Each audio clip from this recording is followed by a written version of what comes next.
and a profound, joyful wisdom that emerges as an answer. That wisdom, it seemed to me, was the place Katie was standing in, and the direction where these people were headed.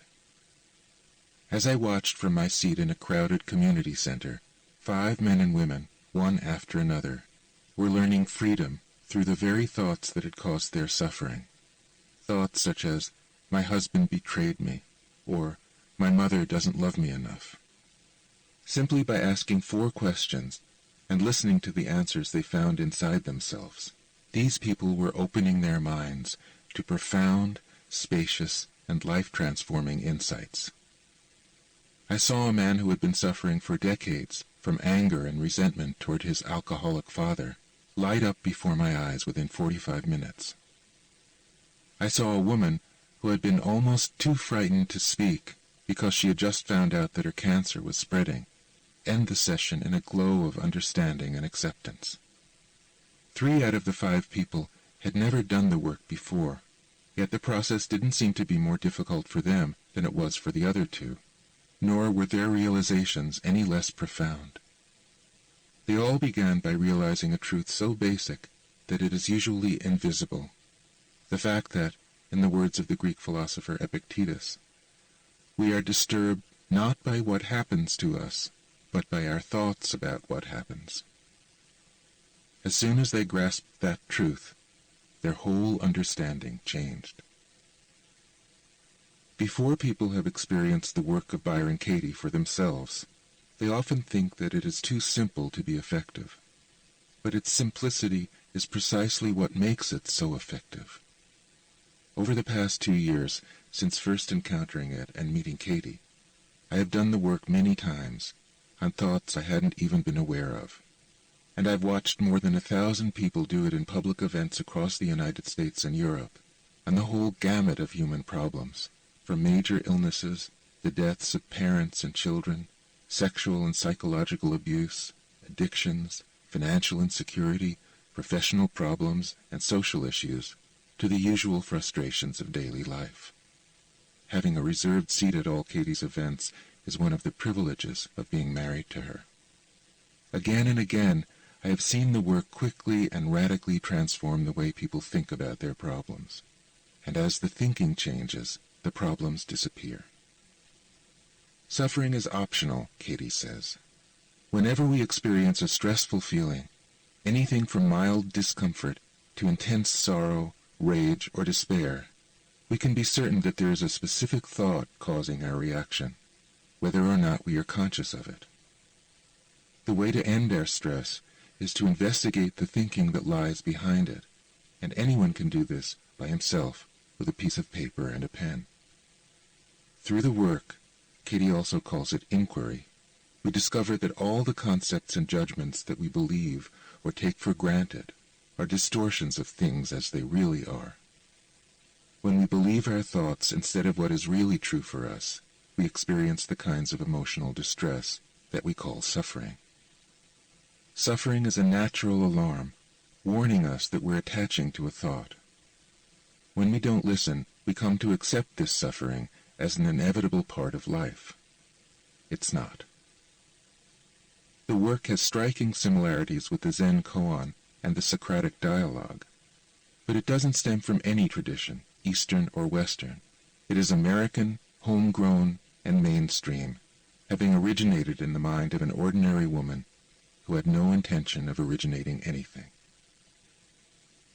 The work was born on a February morning in 1986, when Byron Kathleen Reed, a 43-year-old woman from a small town in the high desert of Southern California, woke up on the floor of a halfway house. In the midst of an ordinary life, 2 marriages, 3 children, a successful career, Katie had entered a 10-year-long downward spiral into rage, paranoia, and despair. For 2 years she was so depressed that she could seldom manage to leave her house. She stayed in bed for weeks at a time, doing business by telephone from her bedroom, unable even to bathe or brush her teeth. Her children would tiptoe past her door to avoid her outbursts of rage. Finally, she checked into a halfway house for women with eating disorders, the only facility that her insurance company would pay for. The other residents were so frightened of her that she was placed alone in an attic room. One morning, a week or so later, as she lay on the floor, she had been feeling too unworthy to sleep in a bed. Katie woke up without any concepts of who or what she was. There was no me. All my rage, all the thoughts that had been troubling me, my whole world, the whole world, was gone. At the same time, laughter welled up from the depths and just poured out. Everything was unrecognizable. It was as if something else had woken up. It opened its eyes. It was looking through Katie's eyes, and it was so delighted. It was intoxicated with joy. There was nothing separate, nothing unacceptable to it. Everything was its very own self. When Katie returned home, her family and friends felt that she was a different person. Her daughter, Roxanne, who was 16 at the time, says, "We knew that the constant storm was over. She had always yelled at me and my brothers and criticized us. I used to be scared to be in the same room with her. Now she seemed completely peaceful. She would sit still for hours on the window seat or out in the desert. She was joyful and innocent, like a child, and she seemed to be filled with love. People in trouble started knocking on our door, asking her for help. She would sit with them and ask them questions, mainly, 'Is it true?' When I would come home miserable with a problem like, 'My boyfriend doesn't love me anymore,' Mom would look at me as if she knew that it wasn't possible, and she would ask me, 'Honey, how could that be true?' as if I just told her that we were living in China." Once people understood that the old Katie wasn't coming back, they began to speculate about what had happened to her. That some miracle occurred? She wasn't much help to them. It was a long time before she could describe her experience intelligibly. She would talk about a freedom that had woken up inside her. She also said that, through an inner questioning, she had realized that all her old thoughts were untrue. Shortly after Katie got back from the halfway house, her home began to fill with people who had heard about her and had come to learn. She was able to communicate her inner inquiry in the form of specific questions that anyone who wanted freedom could apply on his own, without her. Soon she began to be invited to meet with small gatherings in people's living rooms. Her hosts often asked her if she was enlightened. She would answer, "I'm just someone who knows the difference between what hurts and what doesn't." In 1992 she was invited to Northern California, and the work spread very fast from there. Katie accepted every invitation. She has been on the road almost constantly since 1993, demonstrating the work in church basements, community centers, and hotel meeting rooms, in front of small and large audiences. Admission is always free. And the work has found its way into all kinds of organizations, from corporations, law firms, and therapists' offices, to hospitals, prisons, churches, and schools. It is now popular in other parts of the world where Katie has traveled. All across America and Europe, there are groups of people who meet regularly to do the work. After doing the work, many people report an immediate sense of release and freedom from thoughts that were making them miserable. But if the work depended on a momentary experience, it would be far less useful than it is. The work is an ongoing and deepening process of self-realization, not a quick fix. It's more than a technique, Katie says. It brings to life, from deep within us, an innate aspect of our being. The deeper you go into the work, the more powerful you realize it is. People who have been practicing inquiry for a while often say, "The work is no longer something I do. It is doing me." They describe how, without any conscious intention, the mind notices each stressful thought and undoes it before it can cause any suffering. Their internal argument with reality has disappeared, and they find that what remains is love, love for themselves, for other people, and for whatever life brings.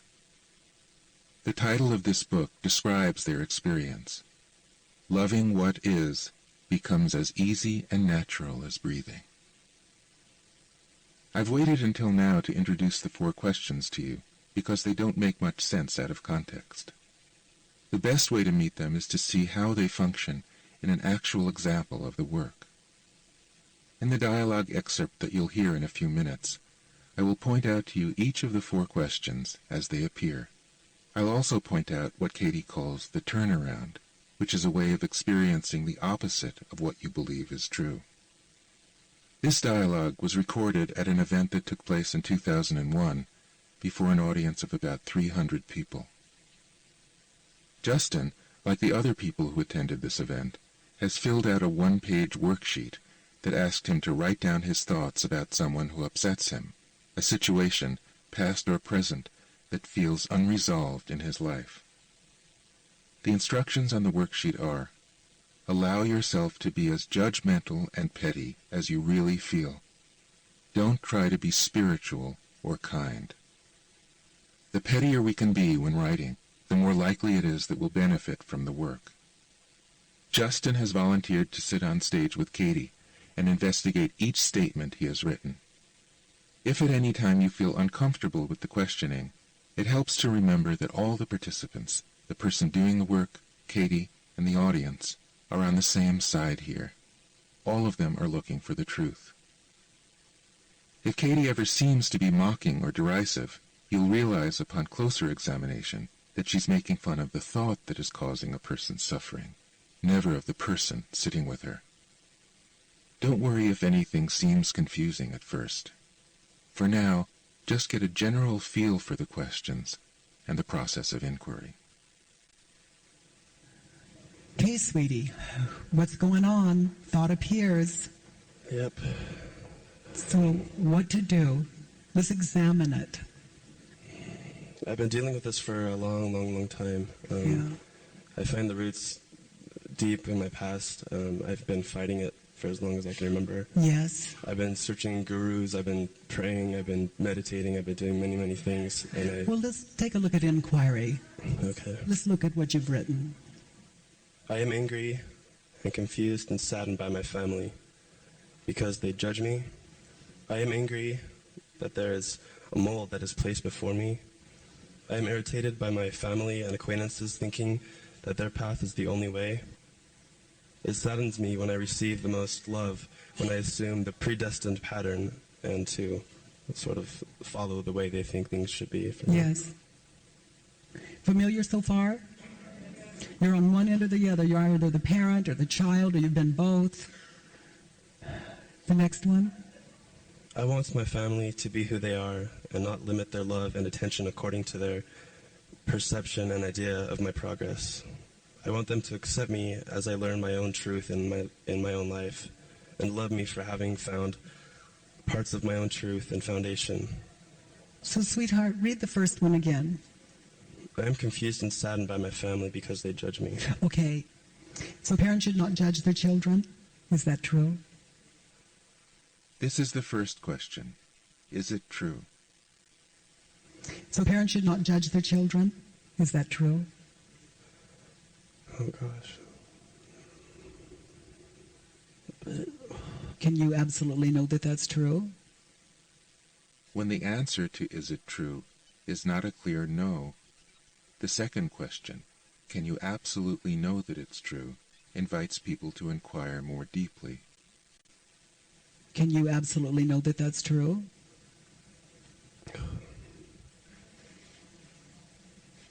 No. And the job of a parent, the job of everyone in this world is to judge. That's our job. Right. What else is there? Everything's a judgment. Give me a thought that is not a judgment. It's a sky. That's a judgment. It's what we do. Parents should not judge their children. What's the reality of it, do they? Yes. That's their job. How do you react when you think that thought? My parents are not supposed to judge me. This is the third question. How do you react when you think that thought? How do you react when you think that thought? My parents are not supposed to judge me. Well, it weakens me because I feel that I need to, I don't know, I disagree with some of the things that I've been taught. And Okay, let's stay in inquiry. How do you Okay. react when you think that thought? It weakens you. It What weakens else? me. It stops me right in my steps, and I feel terrified. Yeah. How do you treat your parents when you think that thought? I want you to stop judging me, and they do it. I rebel and I become distant, and that's been my past so far. Honey, this is insanity. People should stop judging people. What planet do you think you're on? Make yourself at home here. It's the opposite. You come to planet Earth, you judge. That's it. You know, it's a nice place to visit once you get the ground rules down. But this is a direct opposition to what's really happening. This is crazy. Who would you be without this thought? I want my parents to stop judging me. This is the fourth question. Who would you be without the thought? Who would you be without this thought? I want my parents to stop judging me. I would have inner peace. Yeah, it's called playing with a full deck. Yeah. I'm a lover of reality. How do I know I'm better off? It's what is. Parents judge. That's it. You've had a lifetime of proof to know that this is truer. So, honey, turn it around. I am confused and saddened by me because I judge me. Yes, and there's another one. I'm confused and sad I'm confused and saddened because by I... me because I judge my parents and my family. Yes. This is what Katie calls the turnaround. It's a chance to experience alternatives to the original statement that may be as true or truer. You'll learn more about turnarounds later. So, honey, turn it around. Read it the way you wrote it. I am confused and saddened by me because I judge me.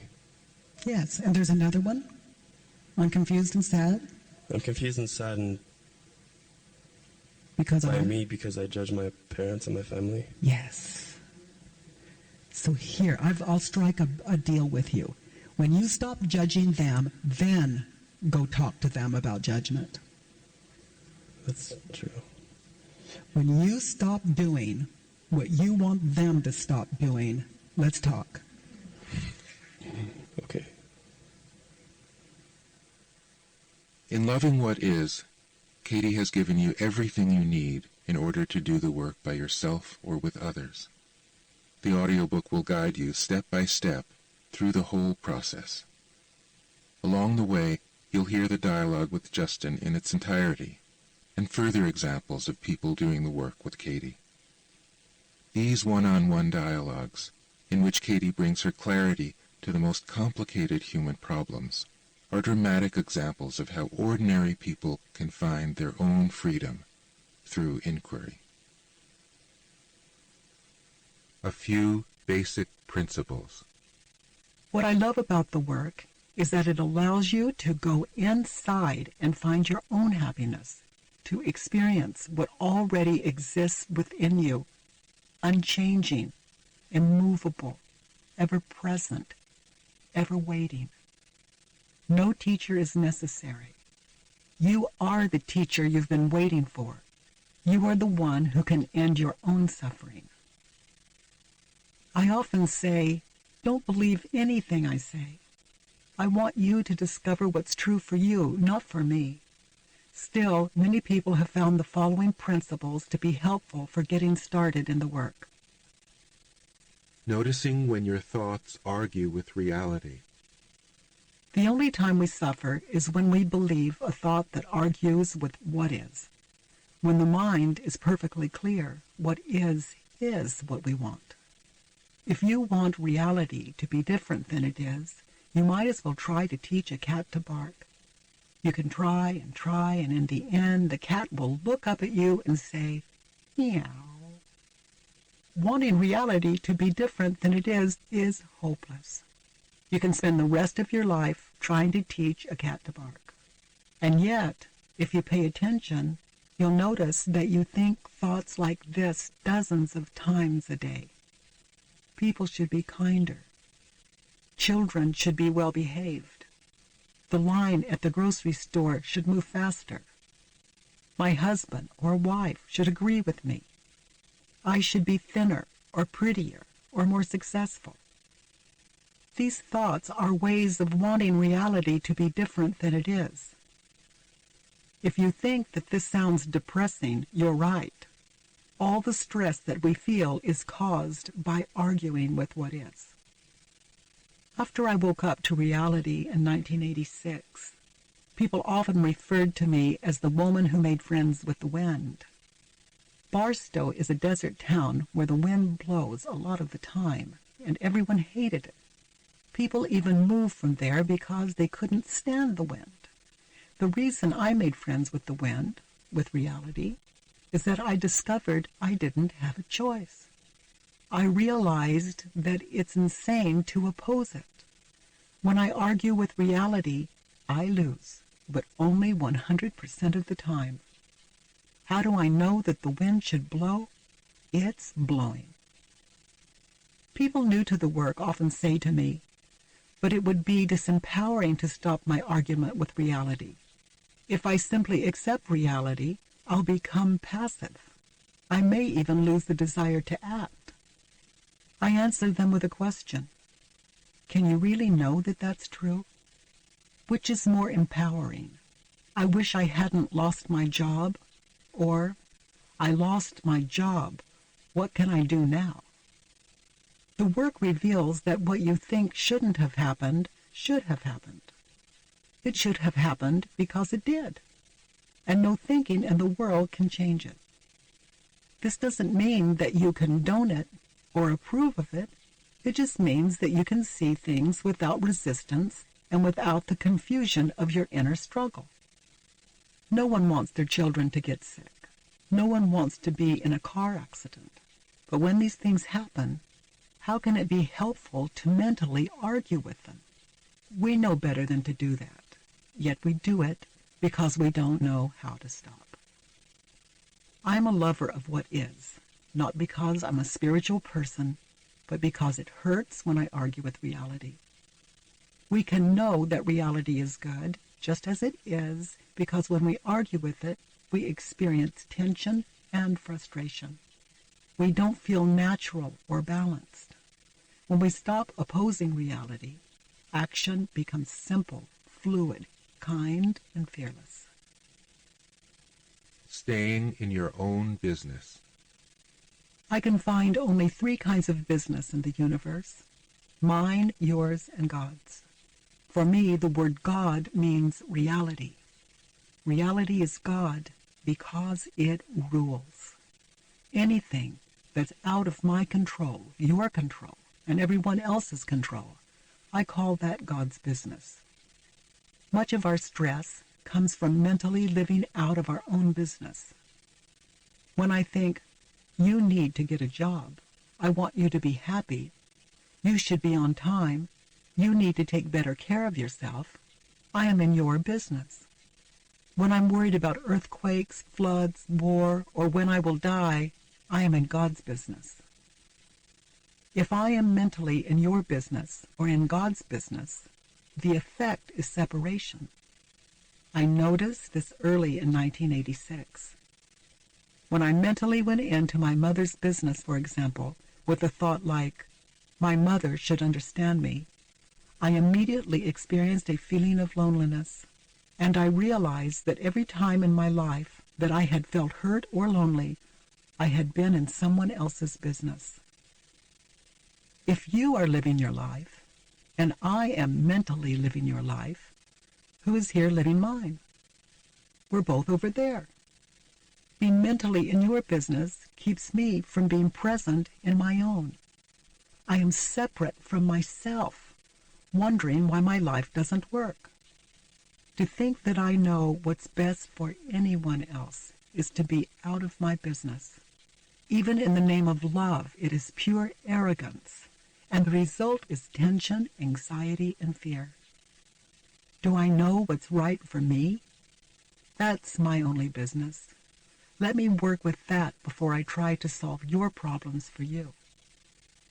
If you understand the 3 kinds of business enough to stay in your own business, it could free your life in a way that you can't even imagine. The next time you're feeling stress or discomfort, ask yourself whose business you're in mentally, and you may burst out laughing.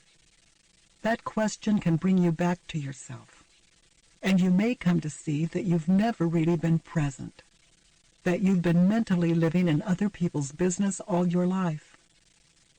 And if you practice it for a while, you may come to see that you don't have any business either, and that your life runs perfectly well on its own. Meeting your thoughts with understanding. A thought is harmless unless we believe it. It's not our thoughts, but the attachment to our thoughts that causes suffering. Attaching to a thought means believing that it's true without inquiring. A belief is a thought that we've been attaching to often for years. Most people think that they are what their thoughts tell them they are. One day I noticed that I wasn't breathing. I was being breathed.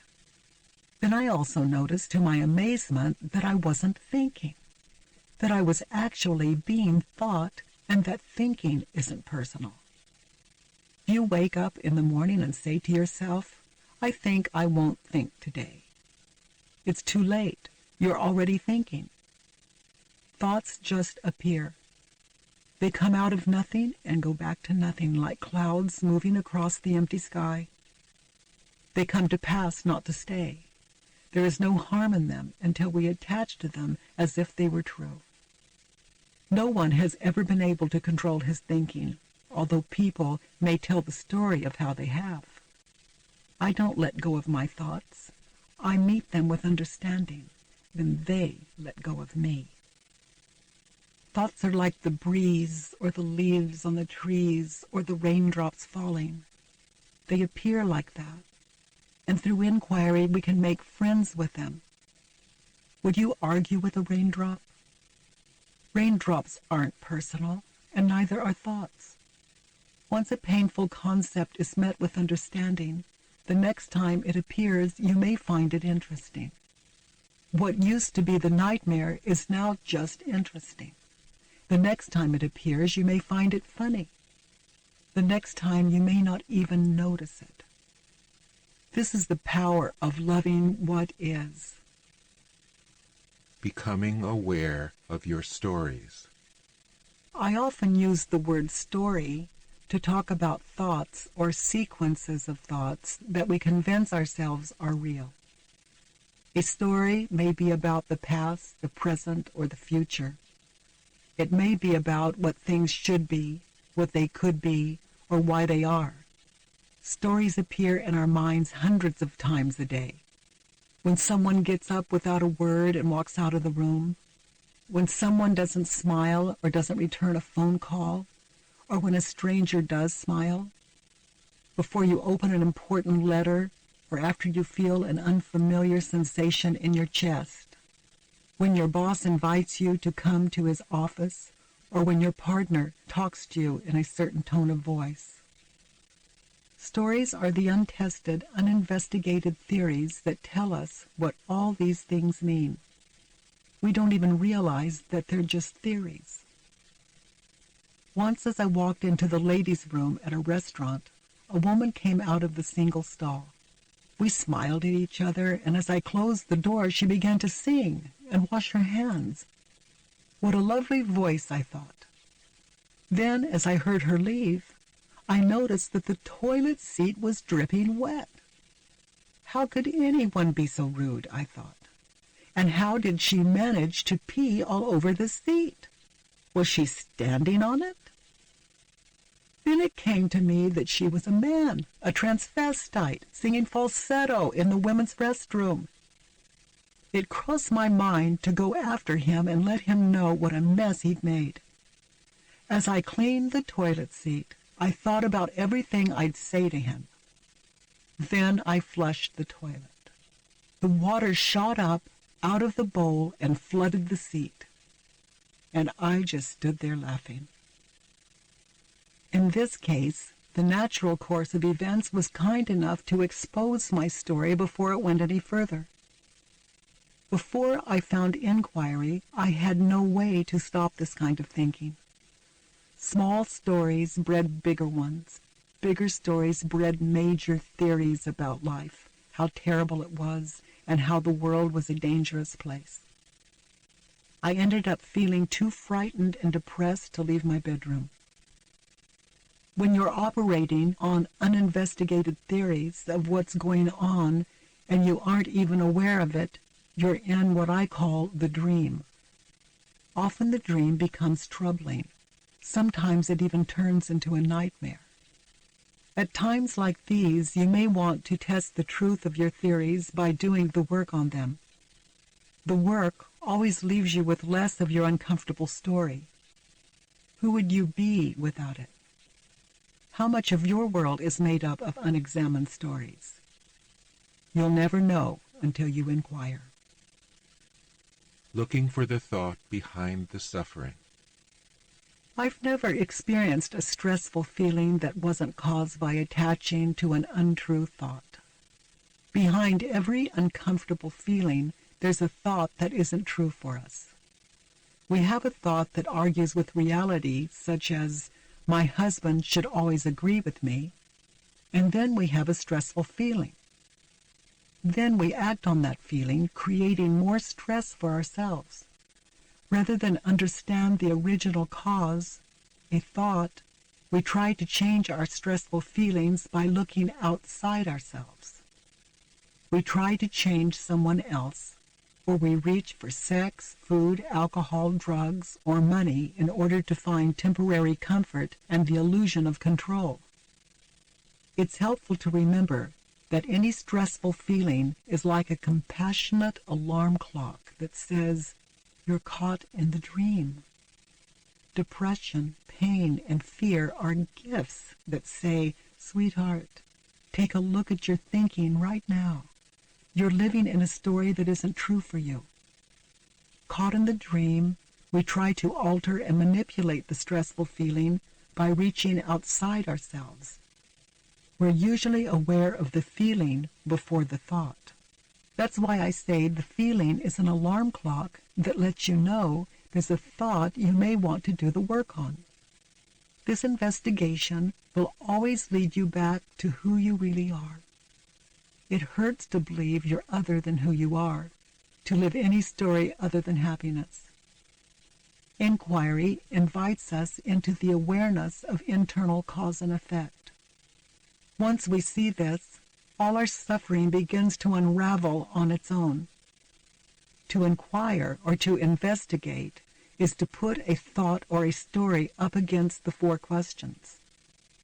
Inquiry is a way to end confusion and to experience internal peace, even in a world of apparent chaos. Above all else, inquiry is about realizing that all the answers we ever need are always available inside us. Inquiry is more than a technique. It brings to life, from deep within us, an innate aspect of our being. When practiced for a while, inquiry takes on its own life within you. It appears whenever thoughts appear, as their balance and mate. This internal partnership leaves you free to live as a kind, fluid, fearless, amused listener, a student of yourself, and a friend who can be trusted not to resent, criticize, or hold a grudge. Eventually, realization is experienced automatically as a way of life. Peace and joy naturally make their way into every corner of your mind, into every relationship and experience. The process is so subtle that you may not even have any conscious awareness of it. You may only know that you used to hurt and now you don't. The Great Undoing. The one criticism of the work I consistently hear is that it's just too simple. People say, freedom can't be this simple. I answer, can you really know that that's true? Judge your neighbor, write it down, ask for questions, turn it around. Who says freedom has to be complicated? The first step in the work is to write down your judgments about any stressful situation in your life, past, present, or future. About a person you dislike or worry about, a situation with someone who angers or frightens or saddens you, or someone you're ambivalent or confused about. Soon I'll guide you through the process of filling out the Judge Your Neighbor worksheet included with this audiobook. For additional worksheets, you may want to make copies first, or if you have access to the internet, you can go to www.thework.org to the section called Do the Work, where you'll find a worksheet to download and print. Don't be surprised if you find it difficult at first to fill out the worksheet. For thousands of years, we've been taught not to judge, but let's face it, we still do it all the time. Through the work, we finally have permission to let those judgments have their life on paper. We may find that even the most unpleasant thoughts can be met with unconditional love. I encourage you to write about someone whom you haven't yet totally forgiven. This is the most powerful place to begin. Even if you've forgiven that person 99%, you aren't free until your forgiveness is complete. The 1% you haven't forgiven them is the very place where you're stuck in all your other relationships, including your relationship with yourself. If you are new to inquiry, I strongly suggest that you not write about yourself at first.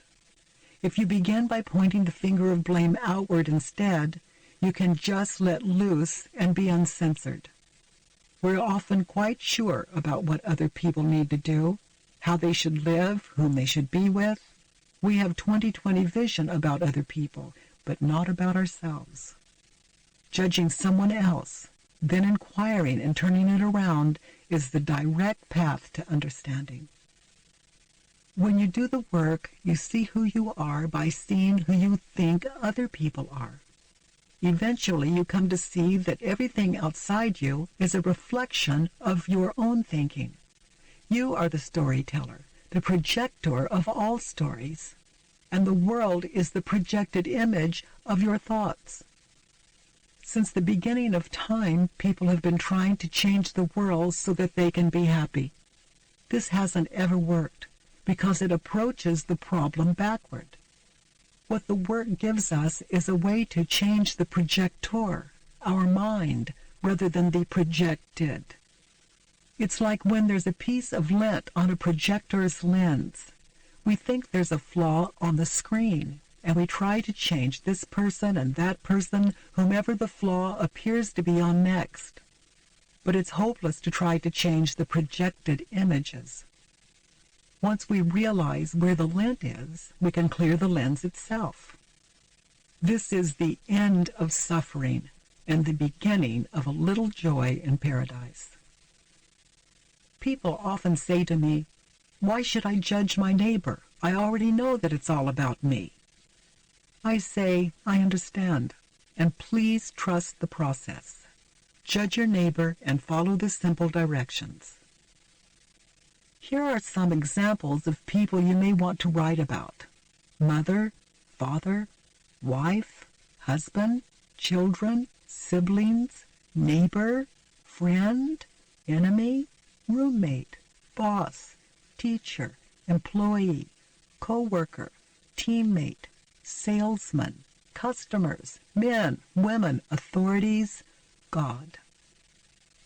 Later, as you become skilled in the work, you may want to investigate your judgments about issues such as death, money, health, your body, your addictions, and even your own self-criticisms. In fact, once you're ready, you can write about and inquire into any uncomfortable thought that appears in your mind. When you realize that every stressful moment you experience is a gift that points you to your own freedom, life becomes very kind. Please avoid the temptation to try to do the work in your head without putting your thoughts on paper. The mind will outsmart you. Before you're even aware of it, it will be off and running into another story to prove itself right. The mind can justify itself faster than the speed of light, but it can be stopped through the act of writing. Write down your thoughts without trying to censor them. Sit with your pen and paper and just wait. The words will come. The story will come. And if you really want to know the truth, if you're not afraid to see your story on paper, the ego will write like a maniac. It doesn't care. It's totally uninhibited.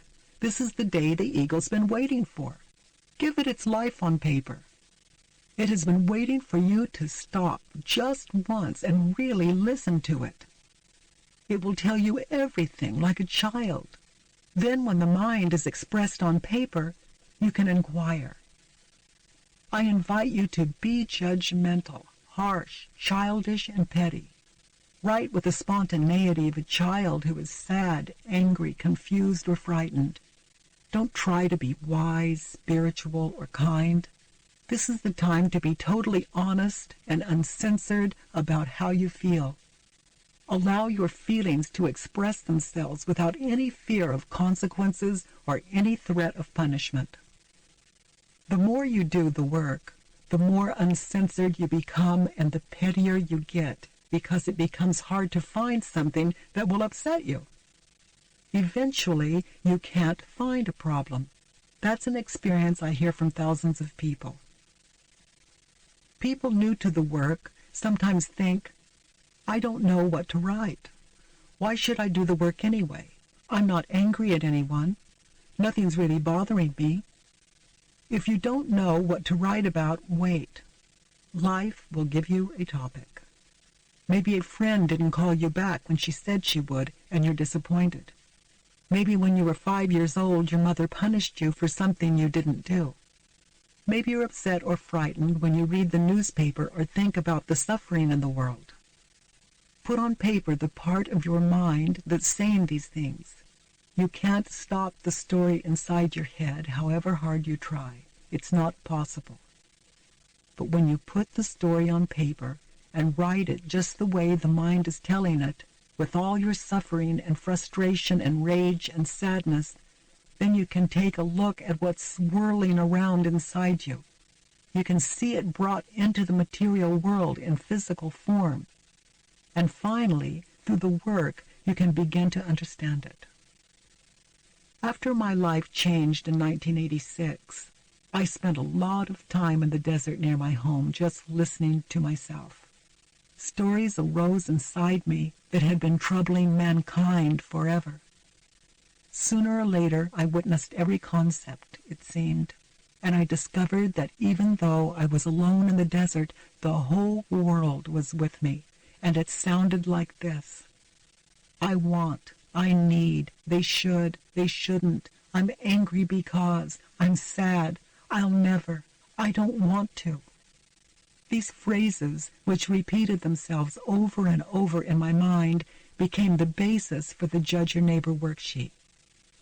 The purpose of the worksheet is to help you put your painful stories and judgments into writing. It's designed to draw out judgments that otherwise might be difficult to uncover. The judgments you write on the worksheet will become the material that you'll use to do the work. You put each written statement, one by one, up against the 4 questions, and let each of them lead you to the truth. With this audiobook, you'll find an example of a completed Judge Your Neighbor worksheet that I once might have written about my second husband, Paul. He's generously given me his permission to include it. These are the kinds of thoughts that I used to have about him before my life changed. As you listen, you're invited to replace Paul's name with the appropriate name in your life. Number 1. Who angers or saddens or disappoints you? What is it about them that you didn't or still don't like? I don't like Paul because he doesn't listen to me. I'm angry at Paul because he doesn't appreciate me. I'm angry at Paul because he wakes me at midnight and doesn't care about my health. I don't like Paul because he argues with everything I say. I'm saddened by Paul because he is so angry. Number 2. How do you want them to change? What do you want them to do? I want Paul to give me his full attention. I want Paul to love me completely. I want Paul to be considerate of my needs. I want Paul to agree with me. I want Paul to get more exercise. Number 3. What is it that they should or shouldn't do, be, think, or feel? Paul shouldn't watch so much television. Paul should stop smoking. Paul should tell me that he loves me. He shouldn't ignore me. He shouldn't criticize me in front of our children and friends. Number 4. Do you need anything from them? What do they need to give you or do in order for you to be happy? I need Paul to listen to me. I need Paul to stop lying to me. I need Paul to share his feelings and be emotionally available. I need Paul to be gentle and kind and patient. Number 5. What do you think of them? Make a list. Paul is dishonest. Paul is reckless. Paul is childish. He thinks he doesn't have to follow the rules. Paul is uncaring and unavailable. Paul is irresponsible. Number 6. What is it that you don't ever want to experience with that person, thing, or situation again? I refuse to live with Paul if he doesn't change. I refuse to watch Paul ruin his health. I don't ever want to argue with Paul again. I don't ever want to be lied to by Paul again. Now, using the 4 questions, let's investigate the first statement from number 1 on the example, I don't like Paul because he doesn't listen to me. As you listen, think of someone you haven't totally forgiven yet. Question 1, is it true? Is it true that Paul doesn't listen to me? Ask yourself. Be still. If you really want to know the truth, the answer will rise to meet the question. Let the mind ask the question and wait for the answer that surfaces. Question 2. Can you absolutely know that it's true? Can I absolutely know that it's true that Paul doesn't listen to me? Can I ever really know when someone is listening or not? Am I sometimes listening, even when I appear not to be? Question 3. How do you react when you think that thought? How do I react when I think Paul doesn't listen to me? How do I treat him? You might make a list. For example, I give him the look. I interrupt him. I punish him by not paying attention to him. I start talking faster and louder and try to force him to listen to me. Continue making your list as you go inside and see how you treat yourself in each situation and how that feels. I shut down. I isolate myself. I eat and sleep a lot, and I watch television for days. I feel depressed and lonely. Notice all the effects of thinking that Paul doesn't listen to me. Question 4. Who would you be without the thought? Now consider who you would be if you couldn't think the thought, Paul doesn't listen to me. Close your eyes and imagine Paul not listening to you. Imagine you don't have the thought that Paul doesn't listen. Imagine that you didn't have the thought that he even should listen. Take your time. Notice what's revealed to you. What do you see? How does that feel? Now turn it around. The original statement, I don't like Paul because he doesn't listen to me, when reversed, could become, I don't like myself because I don't listen to Paul. Is that as true or truer for you? Are you listening to Paul when you're thinking about him not listening to you? Continue to find other examples of how you don't listen. Another turnaround that could be as true or truer is, I don't like myself because I don't listen to myself. When you are mentally out of your business and thinking about what Paul should be doing, are you listening to yourself? Do you put your own life on hold when you believe that he should listen? The turnarounds are your prescription for health, peace, and happiness. Can you give yourself the medicine that you have been prescribing for others? Now it's your turn to do the work. First, put your thoughts on paper. Simply pick a person or situation and write about them using short, simple sentences. Remember to point the finger of blame or judgment outward. Please do not write about yourself yet. Please pause the recording now and complete the Judge Your Neighbor worksheet before you continue listening.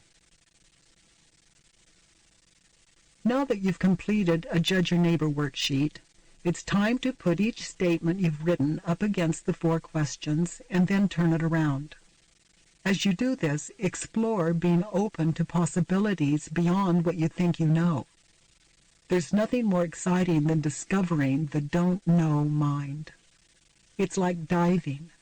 Keep asking the question and wait. Let the answer find you. When the mind asks sincerely, the heart will respond, and you may experience revelations about yourself and your world that can transform your whole life forever. Let's look at the first statement that you have written on number 1 of your worksheet. Now ask yourself the following questions. Number 1. Is it true? Take your time.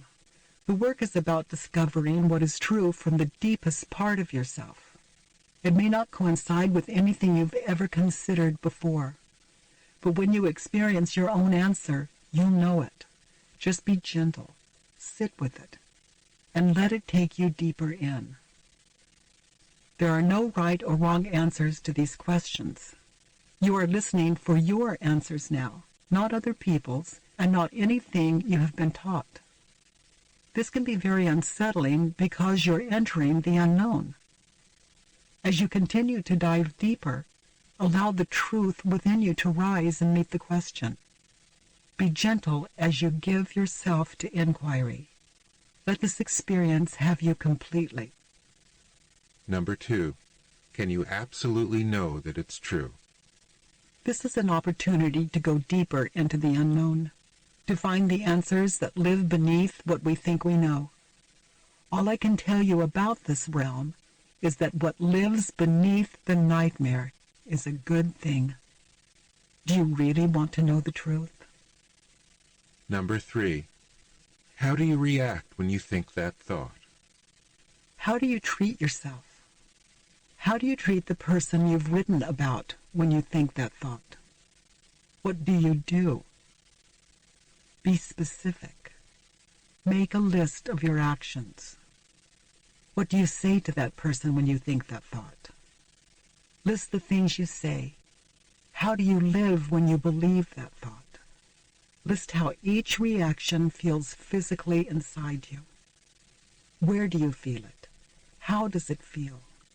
What is the self-talk that goes on in your head when you think that thought? Number 4. Who would you be without the thought? Close your eyes and wait. Imagine yourself just for a moment without the thought. Imagine that you didn't have the ability to think the thought as you stand in the presence of that person or in that situation. What do you see? How does it feel? How is the situation different? List the possibilities for living your life without this concept. For example, how would you treat that person differently in the same situation without the thought? Does this feel kinder inside you? Now, turn it around. To do the turnaround, rewrite your statement. First, write it as if it were written about you. Where you have written someone's name, put yourself. Instead of he or she, put I. For example, Paul should be kind to me turns around to I should be kind to myself, and I should be kind to Paul. Another type of turnaround is to the extreme opposite. Paul shouldn't be kind to me. He shouldn't be kind because he isn't, in my opinion. This isn't an issue of morality, but of what's actually true. You may come to see 3 or 4 turnarounds in one sentence, or there may be just one that feels true for you. Consider whether or not the turnaround statement is as true as or truer than your original statement. For example, the turnaround, I should be kind to myself, does seem as true as or truer than the original statement, because when I think that Paul should be kind to me, I get angry and resentful, and I cause myself a lot of stress. This is not a kind thing to do. If I were kind to myself, I wouldn't have to wait for kindness from others. I should be kind to Paul. That, too, is at least as true as the original statement. When I think that Paul should be kind to me and I get angry and resentful, I treat Paul very unkindly, especially in my mind. Let me begin with myself and act as I'd like Paul to act. As for Paul shouldn't be kind to me, that is certainly truer than its opposite. He shouldn't be kind because he isn't. That's the reality of it, sometimes. Now it's time for you to apply the 4 questions in the turnaround to the rest of the judgments on your worksheet. Please pause the recording now and continue listening after you have investigated each of the statements on your worksheet. If your first experience of the work doesn't seem to work for you, that's okay. Just continue listening or fill out a worksheet on a different person and come back to this one later. Don't worry about whether the work is working or not. You're just beginning to learn how to do it. It's like riding a bike. All you need to do is keep wobbling on. Later, I'll explain each step of the process in greater detail. In the meantime, you'll get a better feel for the work as you listen to the dialogues that follow. Entering the dialogues. While listening to the dialogues, please understand that there is no essential difference between what I do as a facilitator and what a person doing the work alone does. The process of going inside to find your own truth is the same whether you're sitting with me, with another facilitator, or by yourself. You are the teacher and healer you've been waiting for. I have discovered that in every language and in every country I have visited, there are no new stories. They're all recycled.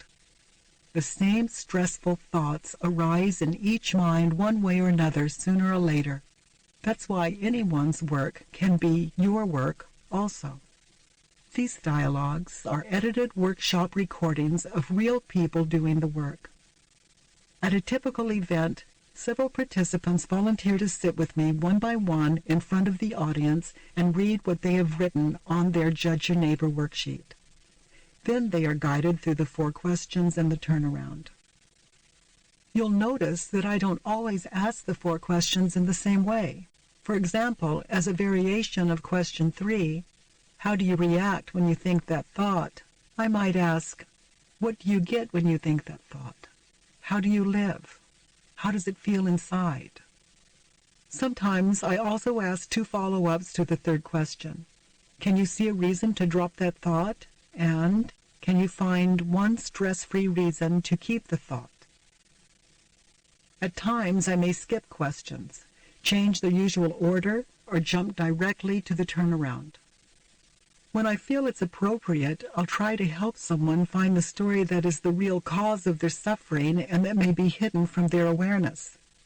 This may involve looking more deeply at the original statement to find the statement behind it.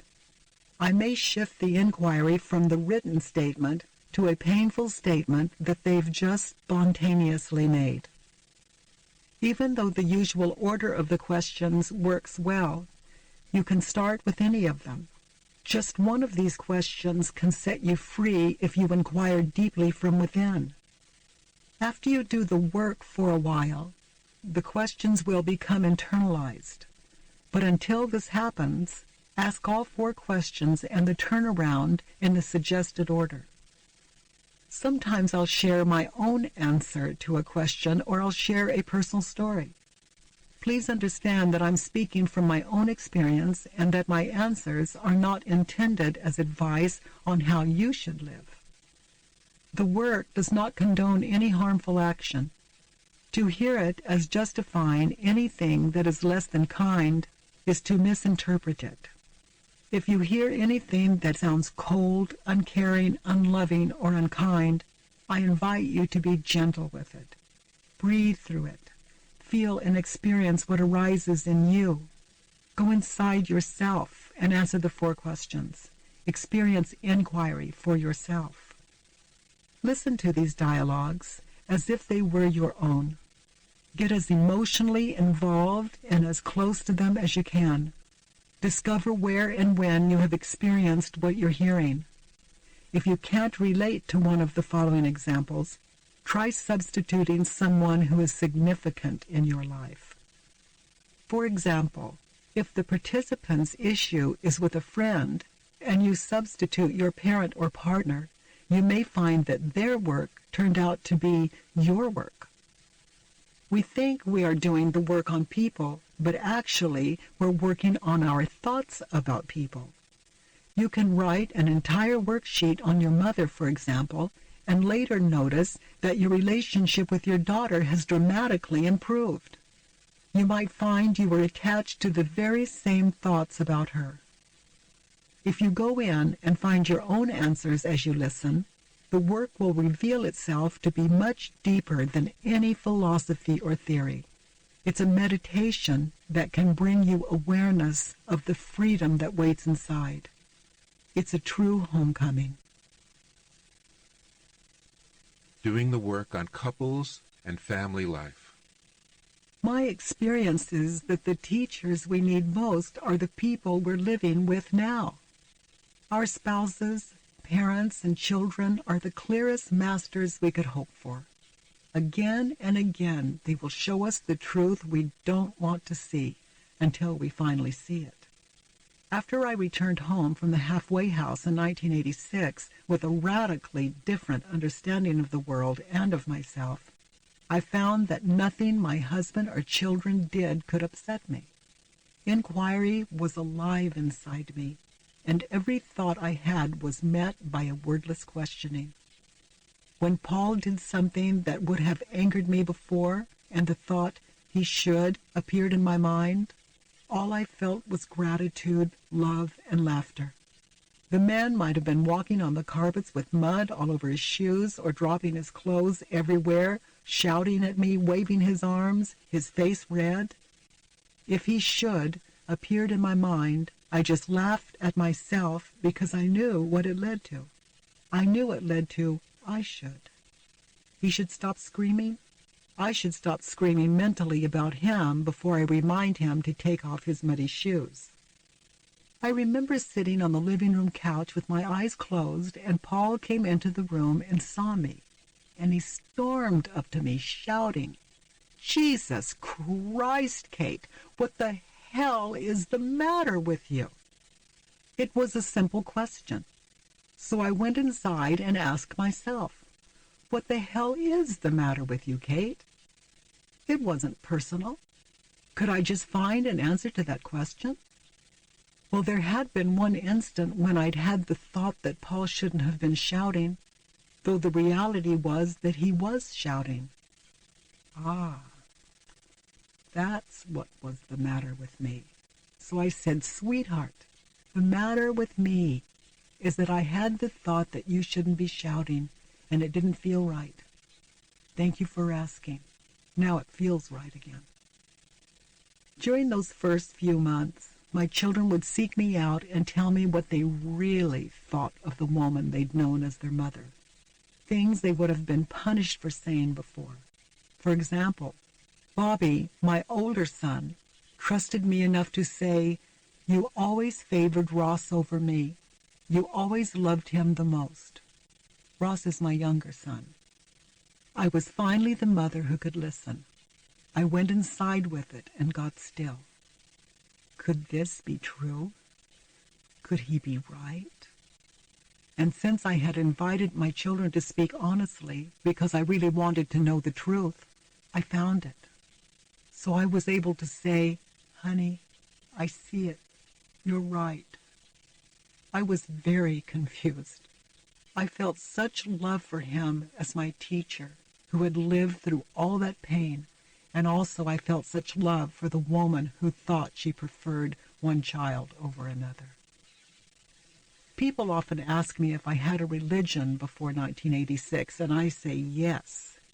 It was my children should pick up their socks. This was my religion, and I was totally devoted to it, even though it never worked. Then one day, after the work was alive in me, I realized that it simply wasn't true. The reality was that day after day they left their socks on the floor, after all my years of preaching and nagging and punishing them. I saw that I was the one who should pick up the socks if I wanted them picked up. My children were perfectly happy with their socks on the floor. Who had the problem? It was me. It was my thoughts about the socks on the floor that had made my life difficult, not the socks themselves. And who had the solution? Again, me. I realized that I could be right or I could be free. It took just a few moments for me to pick up the socks without any thought of my children. And an amazing thing began to happen. I realized that I loved picking up their socks. It was for me, not for them. It stopped being a chore in that moment, and it became a pleasure to pick them up and see the uncluttered floor. Eventually, they noticed my pleasure and began to pick up their socks on their own without my having to say anything. Our parents, our children, our spouses, and our friends will continue to press every button we have until we realize what it is that we don't want to know about ourselves yet. They will point us to our freedom every time. In the next dialogue, again, you'll meet Justin. When he first sat down to do the work with me, he seemed like a misunderstood, idealistic teenager. It's not easy to find your own way when you believe that you need love, approval, appreciation, or anything from your family. It's particularly hard when you want them to accept your way. As inquiry progresses, Justin internally rejoins his family, while at the same time he is able to honor his own path. Okay, sweetie, what's going on? Thought appears. Yep. So what to do? Let's examine it. I've been dealing with this for a long time. I find the roots deep in my past. I've been fighting it for as long as I can remember. Yes. I've been searching gurus, I've been praying, I've been meditating, I've been doing many things. Well, let's take a look at inquiry. Okay. Let's look at what you've written. I am angry and confused and saddened by my family because they judge me. I am angry that there is a mold that is placed before me. I am irritated by my family and acquaintances thinking that their path is the only way. It saddens me when I receive the most love, when I assume the predestined pattern and to sort of follow the way they think things should be for me. Yes. Familiar so far? You're on one end or the other. You're either the parent or the child, or you've been both. The next one? I want my family to be who they are and not limit their love and attention according to their perception and idea of my progress. I want them to accept me as I learn my own truth in my own life and love me for having found parts of my own truth and foundation. So, sweetheart, read the first one again. I am confused and saddened by my family because they judge me. Okay. So parents should not judge their children? Is that true? Oh, gosh. Can you absolutely know that that's true?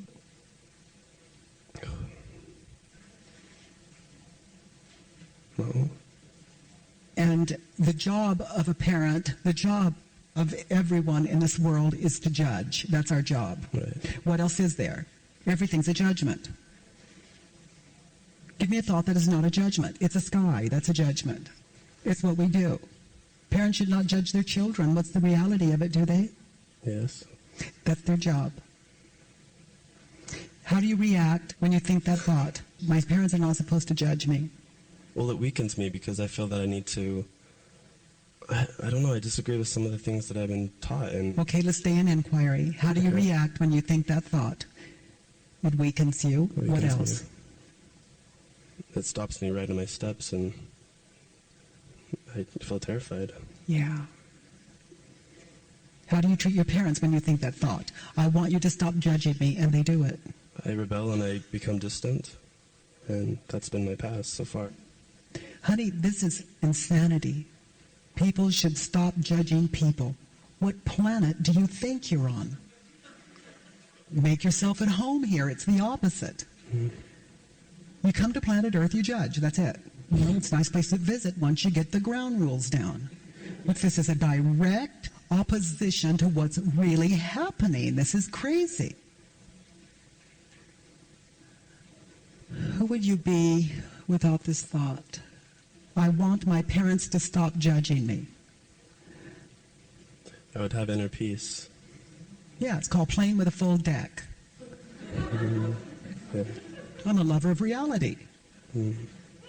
How do I know I'm better off? It's what is. Parents judge, that's it. You've had a lifetime of proof to know that this is truer. So, honey, turn it around. Read it the way you wrote it. I am confused and saddened by me because I judge me. Yes, and there's another one. I'm confused and sad I'm confused and saddened because by I'm... me because I judge my parents and my family. Yes. So here, I'll strike a deal with you. When you stop judging them, then go talk to them about judgment. That's true. When you stop doing what you want them to stop doing, let's talk. Okay. Maybe a while. I stopped judging that my parents should stop judging. Yeah. Now, read number 2 again. I want my family to be who they are and not limit their love and attention. They are who they are. They limit their love and attention and they judge. Okay. That's who they are. That's their job, honey. This flower is doing its job. A dog barks, a cat says meow, and your parents judge. And they what? Well, they limit their love and attention according to my... Yeah, that's their job.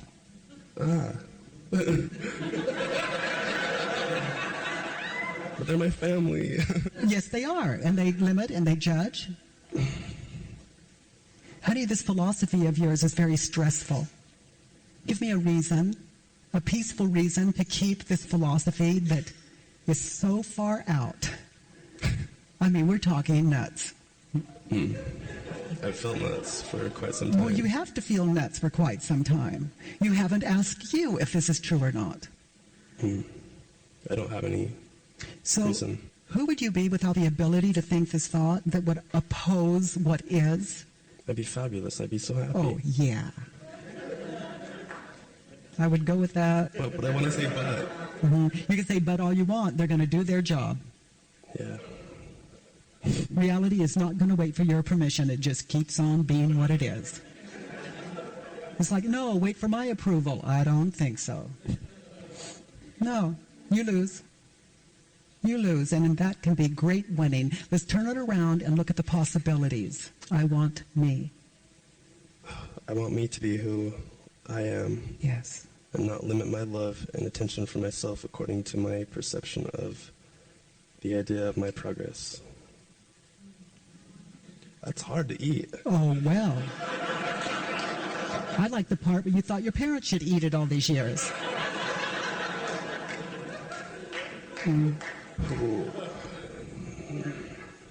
I know you have the ability to live this because you thought they could do it just like that. Okay. So just sit with it a moment, Angel. I realize I'm coming on hard, but these are great revelations. I've realized them before, but the power of being in a group and being with you, it's what I don't know, it's just hit home with me. Oh, honey, just be with it. Nothing to do, no one to be. It all just is what it is. We're just noticing now. Self-realizing itself, what is. There's another turnaround. Be gentle. I want me. I'm not seeing it. Read it the way you wrote it. I want my family to be who they are. I want me. I want me to be who I am and not limit their love and attention. And not limit my love and attention according to their perception and idea of my progress. I like that one.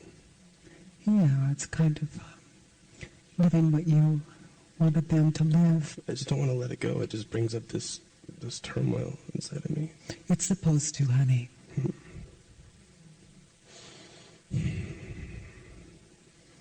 Tell me more about the turmoil. What are your thoughts? But there's 11 children all just going, you're not doing the right thing. Well, honey, they could be right, and you need to live what you need to live. You know, obviously you need, 11, 12, you need 13 people coming at you to know what is true for you. Your path is yours. Theirs is theirs. You know, when someone says, Katie, you're wrong, I have to go there. You know, they could be right.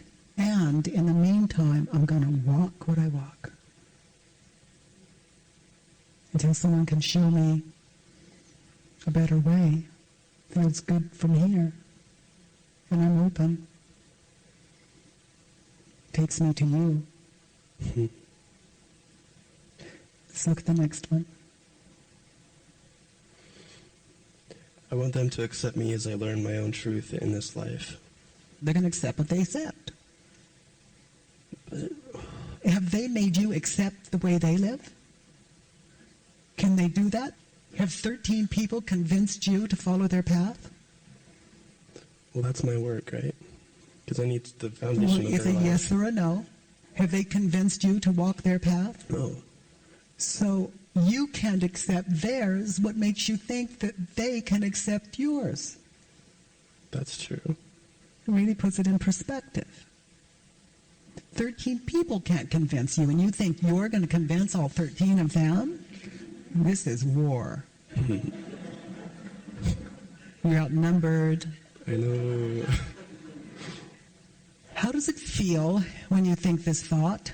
How does it feel when you attach to this thought? I want them to accept my way, and they don't. Painful. Yeah, lonely? Oh, yeah. Can you see a reason to drop this theory that anyone in this world needs to accept you at any time? I need to drop it. I can't drop concepts. I can only shine a little flashlight on them and see what I thought was real wasn't. An example of that is I want my family to accept my way. That's pretty dark. That's hopeless. How do you treat them when you attach to that thought? Distance. Who would you be in that family without this thought?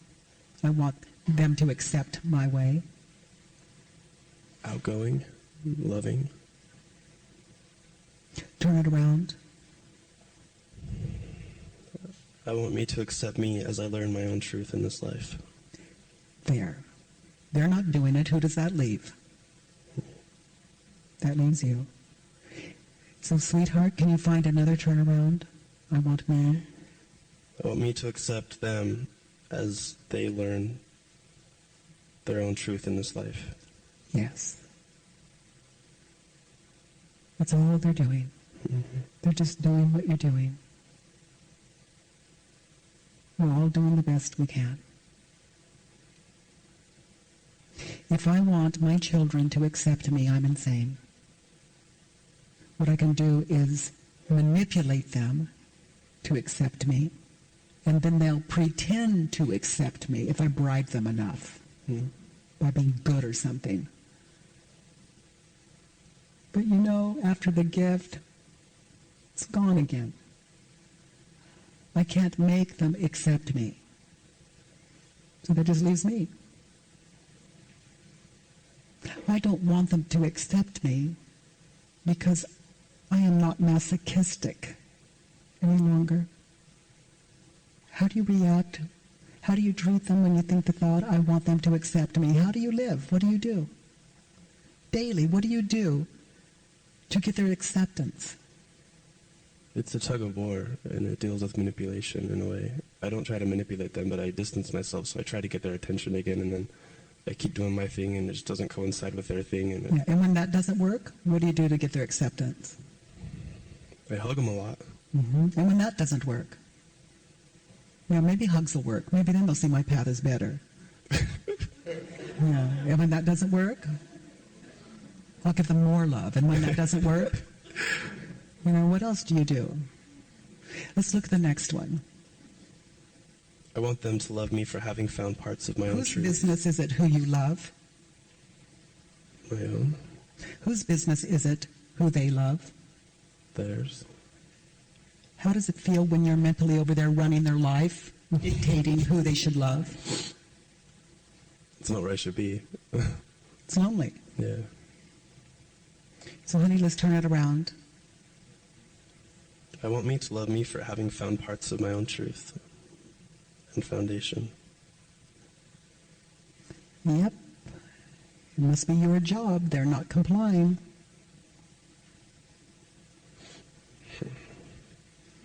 There's another turnaround.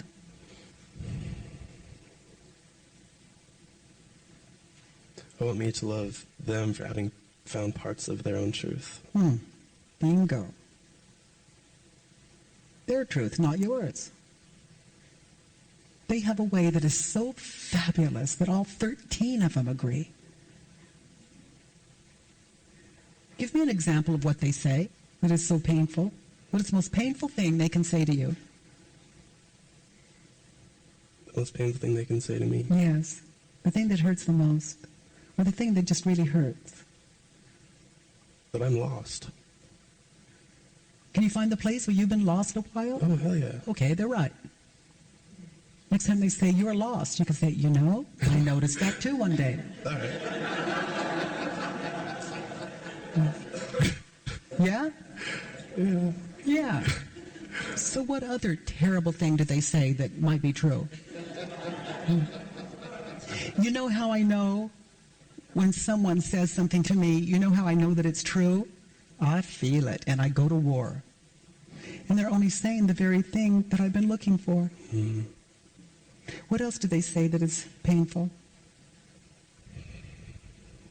I feel like I get interrupted when I try to describe what I'm going through. So that's painful. Yes, of course it is. You think we're supposed to listen. But doesn't the child deserve that? No, No? no. It's not a matter of deserve. We just don't want to listen. Well, that's... God, there's 12 kids here. Give us a break. I think I'll stop and listen to you. How do you react when you think the thought, I want them to listen to me, and they don't? Lonely. And how do you treat them when you think the thought, I want them to listen to me, and they don't? Yeah, and I distance myself from them, so it's a return. Pretty hard to listen to you when you're way over there. Yeah. I want them to listen. I think I'll go away. Yeah. Yeah, starting to add up a little. Who would you be in that amazing family? Who would you be if you did not have the ability to think the thought, I want them to listen to me? Content and peaceful. A listener. A listener. Let's turn it around. Let's hear how you should live, honey, not your family. I want me to love me for having found parts of my own truth and foundation. Yeah, I do. So just be with it a minute. And the other turnaround. I want me to love them for having found parts of their own truth and foundation. Yeah. I totally love them for their happiness, but okay.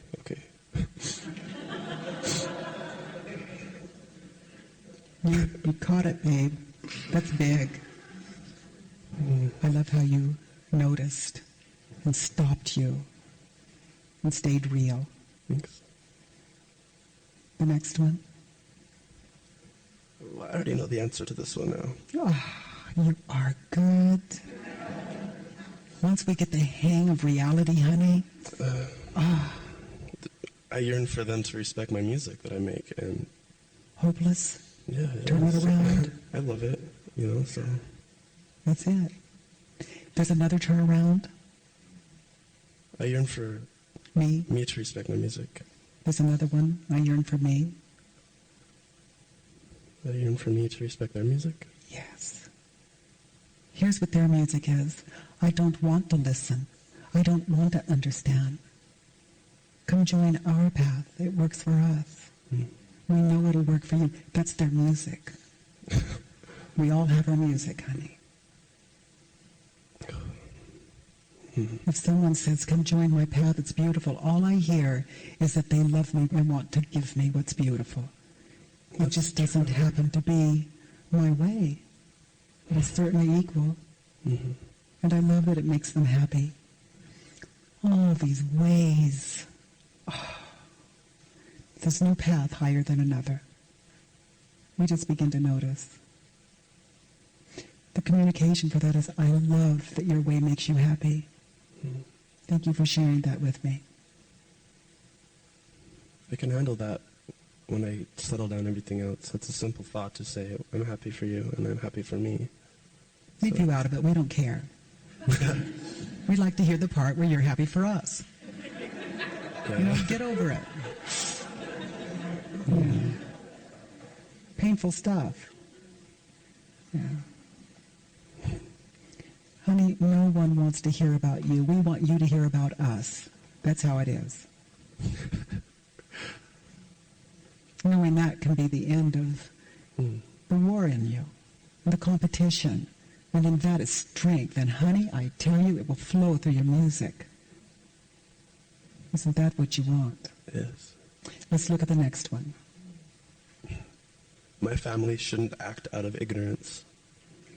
Turned around? I shouldn't act out of ignorance. Yeah. Next. My family shouldn't fear my searching and evolution. Turned around? I shouldn't fear my searching and my evolution. Another turnaround? I shouldn't fear there. I shouldn't fear their searching and evolution. Yeah. Yeah. Some of us in this work discover our families for the first time. Some of us have lived there all of our lives and never even met the people we live with. Never even noticed. We've been so attached to these concepts prior to investigation. Let's look at the next one. They should come to realize and accept Is that true? It's beginning to sound a bit like a dictator in the house. A bit arrogant. Okay. Okay. Ouch. Yeah. You hear it? Yeah. Okay. Read it just the way you wrote it. See if you can really hear it. They should come to realize and accept the purity of my mission. Oh, my. Yeah? You got it? Yes. Oh, my honey. Dictators don't last long. I felt wonderful about writing that before. All dictators believe they're right.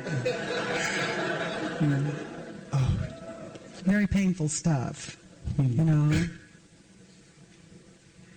Let's turn it around and get real. I should come to realize and accept the purity of my life mission. Yes, honey.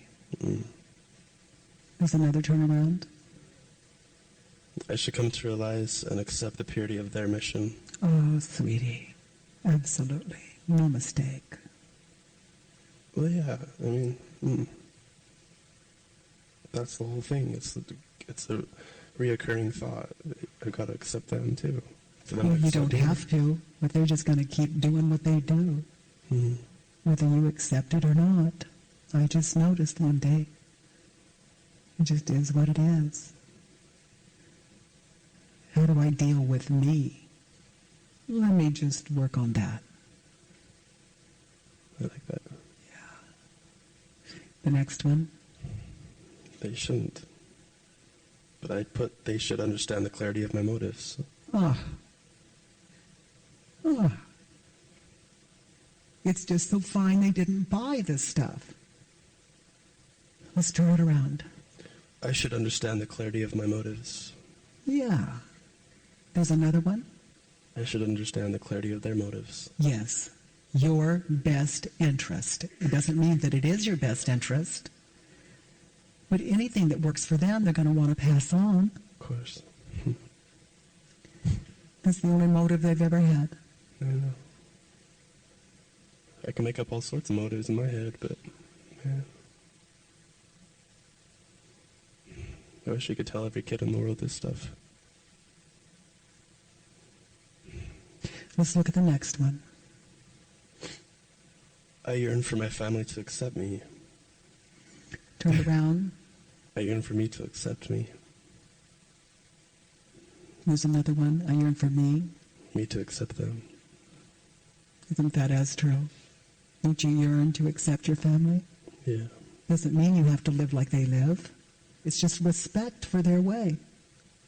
It's beautiful for them. And when you think it's not, welcome to inquiry. Let's look at the next. I'm learning. Yes, honey. Very fast.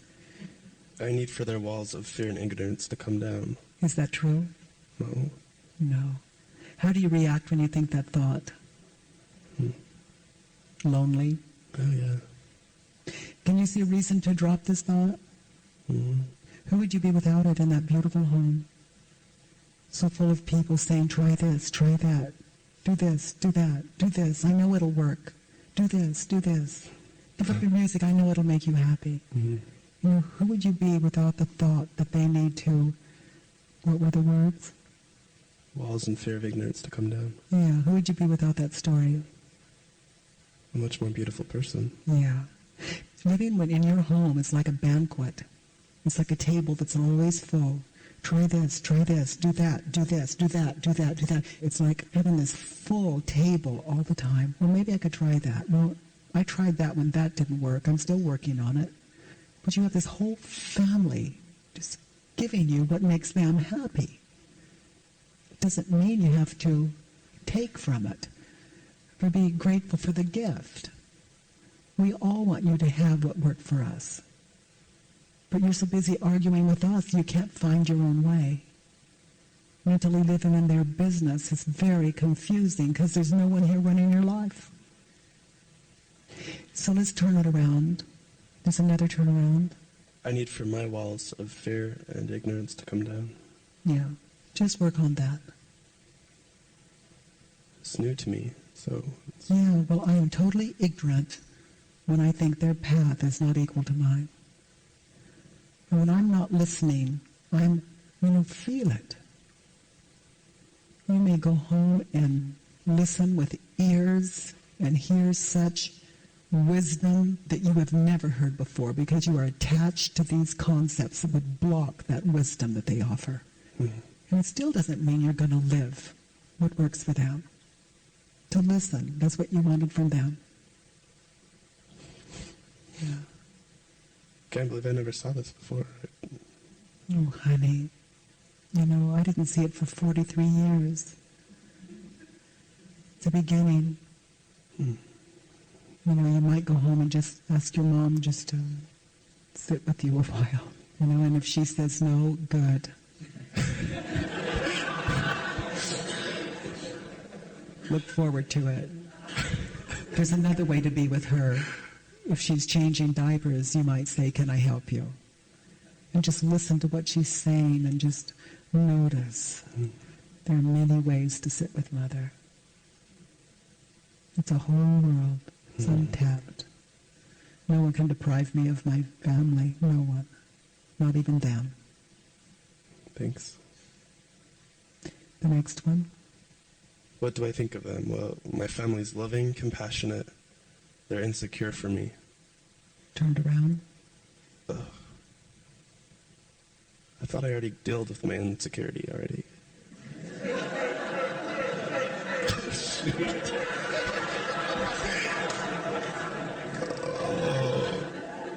Getting some good hits, honey. There's only one life, and it is internal. We can use the projected outside to learn the inside, and it cannot compete with what you find here. So let's turn it around.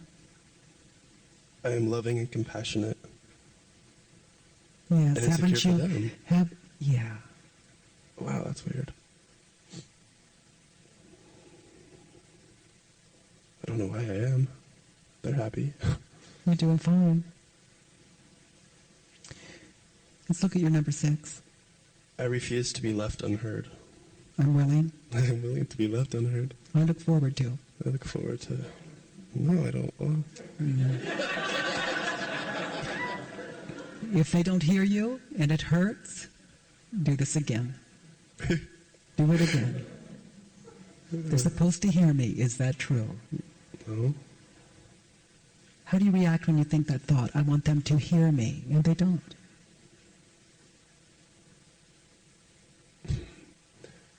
Wow, no words. Just not good. So who would you be in that house without this thought, without this lie? I want them to hear me. Wow. It's such a simple question, but there's... Wow. Happy. I Peaceful. want them to hear me. Turn it around. I want me to hear me. There's another one. I want me to hear them. Yeah. Hear their song. Hmm. If I want my children to hear me, I'm insane. They're only going to hear what they hear. Let me see. I'm going to filter their hearing. Don't hear anything but what I say. Does that sound a little crazy to you? Hmm. Don't hear anything else. Don't hear your own thoughts. Hear what I want you to hear. Hear me. Insane. You waste so much energy trying to... Direct their hearing. Hopeless. I want them to hear what they hear. Some people call that unconditional love. I call it sanity. They say, "Oh, Mom, you're so sweet. You never expect us to hear you. You never expect us to understand you." And I don't have to tell them the part where, it's not even possible.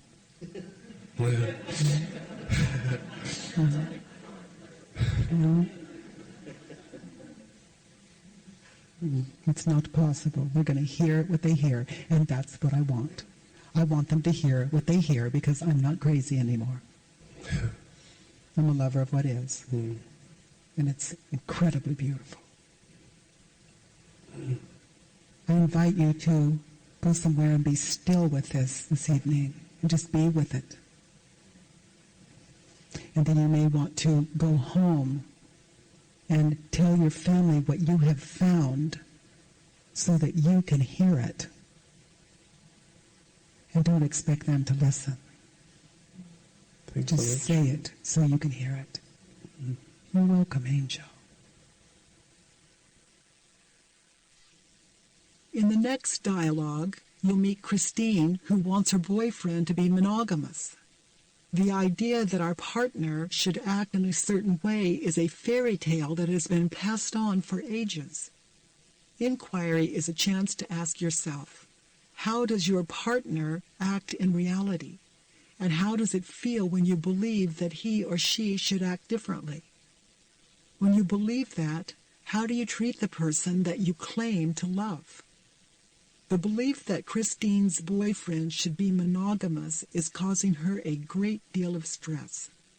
When she meets it with understanding, it dissolves into laughter and leaves her free to love her life just as it is. So let's hear what you've written. Okay. I am angry and sad at Roger. Is Roger here? No, he's not here. Oh, I love when Roger's here.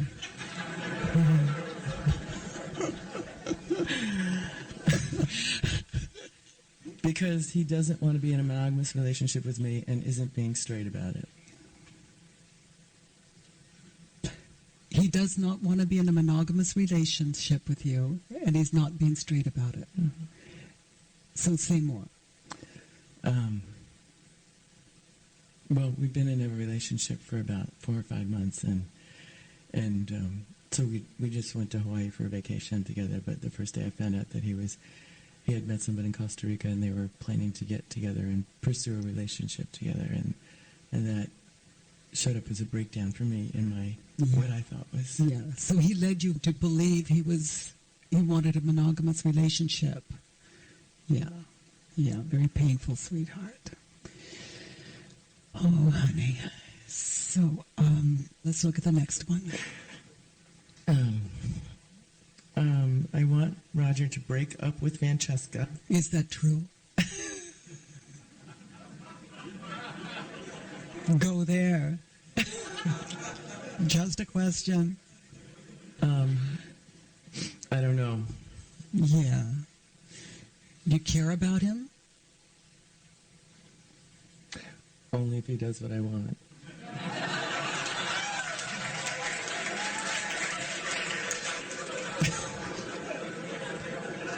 Is it beginning to make sense why he wants another relationship?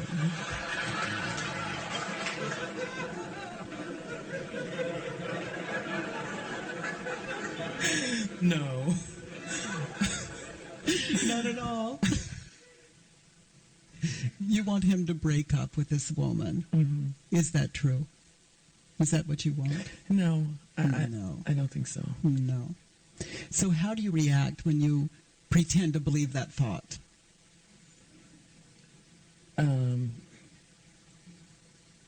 Pretty hysterically. Pretty dramatically. Isn't it juicy? Don't you love it? Yeah. Yeah.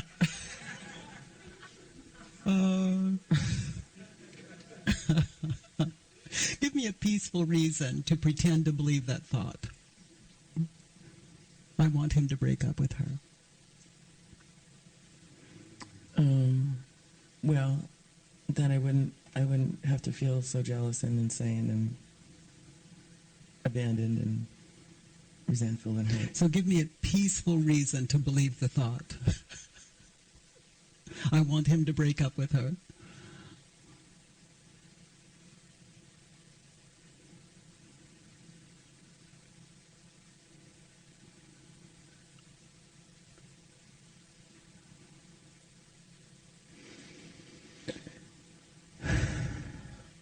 Can't even think the thought.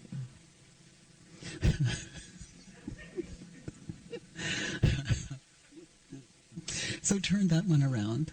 I want him to break up with Francesca. Turn it around. What's the opposite of I want? I don't want.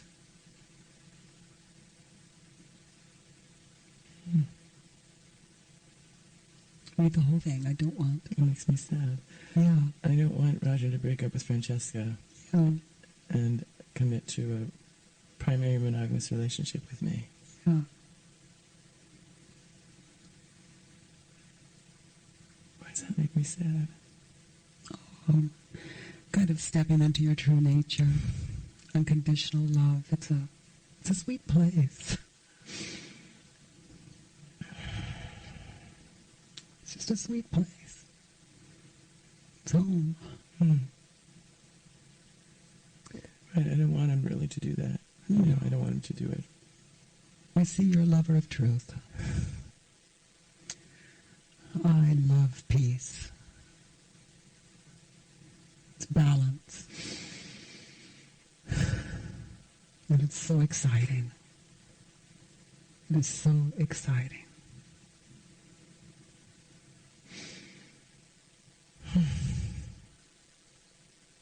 I think peace has a bum rap. You know, people think if they're peaceful, they're going to be boring. Mm-hmm. the extreme opposite. Let's look at the next one. Okay. Roger shouldn't fall in love with another woman and travel to Mexico to see her if he really wants to be with me. Is that true?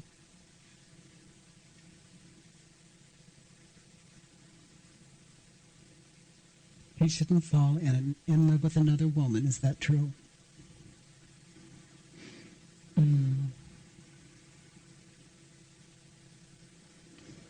That's a hard one.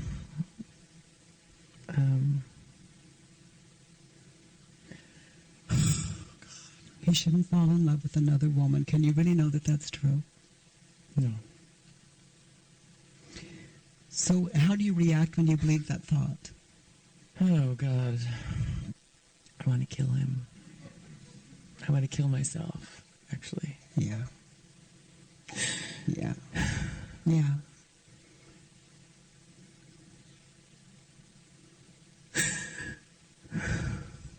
I really understand that. You know, that's why I'm a lover of what is. It's so painful when I'm not. You know, how do I know he should fall in love with someone else? He does if he does. There's nothing we can do about it. It is what it is. And where the pain really comes in is we're all lovers of reality. We're just not aware of it yet. We want what is. And the term is unconditional love, you know. I call it just sanity.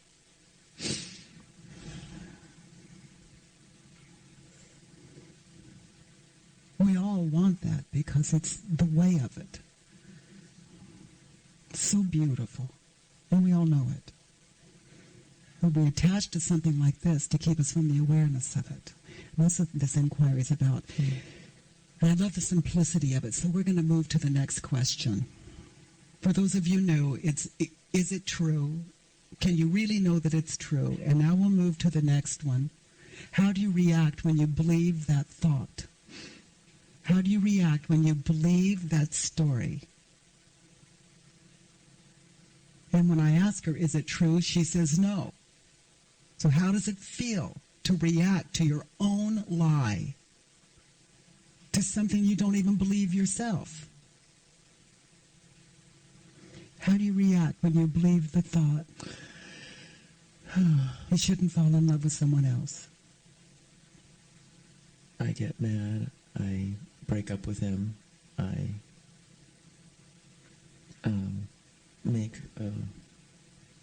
ultimatums. I get resentful. I feel really hurt. And then we wonder why they fall in love with someone else. And we can't stop because we're attached to this concept, this thing that we haven't investigated. And then we think they're doing it to us, Right. but it's nothing more than our fairy tale is being burst. Who would you be without this lie? Who would you be without this story that you don't even believe? You should not fall in love with someone else.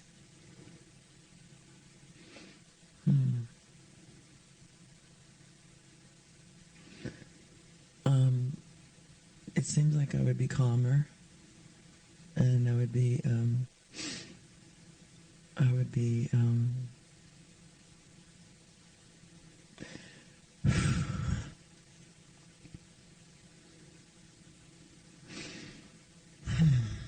Are you going there? Are you answering it for yourself?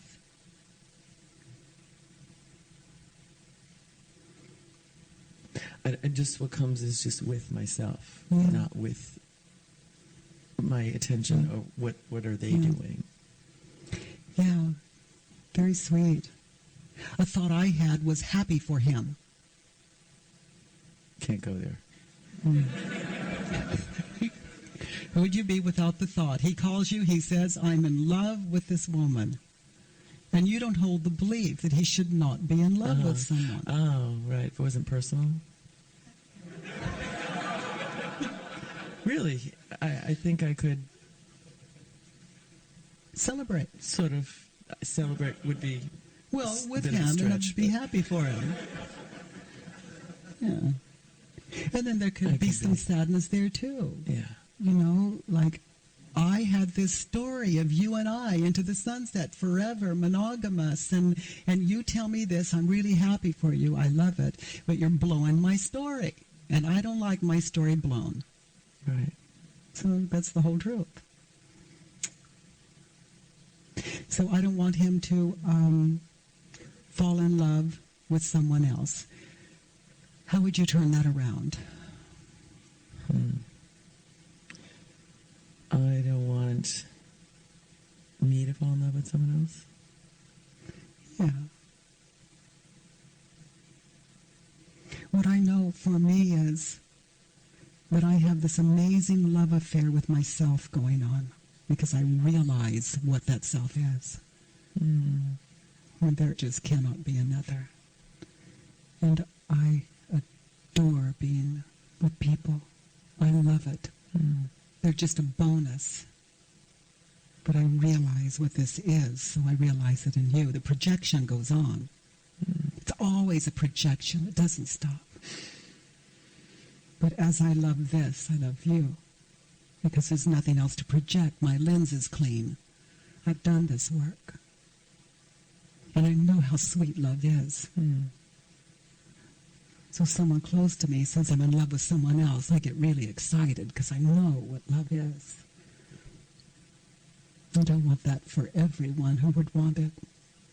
So it's always a celebration. That's what we are, you know. We're just on the other side of what's imagined. Even though everything is imagined, once we realize, it's just kind of a state of gratitude. So I just want to get clear about something. When I said I don't want to fall in love with someone else, is that I don't want to fall in love with someone outside of myself? Right. It's not really possible. You can only project yourself. No two people ever loved each other.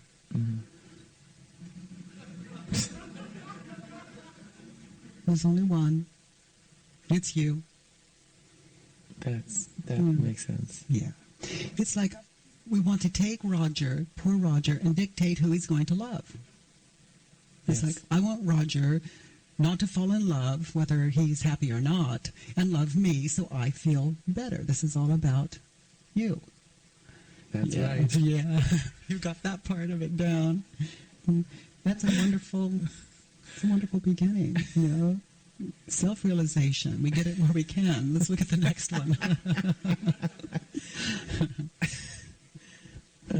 Oh, yeah. I need Roger to acknowledge his covert anger and hostility towards women. Is that true? Is that what you need? Not only are they going to dictate who they should love, but now they're going to have to admit all this other stuff they may not be aware of that they're holding. He needs to admit this for you to be okay. Is that true? Is that true? Yes. It would just feel so good. Got to have something to hang on to. No story, no world. And to admit he was lying and withholding the truth and apologize. So you need him to admit he's lying. Is that true? Is that really true? No, I need to admit that I was lying. Yes, honey. Right. So how do you live? How do you react when you believe the thought? He needs to admit that he lied. Like a hostage, like a total victim at the effect of what he does or doesn't do, and not in control of my own. So give me a peaceful reason to keep this thought. I need him to admit these things. I need him to admit he lied. Can't think of one. Not one peaceful reason. Who would you be without this thought in the presence of Roger?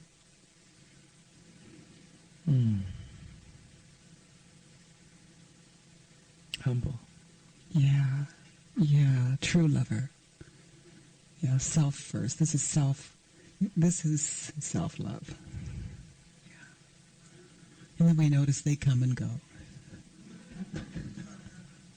But we remain, true to ourselves. Every time I lose something, someone, I've been spared. And there's absolutely no exception to that. Because this thing is not random. It's perfect tapestry, and it's beautiful once we understand it. So lovely. Yeah.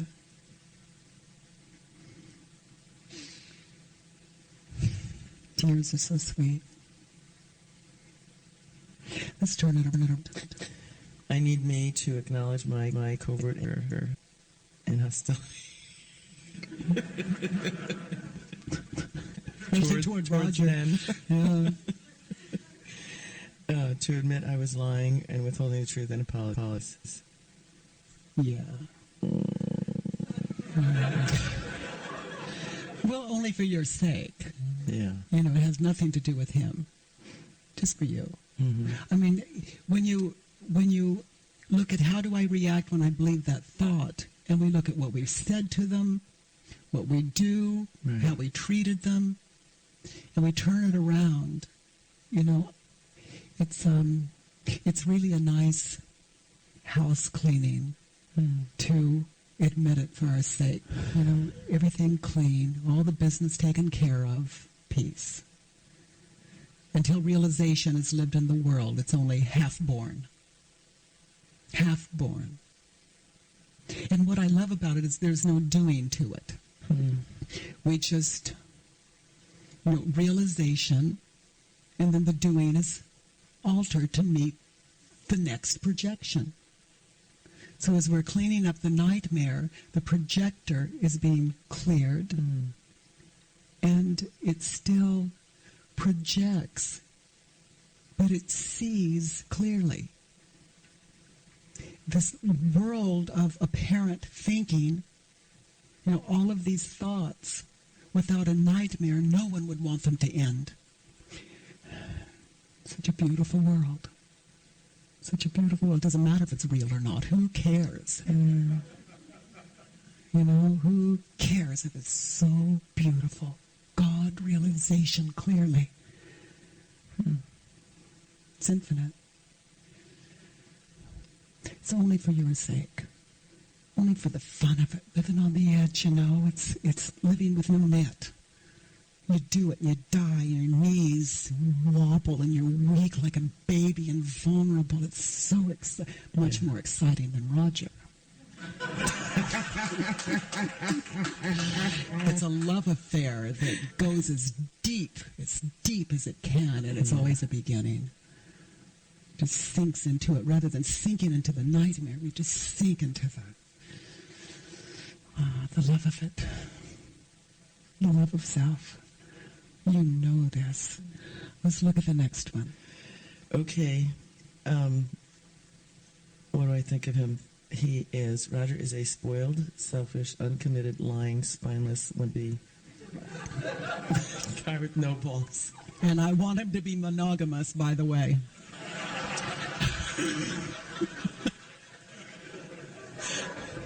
I love that guy. I want this all to myself. Yes, want this all to myself.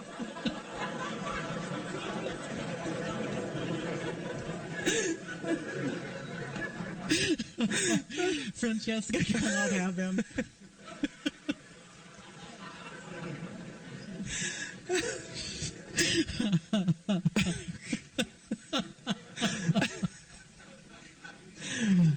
I want to spare her.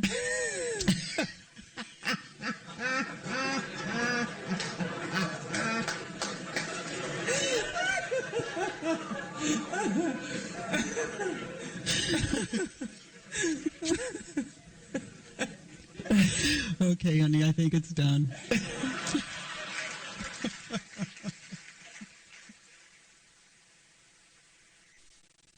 In the next dialogue, Sally explores some of the thoughts about parenting that we've believed for centuries.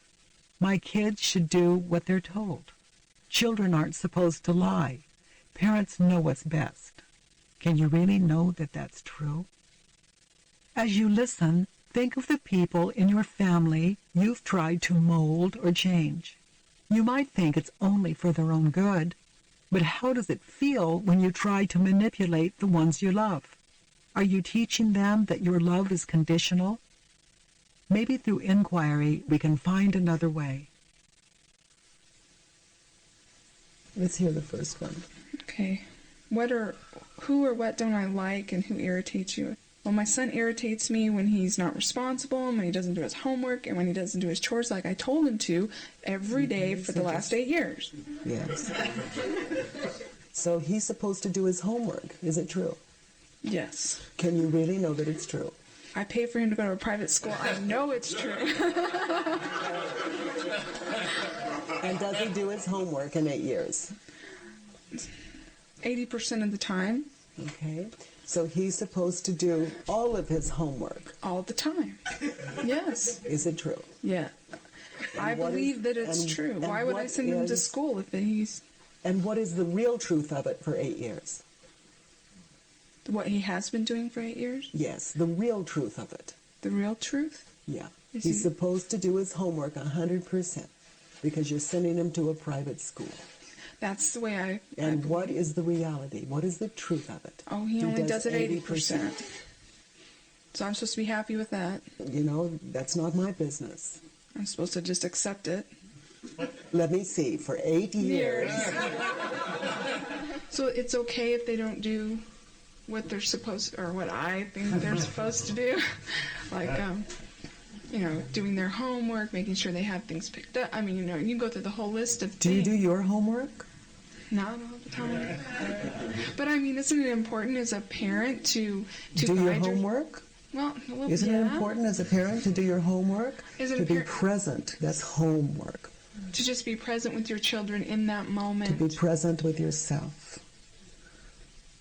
And you just do your work. Because it's only you that you're mothering.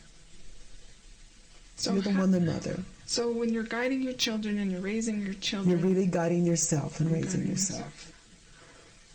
That's really hard for me to grasp. I'm always thinking we've got to plan and prepare for our kids and make sure that they have everything they need. Turn that all around and you teach them how to live. But if I just take care of myself and not my kids, Then you show them how to live then they'll learn how to take care of themselves. by your example. The living example of truth. And the more you try to change their path, the more frustrated and depressed you become. That's really good. Because I got really depressed after my baby this last year, and he's not the baby that I wanted him to be. And I got really depressed. I was sick all the time, up all the time. Was not happy. He's still not a friendly child. I love him to death, but he's just not real friendly like my other son. So your baby's supposed to be friendly. Yes. It's so embarrassing. I mean, he just screams when he sees other people, and I'm thinking, what did I do to make him so... He's not supposed to scream when he sees people. Is it true? And what is the reality of it? He does. And sweetheart, what happens when you hold the belief he's not supposed to scream at other people? Feel it. I get depressed. I feel sad, embarrassed. I did something wrong. What's wrong with him? What's wrong with me? So it's not that he's screaming that depresses you.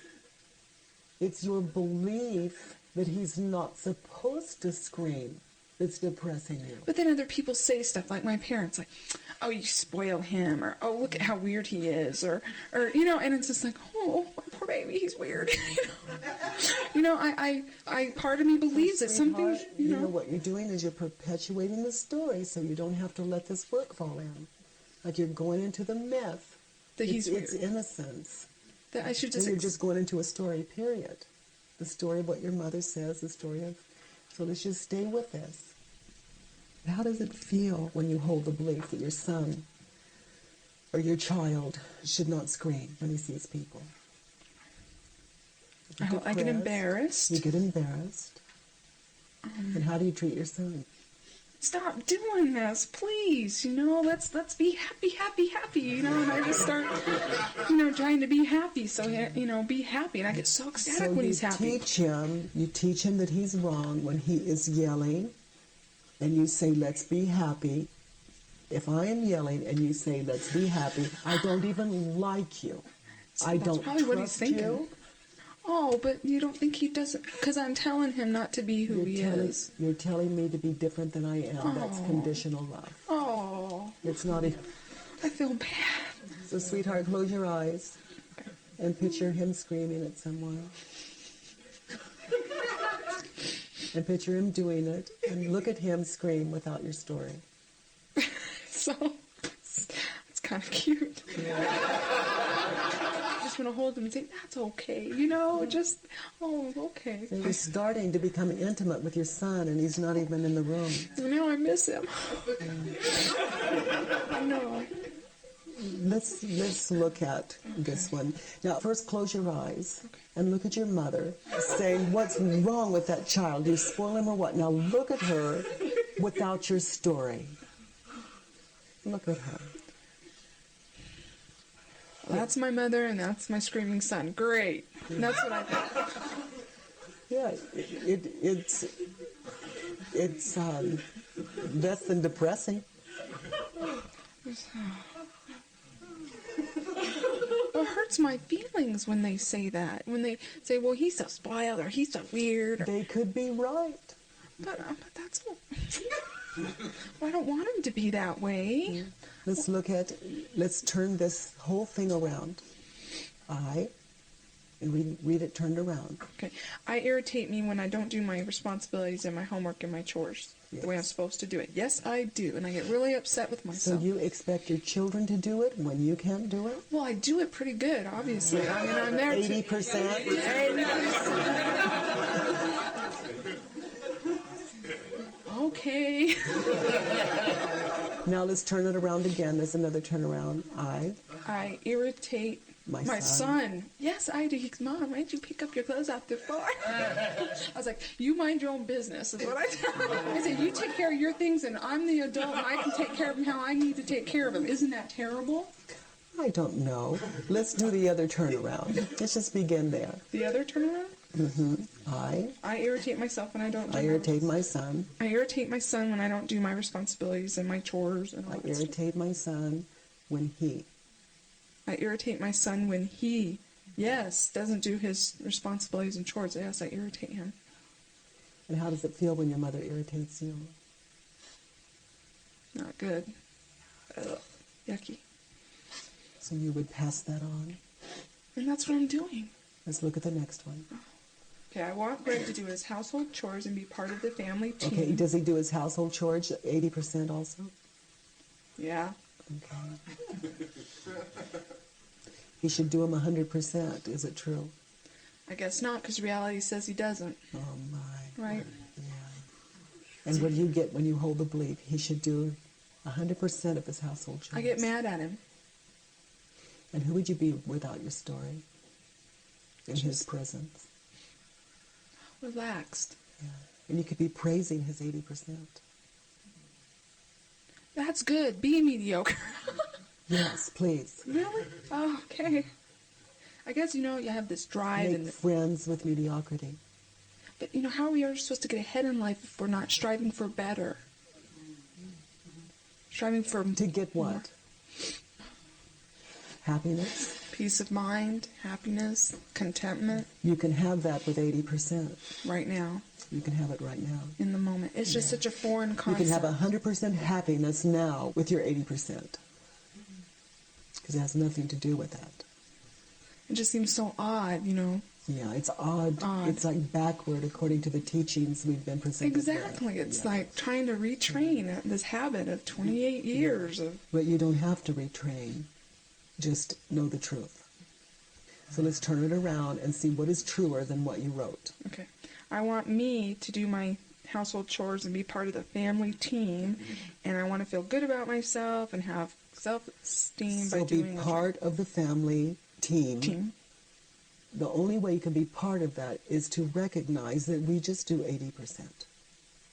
Be part In our of house, the we team. just do 80%. Well, if I'm your son, be part of my team. Okay. I do it 80%. Join the team. Okay. Join the family team over here, Mom. Okay. You know, you keep fighting it. You're the one not joining, not us. You keep striving for perfection, and we love you, we try to do it, and we fail every time. Mm-hmm. And even when we do it 80%, Still not good enough. yeah, we lose. So let's look at the next one. And I'm a real team you're player, right. you know? I thought I was. When you're not the captain, you get very upset. Yes. That is not team playing. And that's this thing about I'm the adult. You know, after you looking, getting a glimpse of yourself, that may not be accurate. You're direct. Let's look at the next one. He shouldn't lie when he knows the truth. He's not supposed to lie, is it true? Ideally, yes, but in reality, no. Ideally is a myth. It's a myth. It's a myth. Have you ever known anyone that didn't lie? You'd think the myth would be blown by now. The whole world lies, and we say, you shouldn't lie. I mean, that is the most obvious thing. So what do I do when my son does say a fib? I say, okay, well, let's get back to the truth, reality here. This is what's reality. And, Yeah, that'll work. okay. Yeah. And don't think he's supposed to see it, because it's you that's supposed to see it. So he's not supposed to lie. Is it true? No. Feel it. Close your eyes and feel it. Look at him. Look at him just doing what he does. How does it feel when you hold the belief he's not supposed to lie when he has just lied? Feel it. You see a loving mother that just turns on him like an enemy? Does it feel like you? No. No. And look at what you say to him, and look at what you do, and look at how you look at him. Oh, I just hate myself now. And just look at it, honey. This is about self-awareness. We begin now. This isn't about the past and what you've done. We begin now. Now look at him again, lying. Okay. Now look at him without your story. He's lying. Now look at him without his story. Oh, he's still sweet. Yeah. The lie had nothing to do with your love for him. No. No. That's why I'm depressed. Because we haven't known how to stop. We've been just lost. How did you stop? That's what you're doing in the share, exactly like this. Just over and over, and it became a habit, a way of thinking. Because you There is a mechanism inside. If you do this long enough, it wakes up, and you think, you'll be standing there going, you lied. And just a smile will break out. You know, it assumes he's not supposed. Well, yeah, he knows it. I know it. I'm going, you lied? What does that mean? You know? Okay. Turn that one around. I shouldn't lie when I know the truth. Yes. And the lie is, here's the lie. He's not supposed to lie. That's the lie. And the truth is, he will lie. Or not. Or not. It's not your business. It's not But my if you catch him in something you perceive as a lie and you think it should be different, you're in a lie. And it's your lie that is depressing you, not his. But I should bring it to his attention that what the truth is. Keep going back to the truth. I don't know. You can say, you know, my experience is, sweetheart, you're not telling the truth right now, and if you want to talk about it, I'm available. And go on with your life. Wow. That seems so simple. It is. Less effort. The more I'm here, the more I realize how much I manipulate and control, and it's like, oh my God. It's not love. But I really think I love children. It's depression. I am depressed. Let's look at the next one.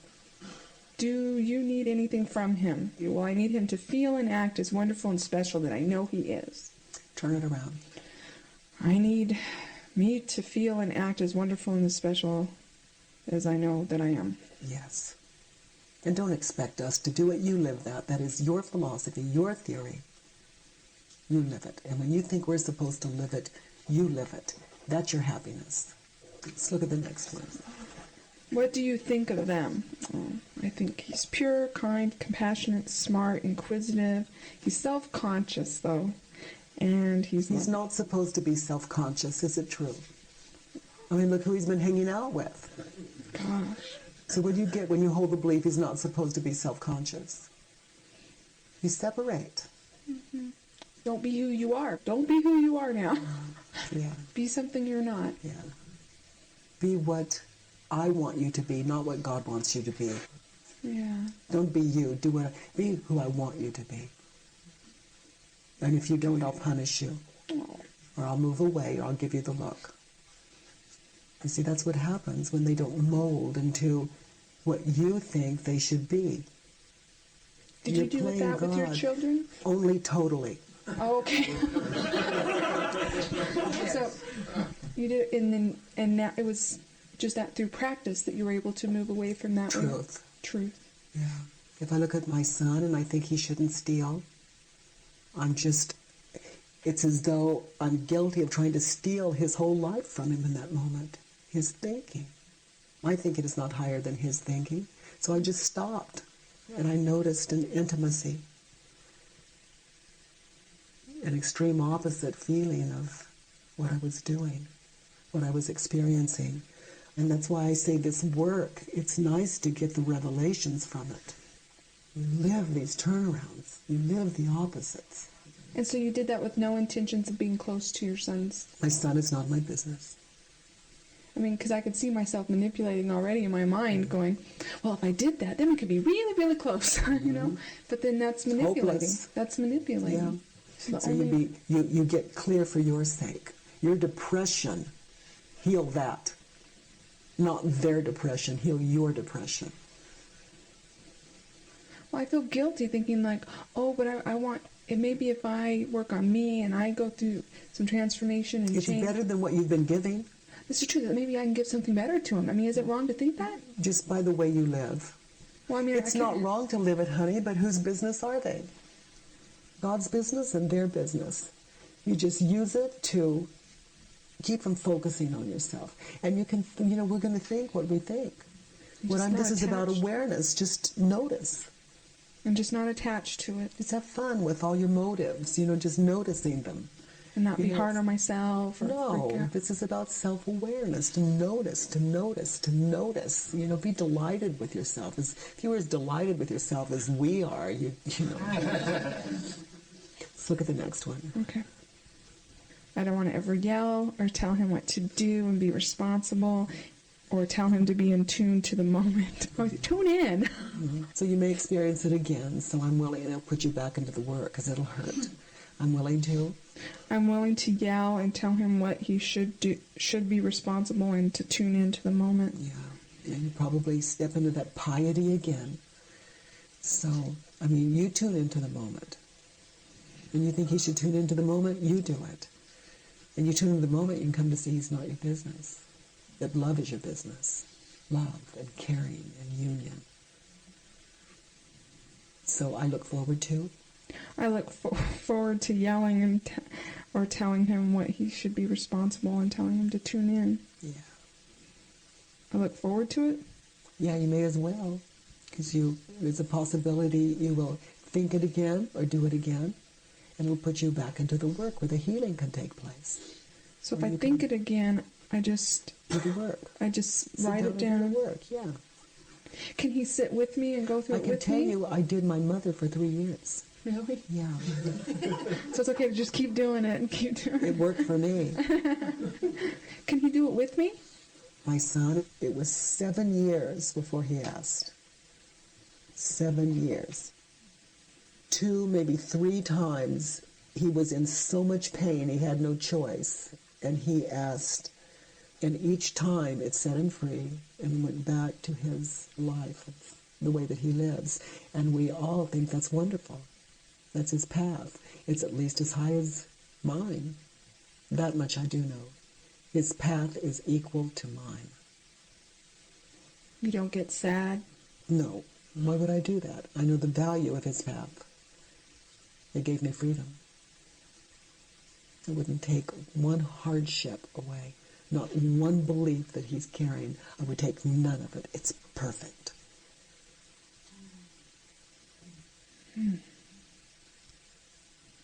His suffering is not my business. My suffering is my business. If I can live in my truth, it attracts. And if it doesn't, either way, it's not my business. But, it seems to attract and people ask, and I'm there to say yes. Because the door is open, the gate's open. That's what an asking is. If my son doesn't ask, what am I going to do? Be a lecturer? You don't get a little bit sad? No. I would just think, And when you feel sadness, good. Sit down and do the work. Oh, okay. Because it's That's probably amazing. your child experiencing something that you're afraid of for yourself. Or afraid for your child to... No. No. Okay. Like if the kids are yelling at him or teasing him, you're projecting your own stuff onto him. You think he's feeling what you would feel, and you're confused. It's what you would feel. You can't know him. I watched two little boys, same age, 5 months apart. I watched them part of yesterday, and one of them has so much energy, and he'll take things, his fist or objects, and he'll hit the other little guy. And he's the larger one. And he'll hit this other little guy, and the little guy will cry and get up and want to be with him again, over and over and over. And then this morning, the little guy with all the energy left, and the other little guy is there this morning, and I said, "Sweetheart, do you love your cousin?" He says, "Yes." I said, "Does he hit you a lot?" And he said, "Yes, he fights and he hits me here." And he was so happy. I mean, he just loves it. No. So I could step in and say, "Oh, hitting is wrong. It's not nice." And then they go, let me see. And it changes his whole love relationship with himself and the apparent outside world. I'm not the teacher of pain. I mean, he's a lover of what is. Wow. So can you see how your depression is this thing, this myth? People shouldn't lie. Is it true? No. How does it feel when you hold the belief he's not supposed to lie? Depressed. And who would you be without this myth? I don't know. I have no idea. Nowhere to go but out. Yeah, so who would you be without your story? Live it and find out. It's kind of scary. Yeah, it's good. Yeah. It's good. Who would I be? Who would I be? Deepening inquiry. Now that you've heard a few examples of the work, we'll go deeper into the inquiry process and explore each of the questions and the turnaround in greater detail. My intention here is to support you as you begin to travel into the infinite mind and begin to realize that there's nothing to fear. There is nowhere you can travel where inquiry won't safely hold you. The work always brings us back to who we really are. Each belief investigated to the point of understanding allows the next belief to surface. You undo that one. Then you undo the next and the next. And then you find that you are actually looking forward to the next belief. At some point, you may notice that you're meeting every thought, feeling, person, and situation as a friend, until eventually you are looking for a problem, until finally you notice that you haven't had one in years. Question 1. Is it true? Sometimes it's immediately evident that the statement you've written is simply not true. If the answer that comes to you is a resounding no, then move on to question 3. Otherwise, let's look at some ways to examine question 1 further. What's the reality of it? If your answer to question 1, is it true, is yes, ask yourself, what's the reality of the situation? For example, Paul shouldn't watch so much television. What's the reality of it? In your experience, does he watch a lot of television? Yes. The reality is that Paul watches between 6 and 10 hours of television on most days. How do we know that Paul should watch so much television? He does. That's the reality of it. That's what's true. A dog barks, a cat meows, and Paul watches television. That's his job. It may not always be that way, but for now, that's the way it is. Your thought that Paul shouldn't watch so much television is just your way of mentally arguing with what is. It doesn't do you any good, and it doesn't change Paul. Its only effect is to cause you stress. Once you accept the reality that he watches so much television, who knows what changes can develop in your life? Reality, for me, is what is true. The truth is whatever is in front of you, whatever is really happening. Whether you like it or not, it's raining now. It shouldn't be raining is just a thought. In reality, there is no such thing as a should or a shouldn't. These are only thoughts that we impose onto reality. The mind is like a carpenter's level. When the bubble is off to one side, it shouldn't be raining. We can know that the mind is caught in its thinking. When the bubble is right in the middle, it's raining. We can know that the surface is level and the mind is accepting reality as it is. Without the should and shouldn't, we can see reality as it is, and this leaves us free to act. From this position, positive change can take place efficiently, clearly, and sanely. We won't necessarily know how the changes happen, but they happen nonetheless. Whose business is it?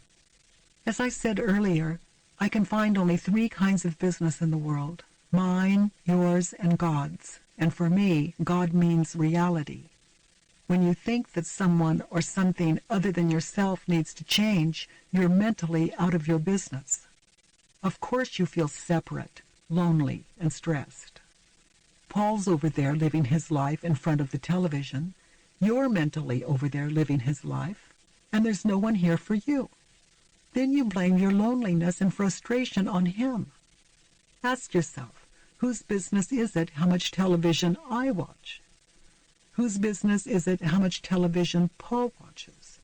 And can I really know what's best for Paul in the long run? Paul should watch less television. Is it true? Whose business is it? Question 2. Can you absolutely know that it's true? If your answer to is it true is yes, ask yourself, can I absolutely know that it's true? In many cases, the statement appears to be true. Of course it does. Your concepts are based on a lifetime of uninvestigated beliefs. After I woke up to reality, I noticed many times how people in conversations, the media, and books made statements such as, there isn't enough understanding in the world. There's too much violence. We should love one another more. These were stories I used to believe too. They seemed sensitive, kind, and caring.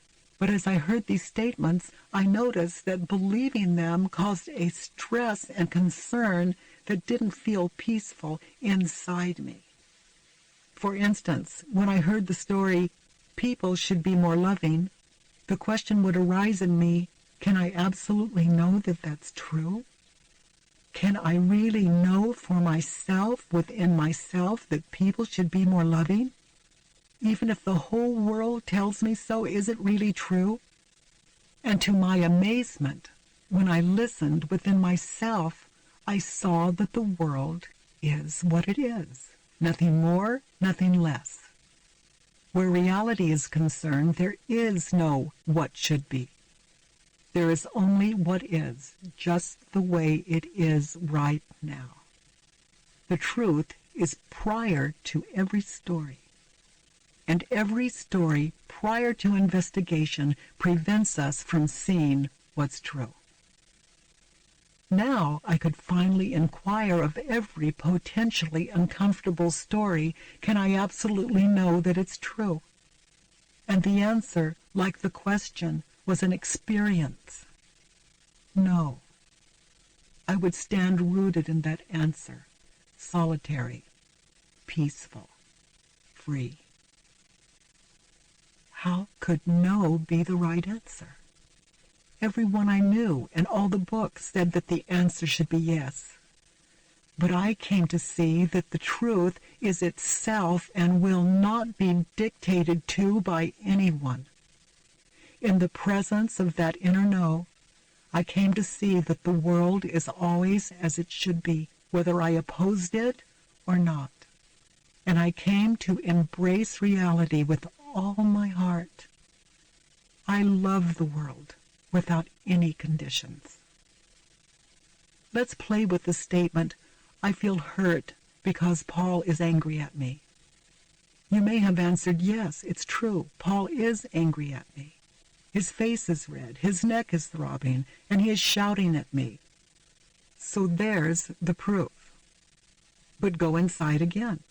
Can you really know that it's you Paul is angry at? Can you really know what's going on inside someone else's mind? Can you know by someone's facial expression or body language what he is really thinking or feeling? Have you felt fear or anger, for example, and observed your own helpless, fearful emotions point the finger of blame at the person nearest you? Can you absolutely know what another person is feeling even when he tells you? Can you be certain that he is clear about his own thoughts? Have you ever been confused about who or what you were angry at?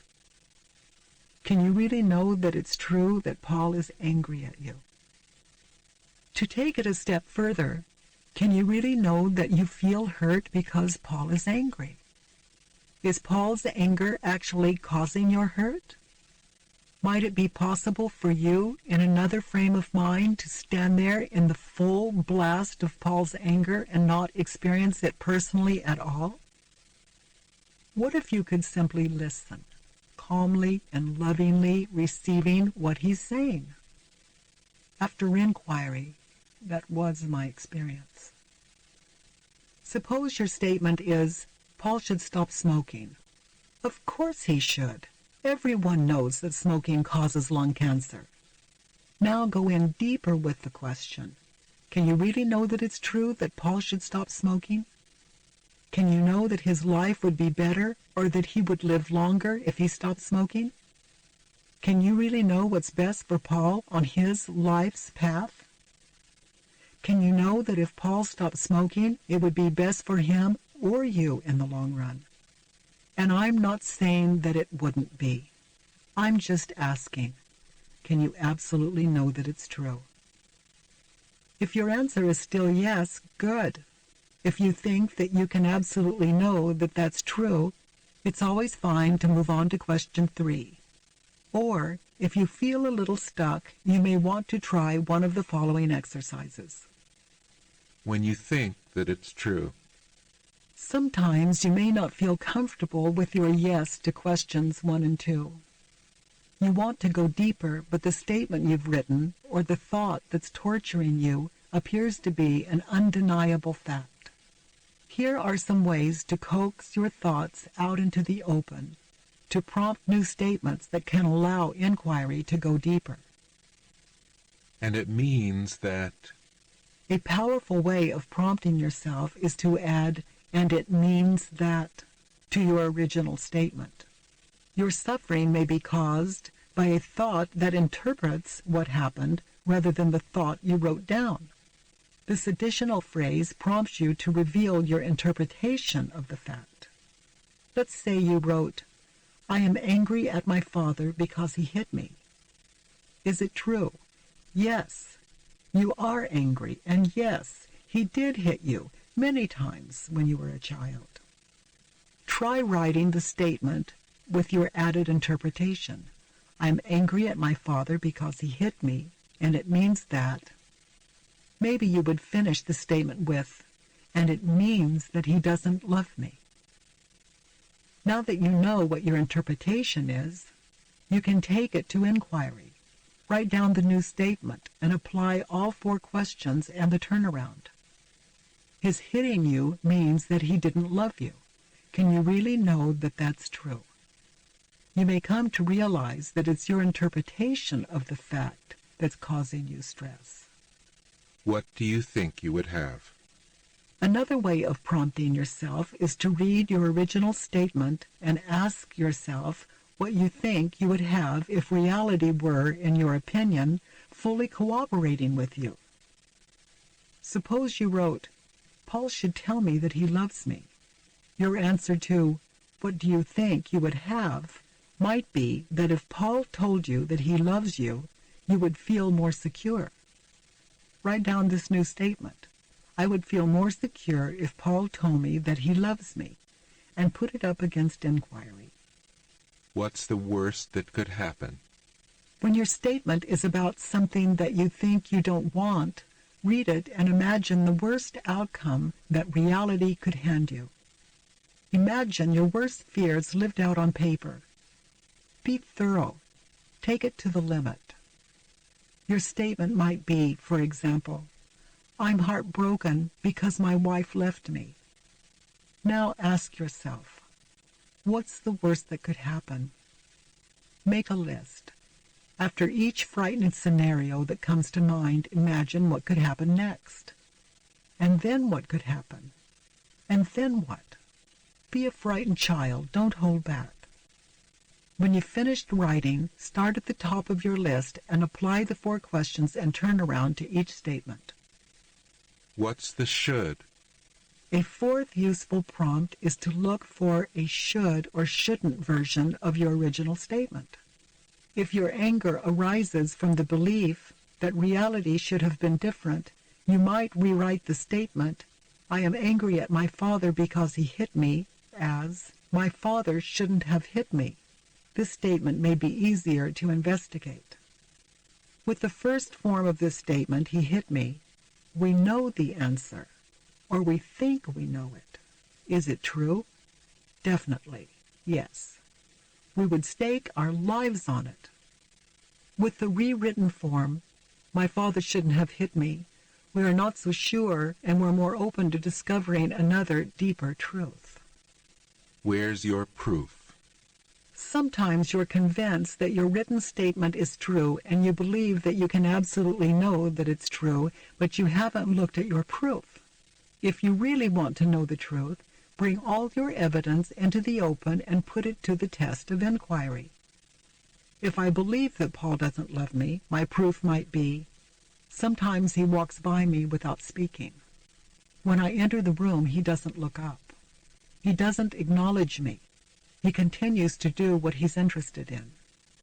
He doesn't call me by name. I ask him to take out the trash and he pretends not to hear me. When we do talk, he seems distant, as though he has more important things to do. Investigate each of your proof of truth statements, using all 4 questions and the turnaround. Test your whole list in this manner and then return to your original inquiry. I'm saddened by Paul because he doesn't love me. Is it true? Question 3. How do you react when you think that thought? With this question, we begin to notice internal cause and effect. You can see that when you believe the thought, there's an uneasy feeling, a disturbance that can range from mild discomfort to fear or panic. Since you may have realized from question 1 that the thought isn't even true for you, you're looking at the power of a lie. Your nature is truth. And when you oppose it, you don't feel like yourself. Stress never feels as natural as peace does. After the 4 questions found me, I would notice thoughts like, people should be more loving, and I would see that they caused a feeling of uneasiness. I noticed that prior to the thought, there was peace. My mind was quiet and serene. There was no stress, no disturbing physical reaction. This is who I am without my story. Then, in the stillness of awareness, I began to notice the feelings that came from believing or attaching to the thought. And in the stillness, I could see that if I were to believe the thought, the result would be a feeling of unease and sadness. From there, it would go to, I should do something about this. From there, it would shift to guilt. I didn't have the slightest idea of how to make people be more loving, because I myself couldn't be any more loving than I, in fact, was. When I ask, how do I react when I believe the thought that people should be more loving, I saw that not only did I have an uncomfortable feeling, but I also reacted with mental pictures of the wrongs I had once thought I'd suffered, of the terrible things I had once thought people had done to me, of my first husband's unkindness to our children and me. Anything to prove that the thought was true. I flew off into a world that didn't exist. There I was, sitting in a chair with a cup of tea, and mentally I was living in the pictures of an illusory past. I became a character in the pages of a myth of suffering, the heroine of suffering, trapped in a world filled with injustice. I reacted by living in a stressed body, seeing everything through fearful eyes, a sleepwalker in an endless nightmare. The remedy was simply to investigate.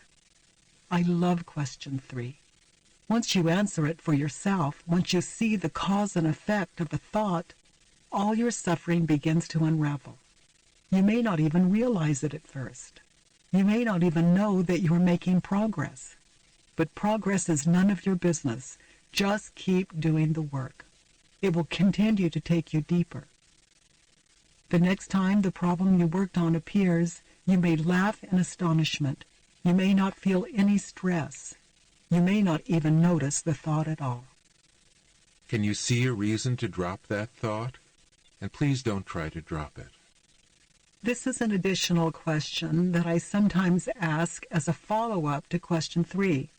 Can I see a reason to drop the thought? Yes, I can. I was at peace before the thought appeared, and after it appeared, I felt contraction and stress. It's important to realize that inquiry is about noticing, not about dropping the thought. That is not possible. If you think that I'm asking you to drop the thought, I'm not. Inquiry is not about getting rid of thoughts. It's about realizing what's true for you through awareness and unconditional self-love. Once you see the truth, the thought lets go of you, not the other way around. Can you find one stress-free reason to keep the thought? Another question I sometimes ask is, can you find one stress-free reason to keep the thought? You may see lots of reasons, but they all cause stress. They all hurt. None of them is peaceful or valid, not if you're interested in putting an end to your suffering. If you find one that seems valid, ask yourself, is this reason peaceful or is it stressful? Does thinking that thought bring peace or stress into my life?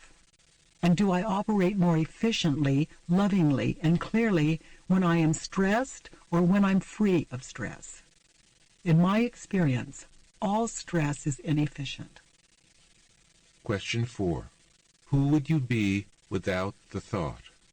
This is a very powerful question. Picture yourself standing in the presence of the person you have written about when they're doing what you think they shouldn't be doing. Now, just for a minute or two, close your eyes, take a deep breath, and imagine who you would be if you couldn't think this thought. How would your life be different in the same situation without this thought? Keep your eyes closed and watch them without your story. What do you see? How do you feel about them without the story? Which do you prefer, with or without your story? Which feels kinder? Which feels more peaceful? For many people, life without their story is literally unimaginable. They have no reference for it. So I don't know is a common answer to this question. Other people answer the question by saying, I'd be free, I'd be peaceful, I'd be a more loving person, or I'd be clear enough to understand the situation and act efficiently. Without our stories, we are not only able to act clearly and fearlessly, we are also a friend, a listener. We are people living happy lives. We are appreciation and gratitude that have become as natural as breath itself. Happiness is the natural state for someone who knows that there's nothing to know and that we already have everything we need right here, now. The answer to question 4 may leave us without an identity. This is very exciting. You're left with nothing and as nothing other than the reality of the moment, with no illusion of a past or future. A variation of question 4 that I sometimes ask is, who or what would you be without the thought? Sit with it. Let any thoughts or pictures come and go as you contemplate this form of the question. It can be an extremely rich experience. Peace is the answer that people often come to. And again I ask, what would you be without even that thought? The turnaround. The turnaround is a very powerful part of the work. It's the part where you take what you have written about others and see if it is as true or truer when it applies to you. As long as you think that the cause of your problem is out there, as long as you think that anyone or anything else is responsible for your suffering, the situation is hopeless. It means that you are forever in the role of the victim. So bring the truth home to yourself and begin to set yourself free. Inquiry combined with the turnaround is the fast track to self-realization. Let's look at the statement, Paul is unkind. Paul is unkind turns around to, I am unkind. Go inside and find the situations in your life where this seems true for you. Have you also been unkind to Paul? Aren't you being unkind in the moment when you are seeing Paul as unkind? Experience what it feels like when you believe that Paul is unkind. Your body may tense, your heart may speed up, you may feel flushed. Is that kind to yourself? You may get judgmental and defensive. How does that feel inside you? When Paul insults you, for example, how many times do you replay that scene in your mind? Who is more unkind, Paul, who insulted you once today, or you, who multiplied his insult over and over again in your mind? Consider this. Were your feelings the result of Paul's action itself or your own judgments about it? If Paul insulted you and you didn't know about it, would you suffer? Be still for a moment. Go deep. Stay vigilantly in your own mental business as you sit with this. The 3 types of turnaround. There are 3 ways to do the turnaround. A judgment can be turned around to yourself, to the other, and to the opposite. There are many possible combinations of these 3 to play with. The point is not to find the most turnarounds, but to find the ones that set you free from the nightmare you're innocently attached to. Turn the original statement around any way you want to, until you find the turnarounds that penetrate the deepest. Let's play with the statement, Paul should appreciate me. First, turn it around to yourself. I should appreciate myself. It's my job, not his. Next, turn it around to the other. I should appreciate Paul. If I believe it's so easy for Paul to appreciate me, can I appreciate Paul? Can I live it? Then turn it around to the opposite. Paul shouldn't appreciate me. That's reality, sometimes. Paul shouldn't appreciate me unless he does. Be willing to go inside with each turnaround and ask if it's as true as or truer than the original statement. How does it apply to you in your life? Own it. Really experience it. If that seems difficult for you, add the word sometimes to the turnaround. Can you own that it's true sometimes, even if only in the moment that you're thinking that it's true about the other? You may want to make a list of the many ways and situations where you have not appreciated Paul. Make a list of how you don't appreciate other people and situations in your life. Make a list of things that you do for yourself and for others, and discover how you don't always appreciate yourself. I suggest that you always use the 4 questions before applying the turnaround. You may be tempted to take a shortcut and get right to the turnaround without putting your statement up against inquiry first. This is not an effective way of using the turnaround.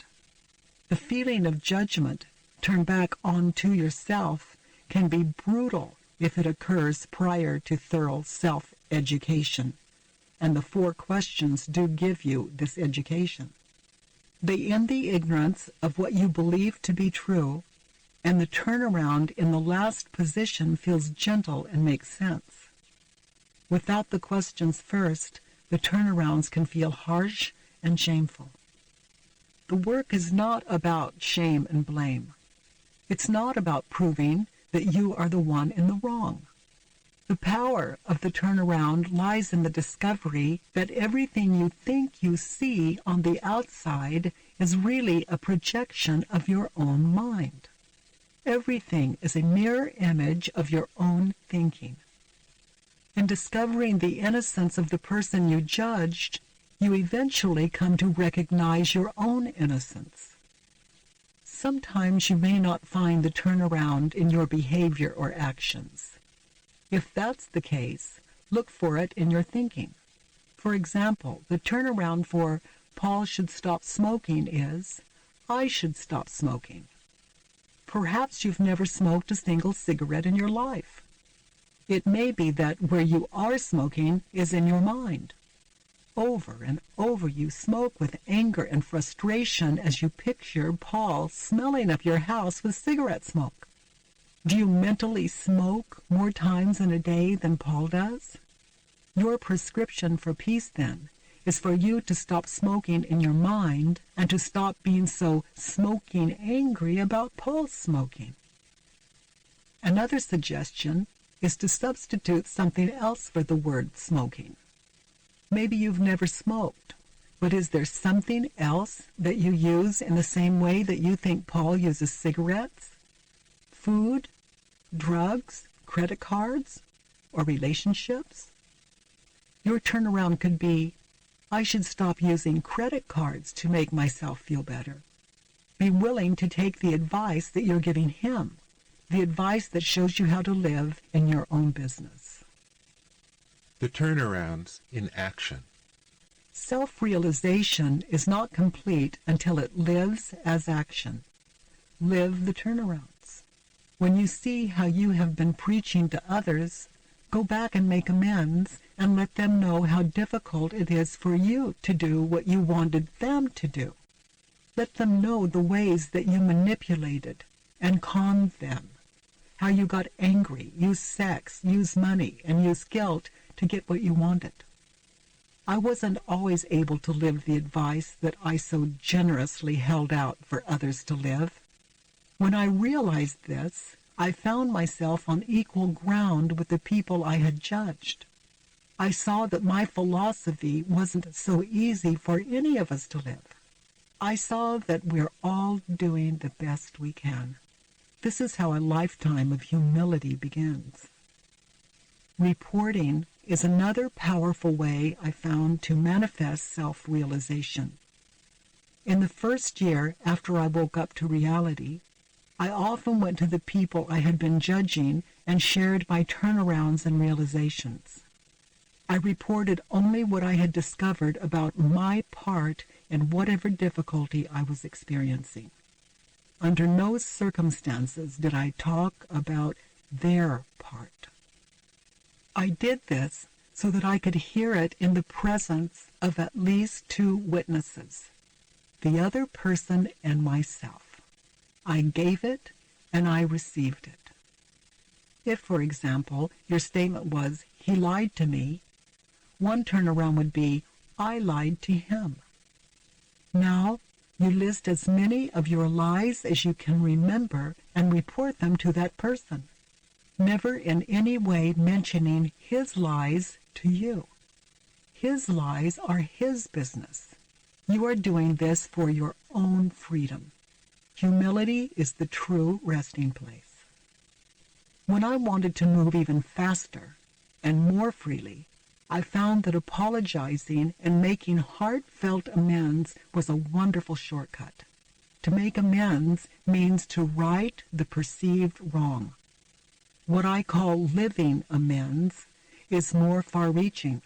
It applies not only to one particular incident, but also to all future incidents of that kind.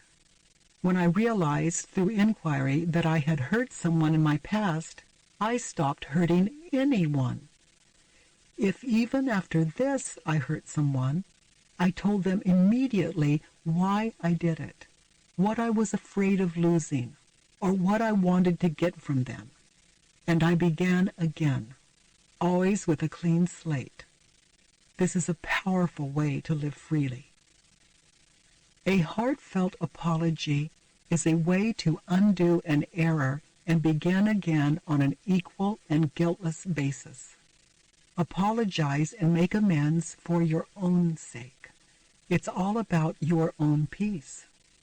What good is it to be a talking saint? We've got an earth full of them. Peace is who you already are without a story. Can you just live it? Go through your list of examples of how the turnaround is true for you and underline each statement where you feel that you harmed someone in any way.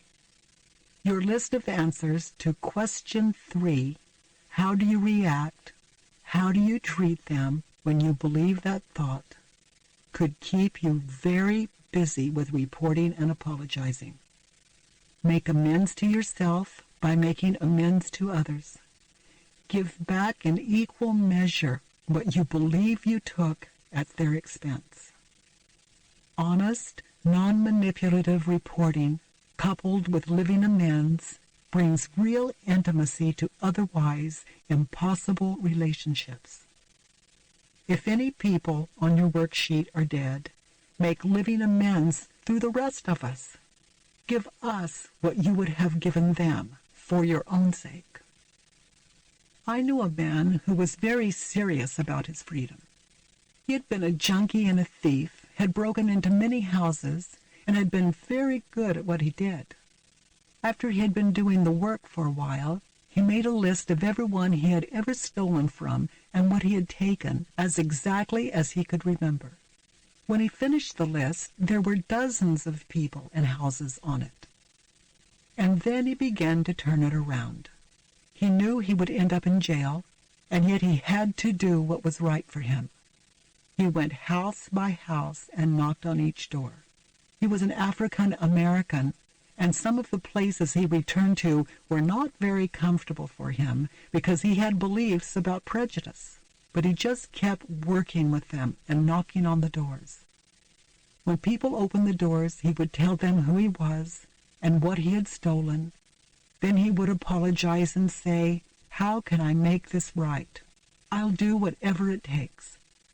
He went to dozens of houses, and no one ever called the police. And he would say, "I have to do something to make this right. Tell me what to do."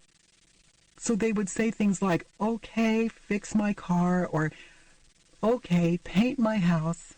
And he would do the job with pleasure and then put a check mark by their name on his list. and every stroke of the paintbrush he said was God, God, God. I have a son, Ross, who has been doing the work for a long time. 8 or 9 years ago, I noticed that as we shopped, he would sometimes say, "Wait for me, Mom, I'll be right back," and leave me for 10 minutes or so.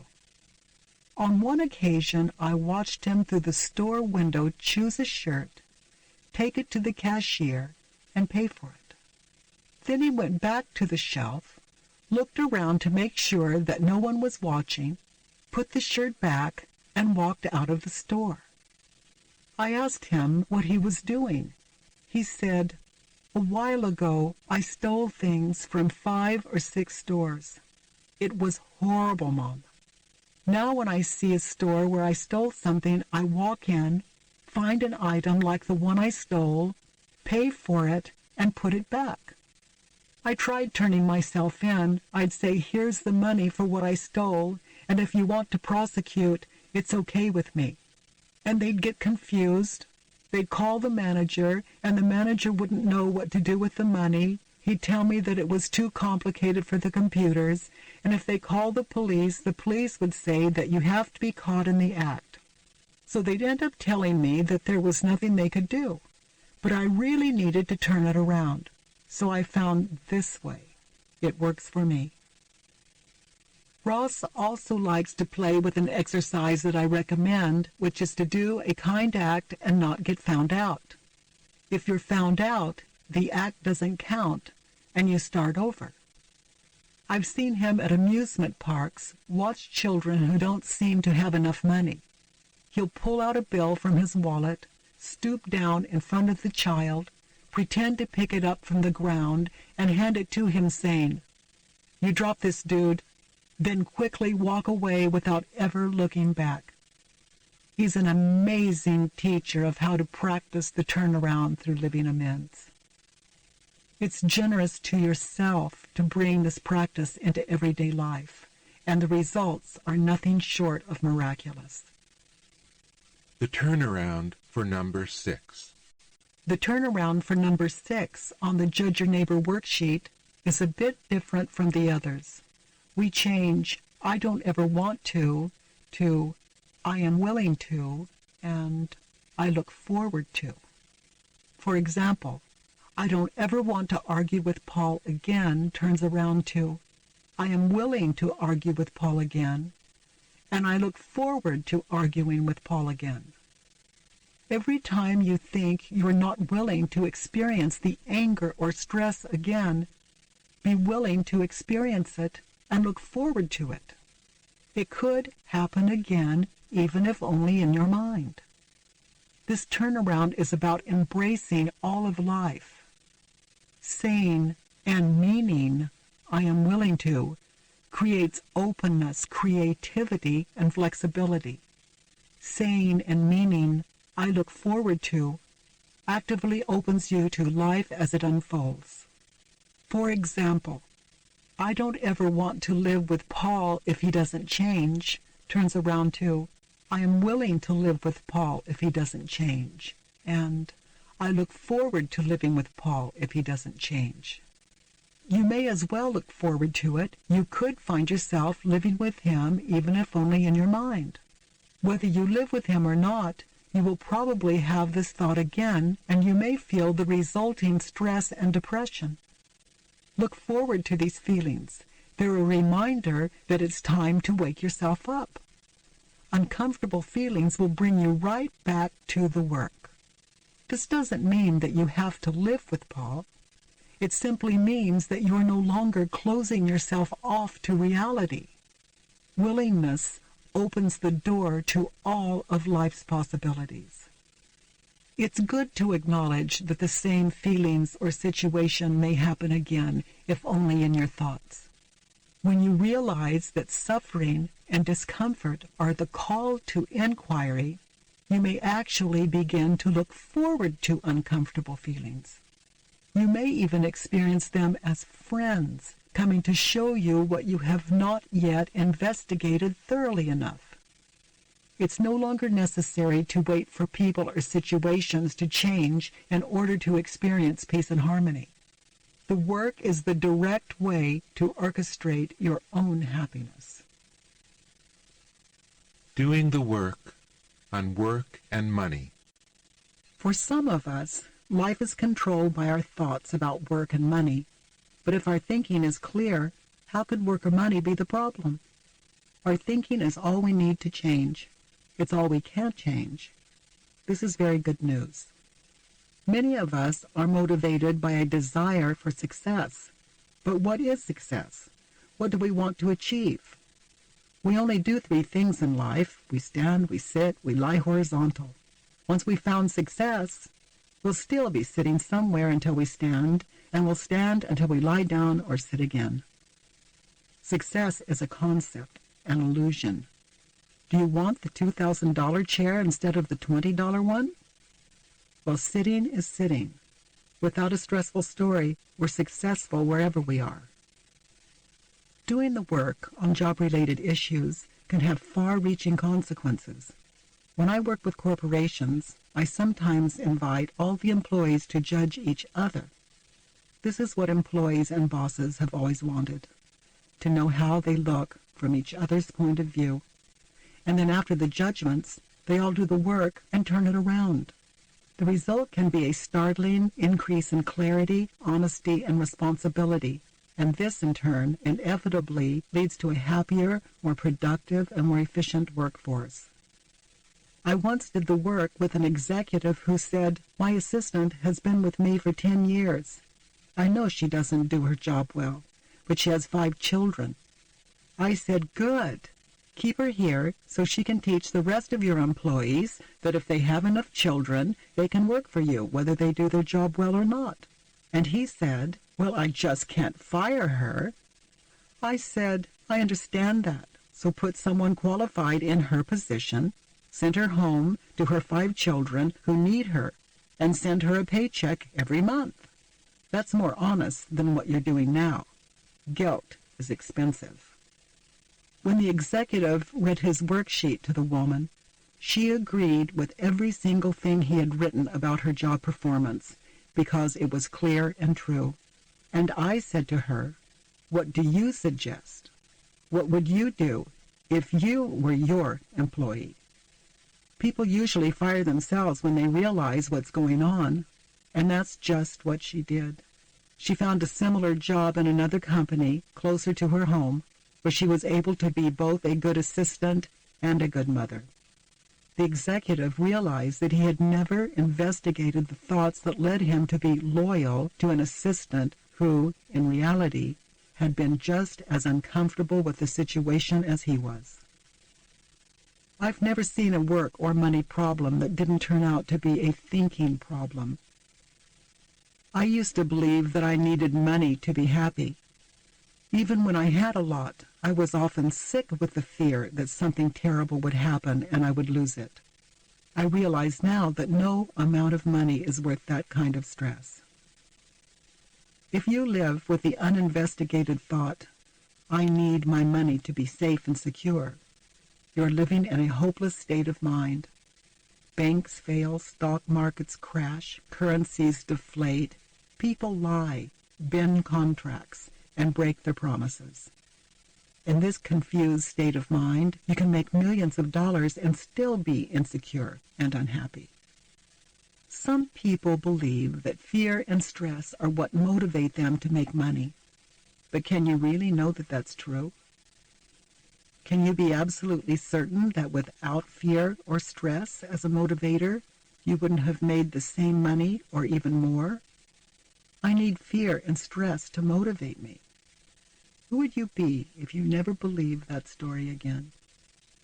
After I found the work inside myself, after it found me, I began to notice that I always had the perfect amount of money for me right now, even when I had little or none. Happiness is a clear mind. A clear and sane mind knows how to live, how to work, what phone calls to make, and what to do to create what it wants without fear. It's a lot easier to make money from this position. In the next dialogue, you'll meet Ruth, whose thoughts about money keep her up at night. Should she invest more in the stock market? Should she sell everything? When you become a lover of what is, there are no more decisions to make about money or anything else. In my life, I just wait and watch. All my decisions are made for me, just as they're all made for you. There is always just one thing to do. Whether you have $10 or $10 million, life never gets more difficult than that. Okay, honey, let's take a look. I am frightened and panicked to the point of paralysis about making decisions about my money, about whether to stay in the market or getting out because of the current volatility and my future depending upon it. Your future depends on your money. Can you really know that that's true? No, but a lot of me goes frantic about it. Your future depends on your money, the money that you have invested. How do you live when you think that thought? In a panicky state, in a high anxiety state. Who would you be without that thought? My future depends on this money I have invested in the market. A much more relaxed person. My body wouldn't be so tense. Give me a reason to keep the thought that is not stressful. There isn't one that's not stressful, and the not thinking about it is a different kind of stress, like I'm being irresponsible then. So either way... Sweetheart, how can you not think about something? It's thinking you. Thought appears. How can not thinking about it be irresponsible? You either think about it or you don't. It appears or it doesn't. It's just amazing that you think after how many years you can control your thinking. Can you control the wind too? Yeah, I can't control my thinking. What about the ocean? No. Let's stop the waves. Not likely. No. Except when you're asleep, they stop. The thoughts? Waves. Waves. No thought, no ocean. No stock market. How irresponsible of you to go to sleep at night.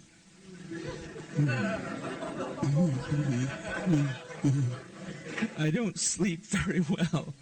I'm up since 5. Yeah, it's irresponsible. Thinking will solve all your problems. Has that been your experience? No. So let's stay up and get some more of that.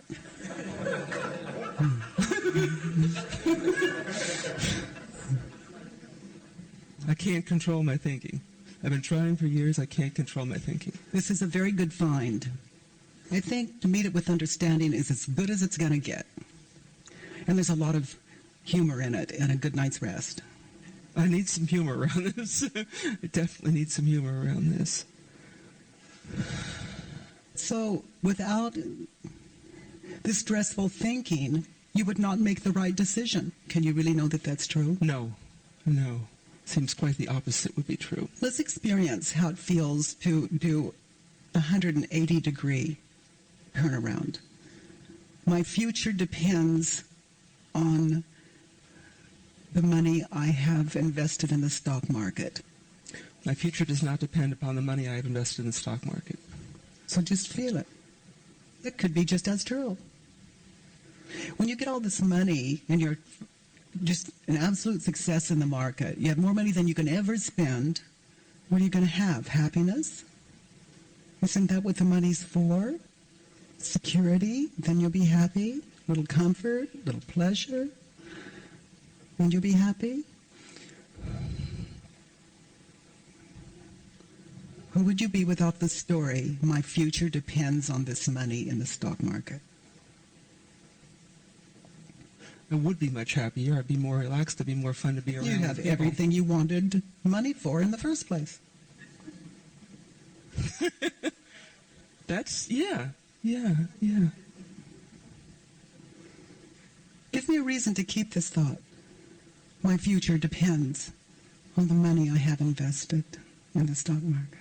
There isn't one. There isn't one. The only future you want is happiness. That was my child prayer, for just peace and happiness. Yes, honey. So the very thing you seek keeps you from the awareness of what you already have.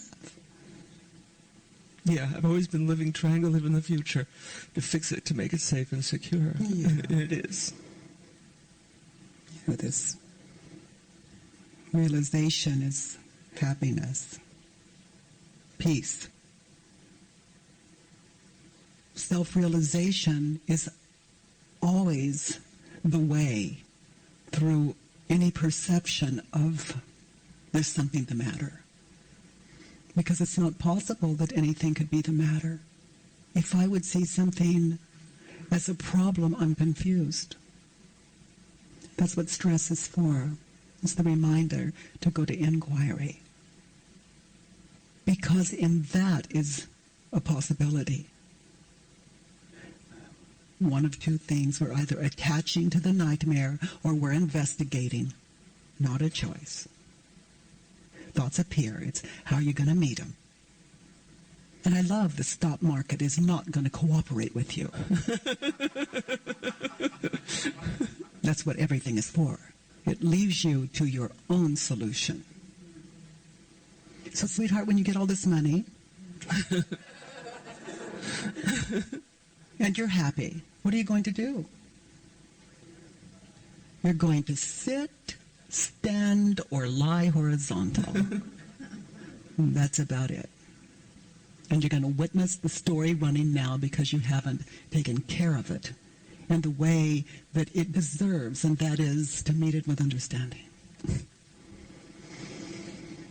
I get the sense that's all there is to do. Yeah, sit, stand, lay down a little.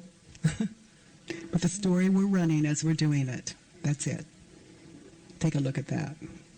Because when you get all this money and you have everything that you ever wanted, what appears is what appears in this chair now.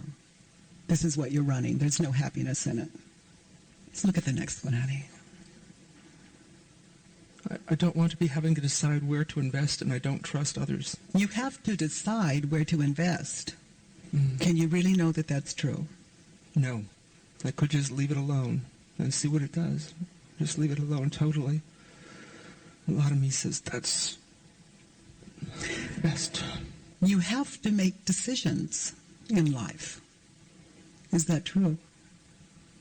People need to make decisions in life. Can you really know that that's true? It feels like I need to, but as you say it, I'm not sure. You would have to feel that way. You're attached to the thought. Yeah. The thought of not having to make decisions sounds glorious. That's my experience. I don't make decisions. They're made. It comes to me, it's done. It was real clear to come here. And it wasn't, Yeah. it wasn't a, should I, shouldn't I? It was just like, yeah, time works, go. So, how was that decision made? I don't know. Maybe it just made itself. You just move your head like that. Did you make that decision? No. You just did that. Did you make that decision? No. No. You need to make decisions. Is that true? Maybe things are just moving right along, without our help. Maybe these decisions are making themselves. And we're telling the story of, I made the decision. I should have made another decision. I'm doing it right. I'm doing it wrong. It's that since my insanity of needing to control. Yeah. I like to say, who needs God when you have you? Who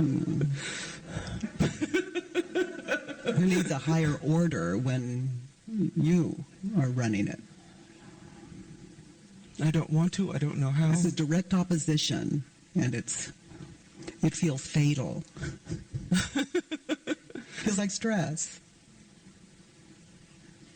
How does it feel when you react to the thought, I need to make a decision? Horrible. Just horrible. That's a very interesting place to even attempt to make a decision, if we could. I mean, we can't even decide to stop. Give me a reason to keep the thought, I need to make a decision.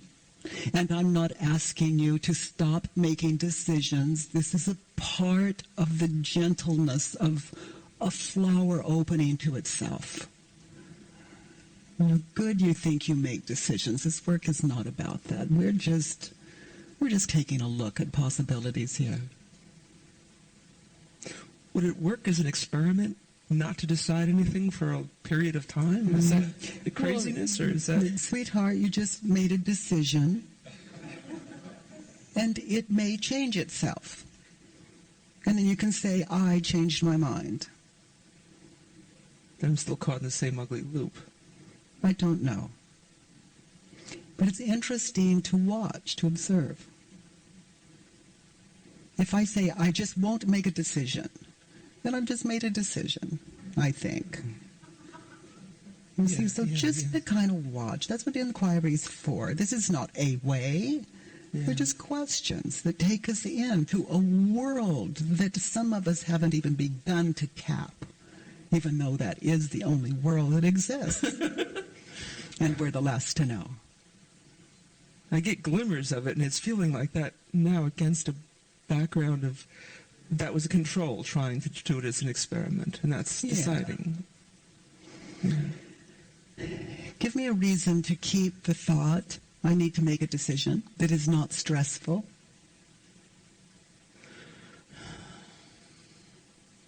I can't come up with any. I can't come up with any.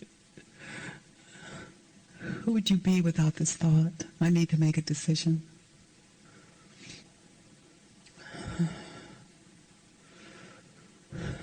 I wouldn't be like my anxious mother. I wouldn't be becoming more and more insane.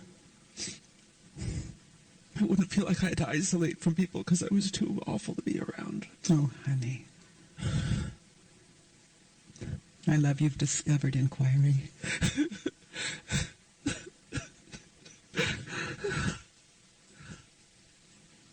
I'm trying so hard, it doesn't work.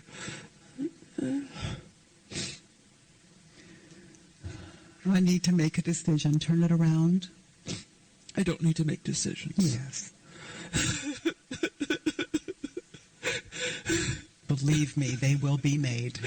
And the piece of that is clear. They have a life, and it's like a laser.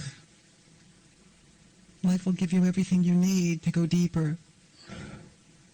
The decision will be made. You act on it. The worst that can happen is a story. If you don't act on it, the worst that can happen is a story. The worst that has ever happened is a story. You lose all your money, you're going to sit somewhere. You make millions of dollars, you're going to sit somewhere. And thoughts appear.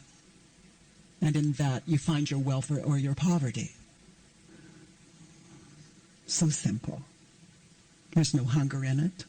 There's no thirst in it. No need for health in it. And it makes its own decision. When to eat, when to sleep. It just kind of roams around, it appears. And it's very peaceful and entirely successful.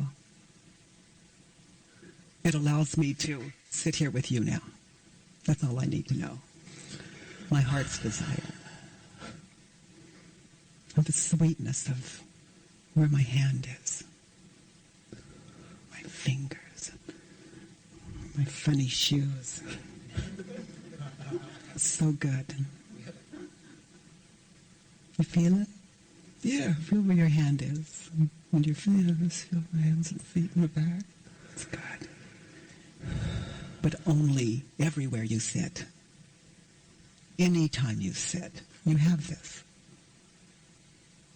It's a gift. Just waiting to be noticed. It's called love. Everlasting. I don't know where this stuff comes from. Everlasting. Let's look at the next one.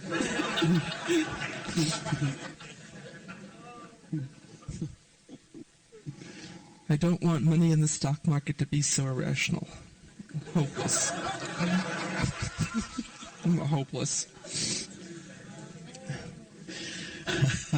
Money in the stock market is irrational. I'm irrational. Yeah, when you see it that way, that's very frightening. So money is irrational. The stock market is irrational. Can you really know that that's true? No. How do you react when you think that thought? With fear of being out of my body. Mm-hmm. Can you see a reason to drop this thought? And I'm not asking you to drop it. Those of you new to the work, you can't drop it. You can think you do, and then it appears and brings the same fear with it that it did before, maybe a little more, because we're a little more attached. So what I say is simply, can you see a reason to drop this thought? The stock market is irrational. I can see a reason. That doesn't mean that I have to do it, is what Absolutely. I can see a reason. Yeah, this is about realization, not changing anything. As you realize, the world changes because you're the projector that looks out to see what the projector is. It's imaging back. So as you realize what is true for you, the mirror image has to change. In other words, the world as you perceive it to be. That's just how it is. Clarity, for me, is a word for beauty. And when I'm clear, I see only beauty. Because I am the projector perceiving. And everything comes from that. If I am not clear, then I am going to project all that craziness as a world. So we don't drop the thought of this nightmare out there because we didn't make it in the first place. We can't drop what we didn't bring about. So when we meet it with understanding, the world changes. That's it, because you are the projector of the entire world. Let's look at the next one, honey. Decisions shouldn't be so difficult or frightening. Is that true? Are they? They are when I really work hard to make them. And When you're trying to just make happen. them ahead of their time, it's as you said, hopeless. You cannot make you make a decision ahead of its time. The decision is made when it is. Not one breath sooner. Don't you love it? Yeah, that one's, the shoulders are coming out of my ears in hearing that. You could sit there and just, I need to do something. I need to do something with that stock market. Is it true? I can't really know that. You just let it have you. You just sit there with what your passion is and read, listen, let it educate you, and the decision will come from that. It's a beautiful thing.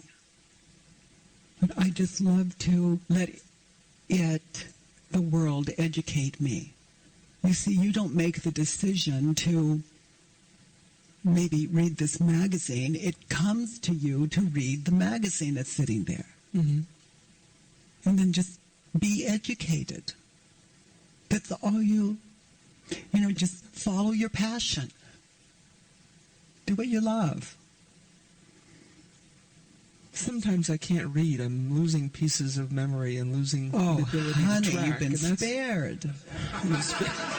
Sometimes I think that. And sometimes it's horribly frightening. Well, what's the worst that could happen if you lost your mind? You lose all your money in the stock market. Yeah, and not having money to have people take care of me when I'm needing it. If you don't have money to pay people to take care of you, you will not be taken care of. Can you really know that that's true? No. When it's happened before, I didn't ask for any help. Now I can ask. Yeah. No, I don't know that's true. Yeah, and that's the worst. Yeah. That's the worst. You can ask and we'll say yes or no. Yeah. You You need to be taken care of if you have no mind or you're ill. You need to be taken care of. Can you really know that that's true? No. No, it's a scary story. It's just a scary story. Yes. The worst that can happen if no one comes and you're lying there ill is a thought. You have inquiry, honey. You do this a while, it awakes inside of you. You're free. You lie on the floor. A thought appears. I need help, and inquiry is awake. It leaves you in peace, which is what everyone with health wants. Let's look at your number 6. I don't ever want to panic over money in the stock market and indecision again. I'm willing.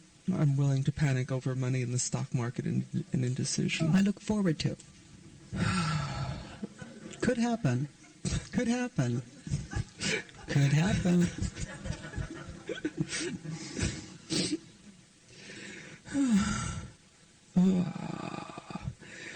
I look forward to panicking over money in the stock market. Yes, because, honey, that'll put you back into the work. Yeah, that's where I want to be. Yeah. Okay. I mean, that's the purpose of stress. It's a friend. It's an alarm clock built in to let you know it's time to do the work. Time to inquire. You're not free in the moment. It's time to set yourself free. So you investigate and get back to what you are. Mm. What waits to be recognized, what's true and what's real. Now. Just as we use stress and fear to motivate ourselves to make money, we often rely on anger and frustration to move us to social activism. If I want to act sanely and effectively while I clean up the Earth's environment, let me begin by cleaning up my own environment, all the trash and pollution in my thinking. Let me clean that up by meeting it with love and understanding. Then my action can become truly effective. It takes just one person to help the planet. That one is you.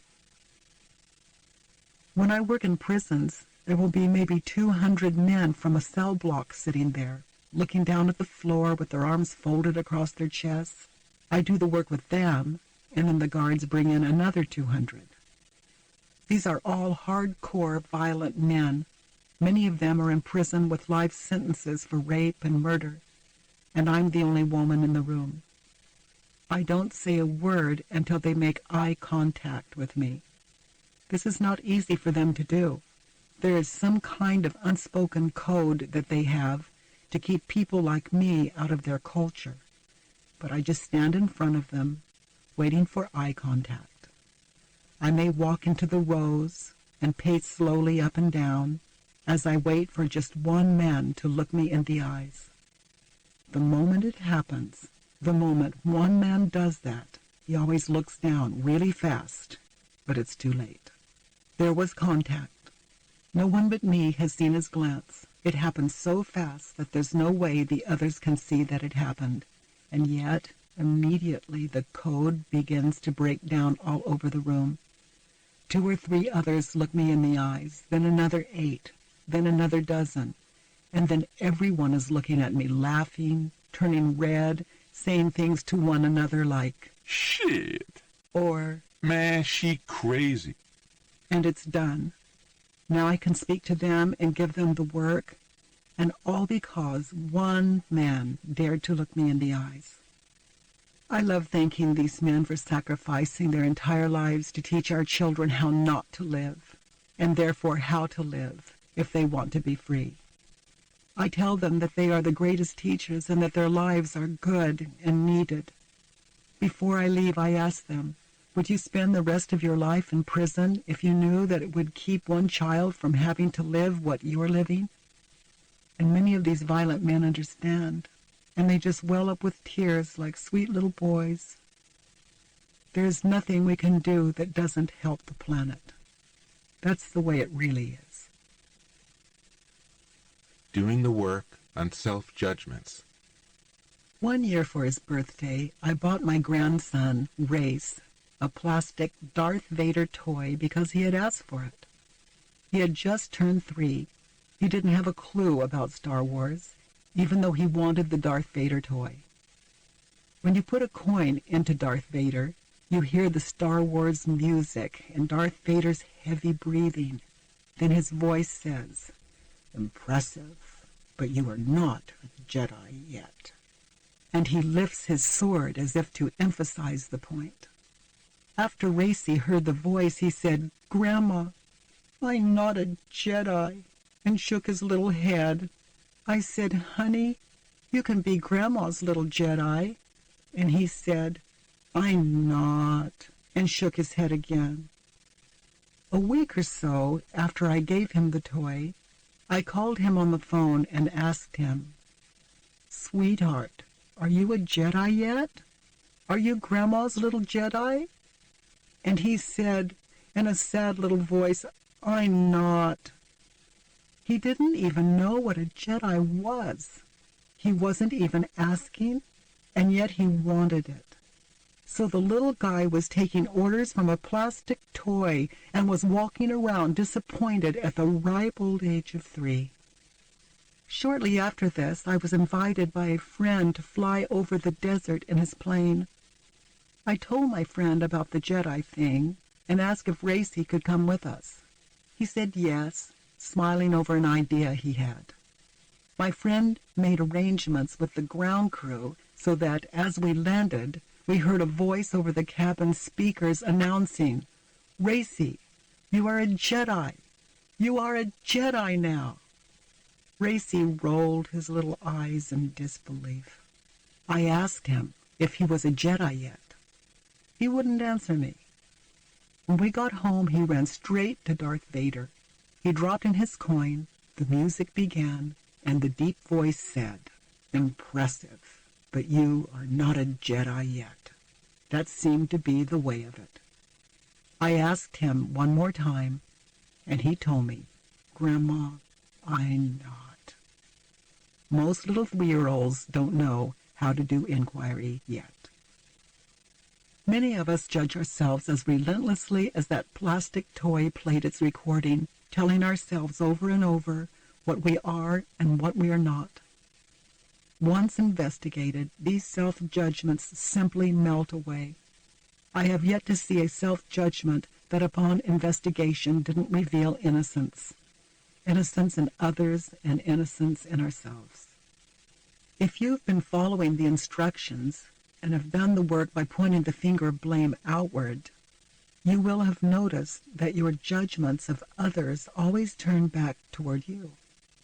When those turned around judgments feel uncomfortable, then you know that you've hit a belief about yourself that you haven't investigated yet. For example, "He should love me" turns around to "I should love myself." And if you experience stress with that thought, you may want to take a look at it.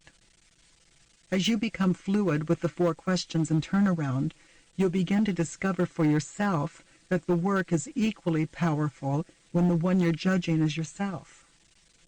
You'll see that the you judge is no more personal than everyone else turned out to be. The work deals with concepts, not people. The 4 questions are used in exactly the same way when you apply them to self-judgments.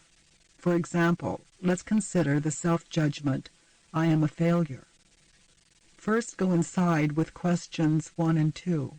Is it true? Can I absolutely know that it's true that I'm a failure? My husband or wife may say so, my parents may say so, and I may say so, but can I absolutely know that it's true? Could it be that all along I have lived the life I should have lived, and that everything I've done has been what I should have done? Then move on to question 3. Make a list of how you react, how you feel physically, and how you treat yourself and others when you believe the thought, "I am a failure." What do you do specifically? What do you say specifically? Do your shoulders slump? Do you go to the refrigerator? Continue with your list. Then go inside with question 4. Experience what your life would be like if you never had this thought again. Close your eyes and picture how you would be without the thought, "I am a failure." Be still as you watch. What do you see? The turnarounds for self-judgments can be quite radical. When you use the 180-degree turnaround, I am a failure, becomes I am not a failure, or I am a success. Go inside with this turnaround and let it reveal to you how it is as true as, or truer than, your original statement. Make a list of the ways in which you are a success. Bring those truths out of the darkness. Some of us find this extremely difficult at first and may be hard-pressed to find even one example. Take your time. If you really want to know the truth, allow the truth to reveal itself to you.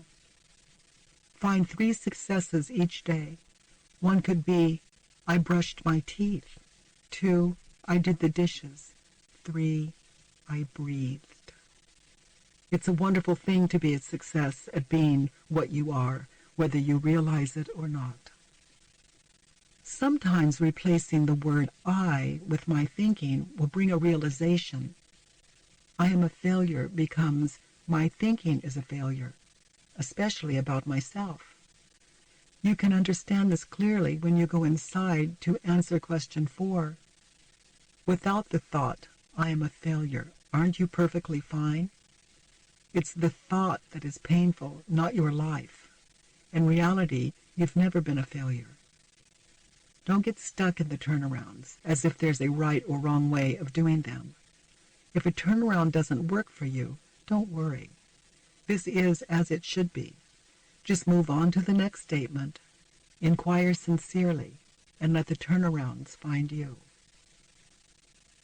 In the next dialogue, you'll meet a brave man named Chris, who has spent months in bed, depressed and suicidal. He has been playing the same thoughts over and over in his mind. I'm worthless. I'm making the wrong choices. I don't deserve to live.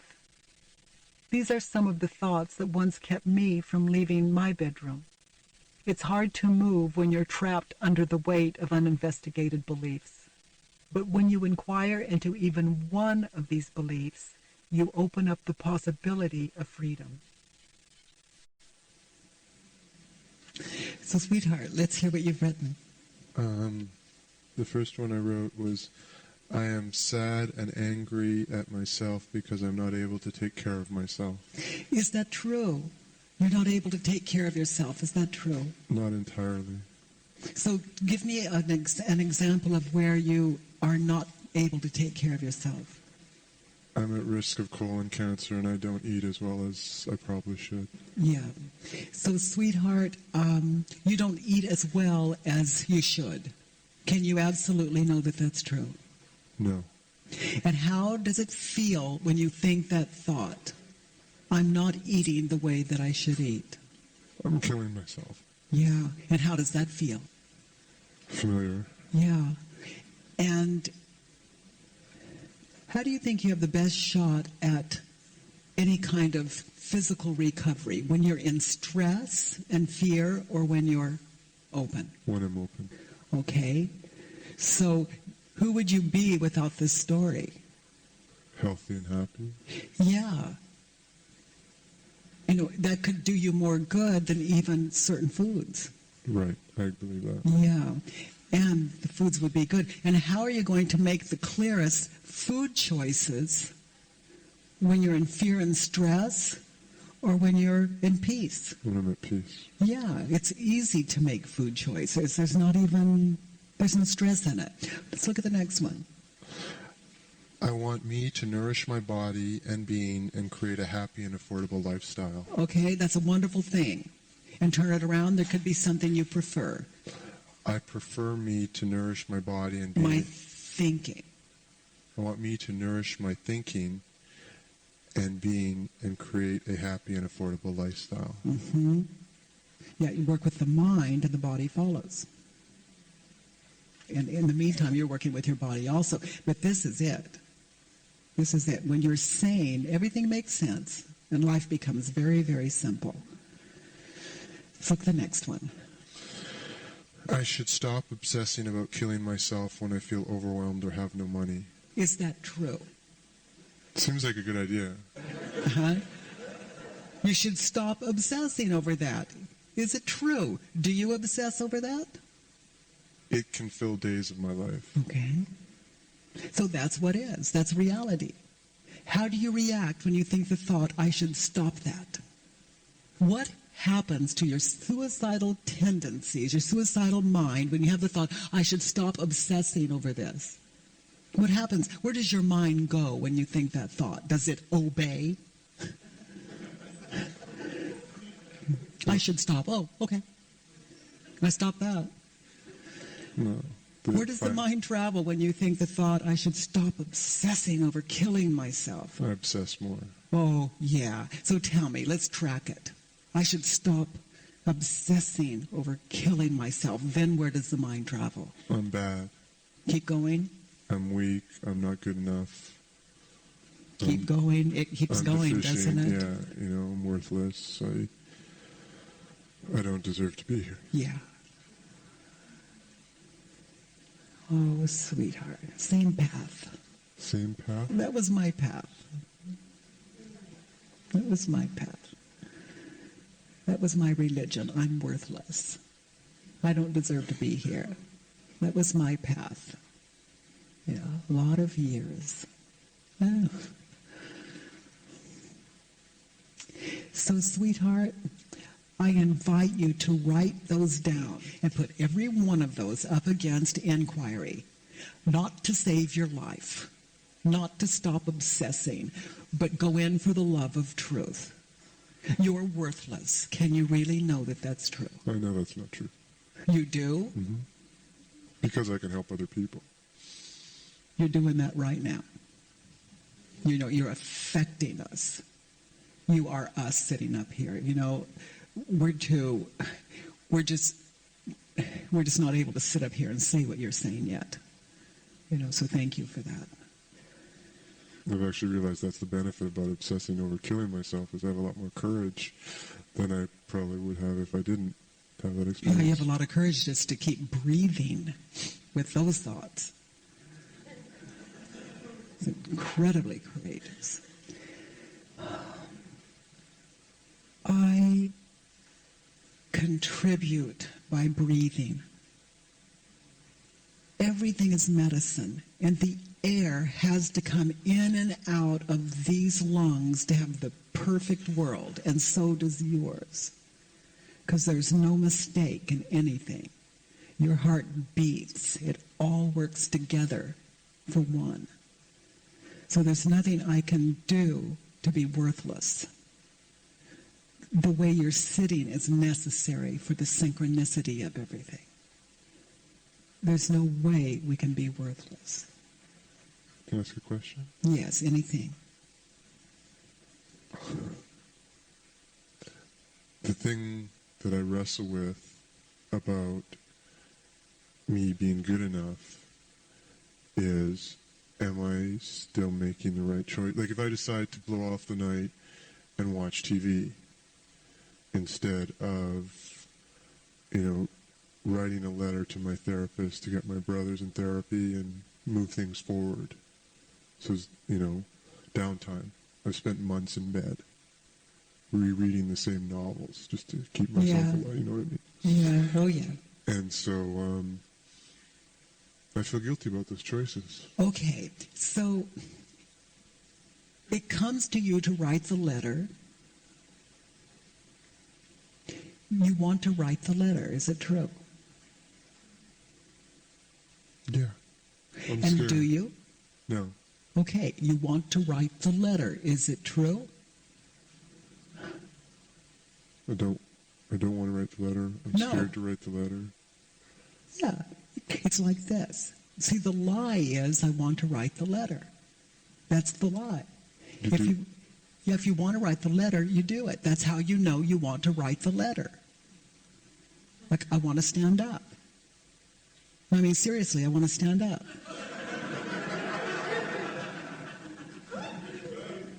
I want to stand up. God, what's the matter with me? I'm so stupid. I'm so worthless. I can't. Everybody else gets to stand up. I can't stand up. Oh, I just want to stand up. It's like that. It's all a lie.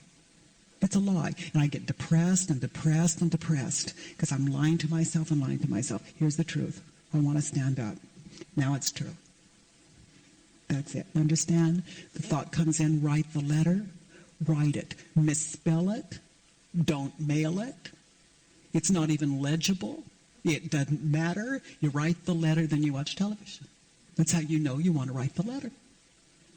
So I'm lying to myself when I say that I want to write the letter. Only totally. So you see what this does? It stops mind. I want to write the letter. And you may find without the lie, you just move to it. It's an act of self-love.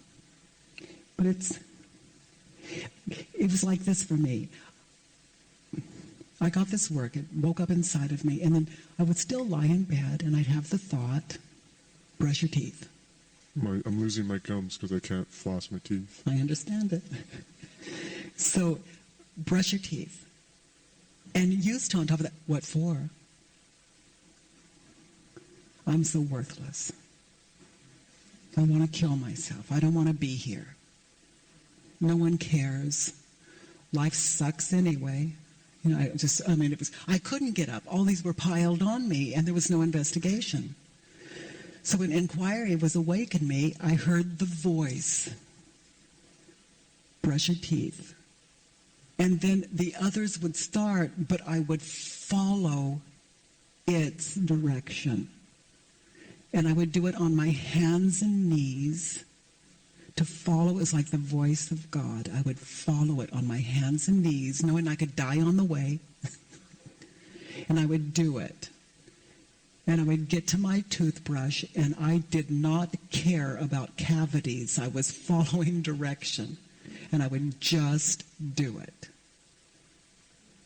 And something began to happen to mind. And then it would be like, I'd have the thought, call your friend. I'd move toward the phone, and someone would knock at the door. And then I would move from phone over to the door. And then maybe I'd have the thought, like someone would say, help me over here. And I would just move. And it all worked because I only did one thing at a time. And it was never too much. I could have a stack of mail like this, but I only did the one on top because there's only one to do, ever. There's only one thing to do. I don't have to do two things. That was too much for me. So when you're going to make the call and the door rings, then you let go of going to make the call and you're answering the door. Because it just doesn't matter. I'm following direction. I don't care what it is. If life is chaos, I'm for it. I'm going to do one thing. And I've never done more than one thing since. Because nothing more is required. It's like, oh, there's so much to do. No, there's only one thing to do now. That's it. And it's never too much. I promise. It's just the mind that says it's too much. I just do one thing. How do you react when you think the thought that you're worthless?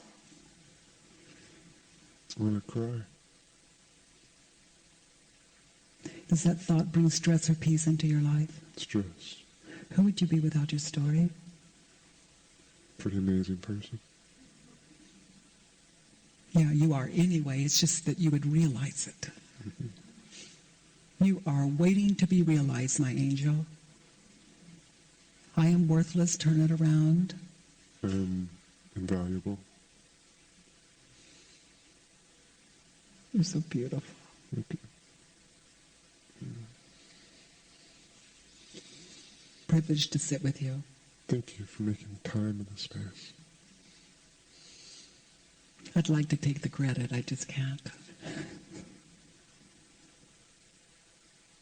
Doing the work with children. I'm often asked if children and teenagers can do the work. My answer is, of course they can. In this process of inquiry, we're not dealing with people. We're dealing with thoughts. And people of all ages, 8 or 80, have the same stressful thoughts and concepts. I want my mother to love me. I need my friend to listen to me. People shouldn't be mean. Young or old, we believe concepts that, through inquiry, are seen to be nothing more than superstitions. I have found that even young children can find the work life-changing. During one workshop for children, a 6-year-old girl got so excited that she said, "This work is amazing. Why didn't anyone ever tell me about it?" Another child, a 7-year-old boy, said to his mother, "The work is the best thing in the whole wide world." Curious, she asked, "What is it that you like so much about the work, Daniel?" He said, "When I'm scared and we do the work, afterward, I'm not scared anymore." When I do the work with young children, the only difference I'm aware of is that I draw from a simpler vocabulary. If I use a word that I think might be beyond them, I ask them if they understand it. If I feel that they really don't understand, then I say what I mean in another way. But I never use baby talk. Children know when they are being talked down to. Here's an example of what doing the work with a 5-year-old girl might sound like. There's a monster under my bed. There's a monster under your bed. Sweetheart, is that true? Yes. Sweetheart, look at me. Can you absolutely know that it's true? Yes. Give me your proof. Have you ever seen the monster? Yes. Is that true? Yes. At this point, the child is beginning to laugh and warm up to the questions, beginning to trust that I'm not going to force her to believe or not to believe, and we can have fun with this monster of hers. Eventually, the monster has a personality, and before the end of the session, I'll ask the child to close her eyes, talk to the monster face to face, and let the monster tell her what he's doing under the bed and what he really wants from her. I'll ask her just to let the monster talk and to tell me what the monster said. I've done this with a dozen children afraid of monsters or ghosts. They always report something kind, such as, "He says he's lonely," or "He just wants to play," or "He wants to be with me." At this point, I can ask them, "Sweetheart, there's a monster under your bed, is that true?" And they usually look at me with a kind of knowing amusement that I would believe such a ridiculous thing. There's a lot of laughter. Parents always report that after the session, the nightmares stop occurring. I also hear that parents don't have to talk their children into coming back to see me. We share an understanding together as a result of inquiry. I once worked with a 4-year-old boy, David, at his parents' request. They had been taking him to a psychiatrist because he seemed so intent on hurting his baby sister. They always had to keep track of him. Whenever he had the chance, he would attack her, even in front of the parents. He would poke her, pull her, try to push her off surfaces, and he was old enough to know that she would fall. They saw him as seriously disturbed. He was getting angrier and angrier. The parents were at their wits' end. In our session, I asked David some of the questions on the Judge and Neighbor worksheet, and the mother's therapist wrote down his answers. Meanwhile, his parents did the work in another room. When they returned, I had them read their worksheets on each other in front of their son so that he could understand there would be no punishment for expressing his feelings honestly. I'm angry at the new baby because I have to change her diapers all day long and can't spend more time with my David. I'm angry at Dad because he works all day and can't help me change diapers for the new baby. Both mother and father continued to judge each other and the baby in front of the little boy. Then it was David's turn to read his statements out loud. I'm angry at Mommy because she spends all her time with Kathy. I'm angry at Daddy because he's not home enough. Finally, we heard his statements about his little sister. I'm angry at Kathy because she doesn't want to play games with me. I want her to play ball with me. She should play with me. She should play with you. Honey, is that true? Yes. David, sweetheart, how does it feel when you think that thought? I'm mad. I want her to play with me. How did you learn that babies should play ball with you? My mommy and daddy. As soon as they heard the answer, his parents knew what was happening. Throughout the entire pregnancy, they had told this little fellow that soon he would have a brother or sister who would play games with him and be there as his playmate. What they had failed to tell him was that the baby would have to grow before she could run or hold a ball. When they explained this to David and apologized to him, he of course understood. He left her alone after that. They later informed me that the troubling behavior had stopped, that they were all working on clear communication, and that he was beginning to trust them again. I love working with children. They come to inquiry so easily, just as we all do when we really want to be free. Doing the work on underlying beliefs.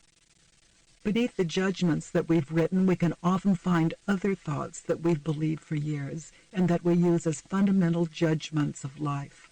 I call these thoughts underlying beliefs.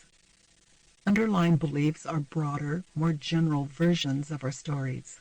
They're like religions we unknowingly live. Suppose you've written down a trivial-sounding thought like, George should hurry up so we can go for a walk.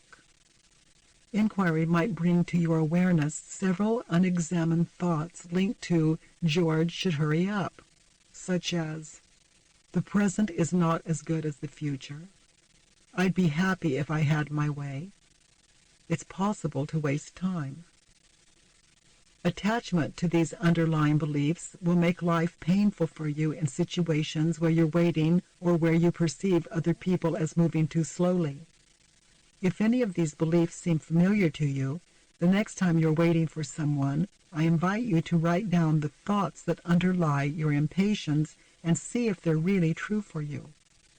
Underlying beliefs are the building blocks of your concept of heaven and your concept of hell. They show exactly how you think you would improve reality if you had your way, and how bad reality could look if your fears came true. To watch it all collapse, to discover that those painful beliefs that we've carried around for years are not true for us, that we've never needed them at all, is an incredibly freeing experience. Here are some examples of the kinds of statements you may find yourself working with. It's possible to be in the wrong place at the wrong time. It's necessary to know what to do. If I don't suffer, it means that I don't care. God will punish me if I'm not good. Children are supposed to like their parents. Something terrible could happen to me. It's possible to make a mistake. There is evil in the world. You may want to do the work on any of these statements that seem like obstacles to your freedom. Whenever you notice that you're feeling defensive in conversations with your friends or family, or whenever you're sure that you're right, you may want to jot down your own underlying beliefs and do the work on them later. This is wonderful material for inquiry if you really want to know the truth and to live without the suffering these beliefs cause. One of the best ways of discovering your underlying beliefs is to write out your proof of truth for question 1. Rather than moving immediately to the awareness that you can't really know anything, allow yourself to stay in the story. Stay in the place where you really do believe that what you have written is true. Then write down all the reasons that prove it's true. From this list, come up with several underlying beliefs for each reason you thought of. For example, I begin with my original statement, I am angry at Bobby, Ross, and Roxanne because they don't really respect me. Then I come up with all my proof that Bobby, Ross, and Roxanne don't respect me. They ignore me when I ask them to put their things away. They fight noisily when I am on the telephone with a client. They make fun of things I care about. They walk in unannounced and expect immediate attention when I'm working or even in the bathroom. They don't want me to be with their friends. Once I have made my list, I try to find the underlying beliefs related to each of my proofs. For example, for the first one, they ignore me when I ask them to put their things away. I might list the following underlying beliefs. Children should respect adults. People should respect me. People should follow my directions. My direction is best for other people. If someone ignores me, that means they don't respect me. Then I would move to the next proof. They fight noisily when I'm on the telephone with a client, and list the underlying beliefs for that one. There's a time and a place for everything. Children have the self-control to be quiet when the phone rings. Clients are more important than children.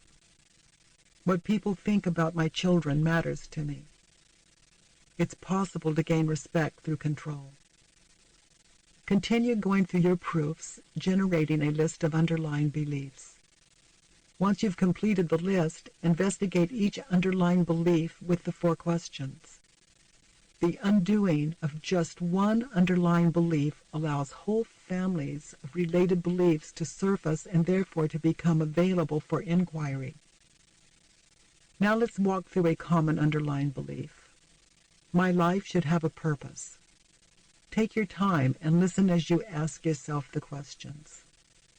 My life should have a purpose. Is it true? Yes. Can I absolutely know that it's true? No.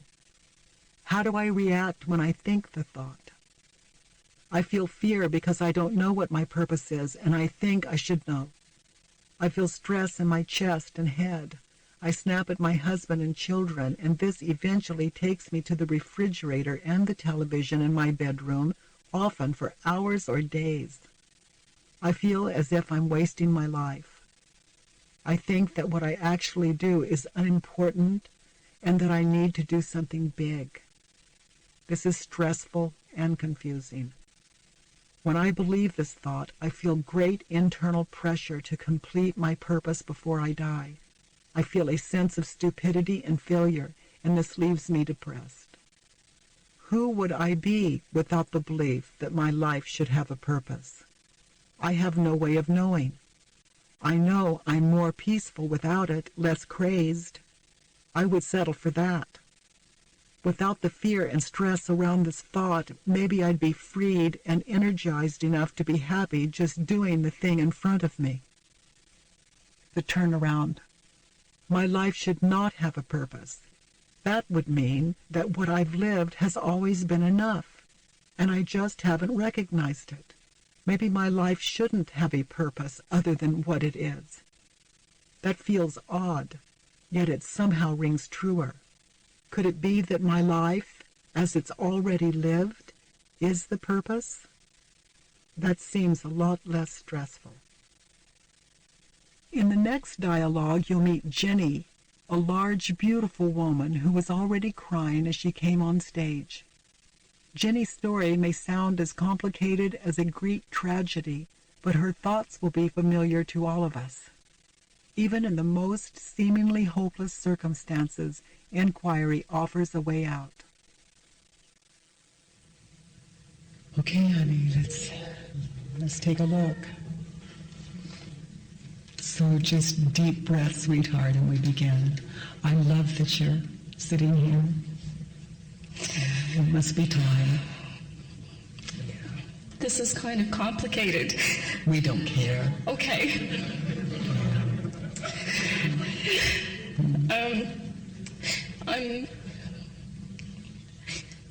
I'm mad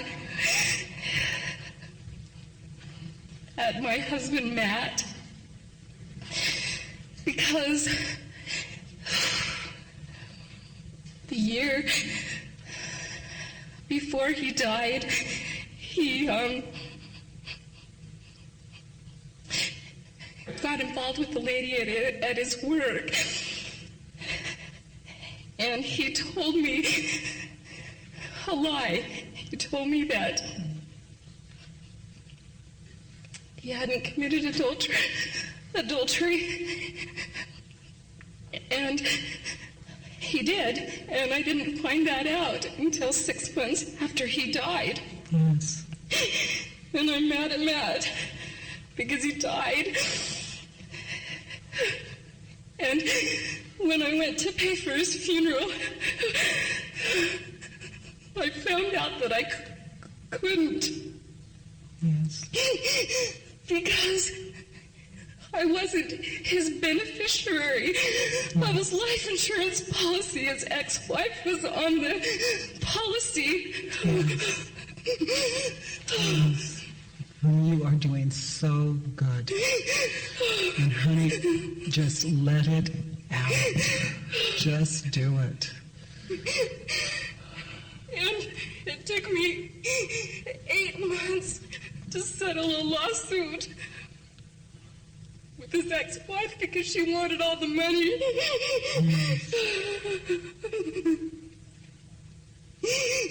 And she knew I was losing everything I owned, everything I loved was gone. Yes. Yes. And Matt and I wanted children so much. And we had finally found an adoption agency and were accepted. And I had the whole nursery in my home.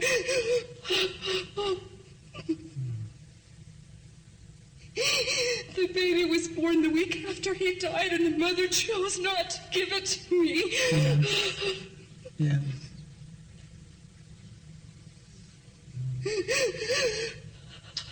I'm so angry. I want to forgive Matt. I want to forgive myself, and I'm just so confused because I'm in so much pain. Yes. Oh. Okay, sweetheart. So let's start at the top, sentence by sentence. I just don't see anything here that we can't walk through together. Okay. Not one thing. So You don't think I'm too screwed up?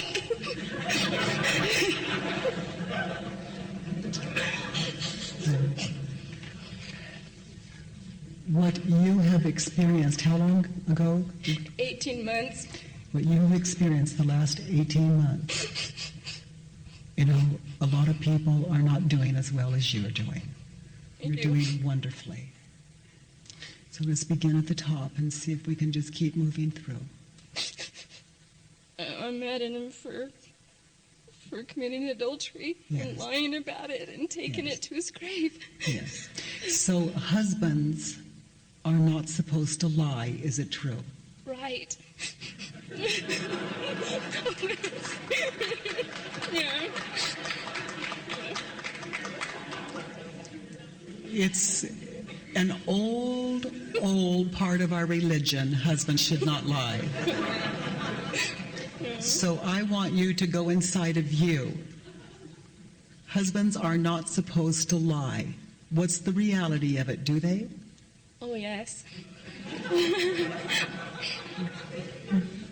They do. So it's a lie that husbands are not supposed to lie. Right. The truth is, they're always supposed to lie. I mean, for all of these centuries, they've lied. And so have wives. And all of these centuries, we keep saying, husbands are not supposed to lie. Duh. Yes, they are. It's a myth. Is there anyone in this room who has never told a lie?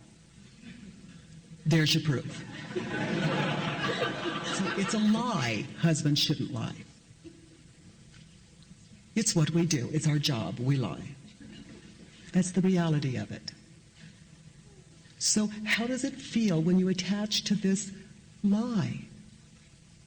Matt should not have lied. How does it feel when you attach to that story? I feel worthless. And then how do you live when you feel worthless? I don't live. Yeah. I want to die. Yes. So depression and suicidal. Right. How do you live when you're suicidal? How do you live when you're depressed? I don't go out of the house. I avoid everyone. I go to the mailbox late at night so no one sees me. I don't go to the grocery store. I don't go out of my house. Can you see one reason that is not depressing to keep the story? Matt should not lie. Can you see one reason that is not stressful to keep the story? It's very stressful. Who would you be in your life without the story? What I always wanted to be, a wife and a mom. So Matt should not lie, turn it around. I should not lie. Yes. You should not lie that he's not supposed to lie. Quit lying about that. You wanted him to stop lying? You begin to live it. It's a lie he's not supposed to lie. Did he lie? Yes. Matt should not lie, turned around. Matt should lie. Yep. That's it. Welcome to reality. That's it. Yeah, through all of that haze, the dawn begins to show. Okay, sweetheart. And the rest of that?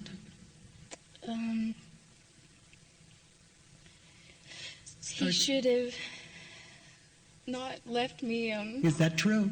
No, but... No, but.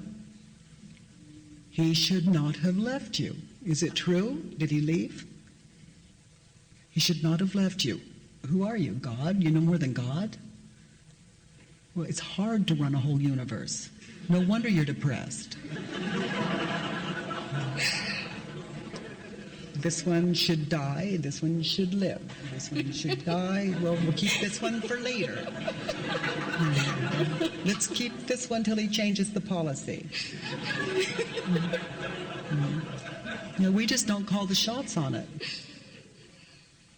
How does it feel when you attach to the story he shouldn't leave you, and he's gone? Desperate. Who would you be without the story? A wife and a mom. He should not leave me, turn around. He should leave me. Yeah, welcome to reality again. You have been spared. In my life, this is the way it is. Every time I lose something, I have been spared. So, But how do you find the pieces to put you back together? sweetheart, without our story, we are together. There's another turnaround. That should not leave me. I should not leave me. Yes. Matt leaves you. You mentally go into the story of Matt and you leave you. He's in the grave. You're in the grave. Yeah. There's no one hanging out in your body. Yeah.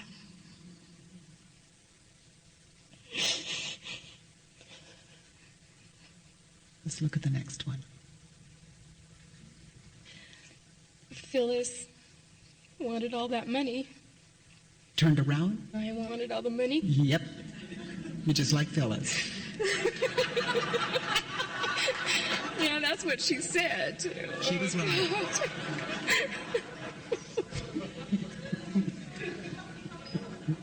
You've been spared.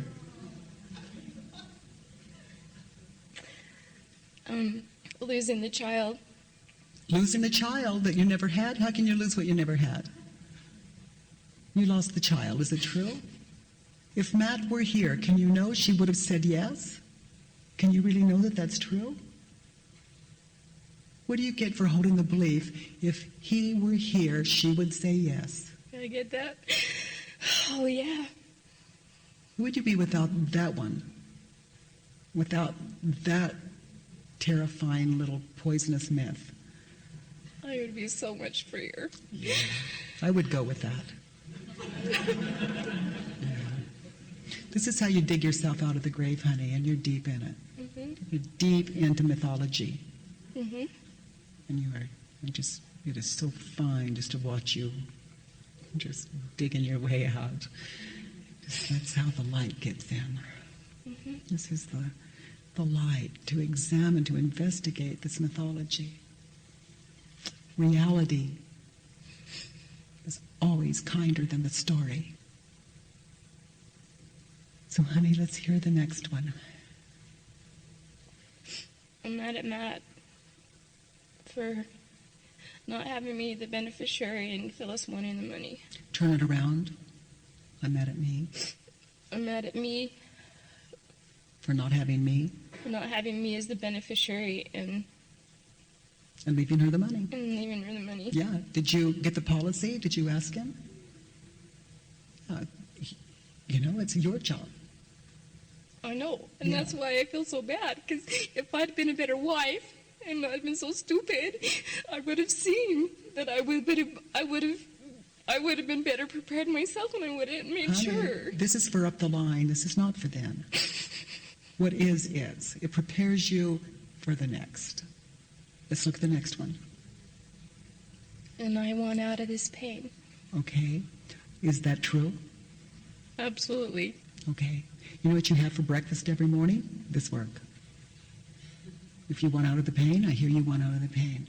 This is breakfast. This is lunch. This is dinner. Okay, let's look at the next one. What's the worst that could happen if you go to the mailbox during the day?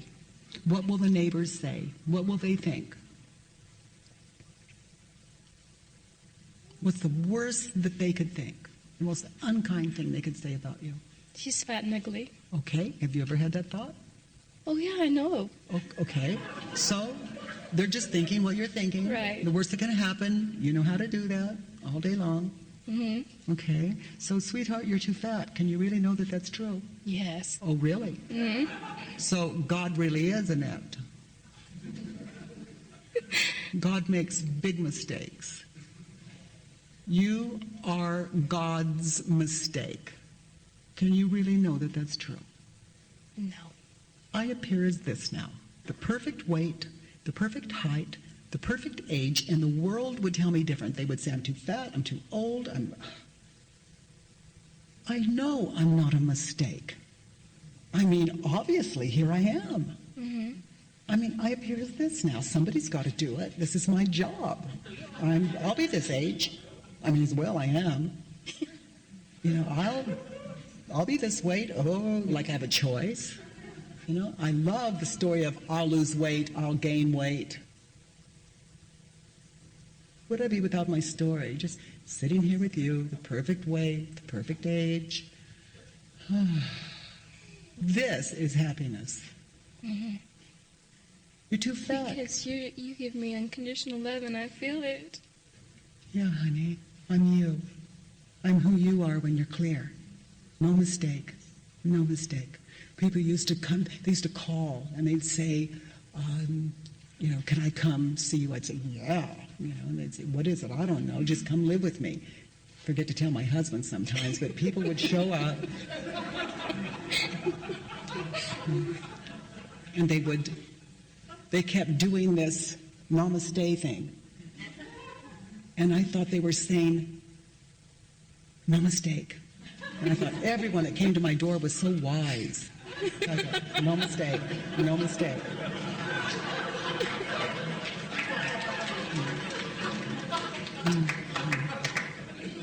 So I see people, they go like this and I go like this. And say, what are you doing? You're not from India. No mistake.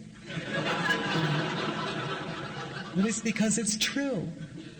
You're too fat. Can you really know that that's true? And I'm not saying you're not. I don't want to take your hell from you.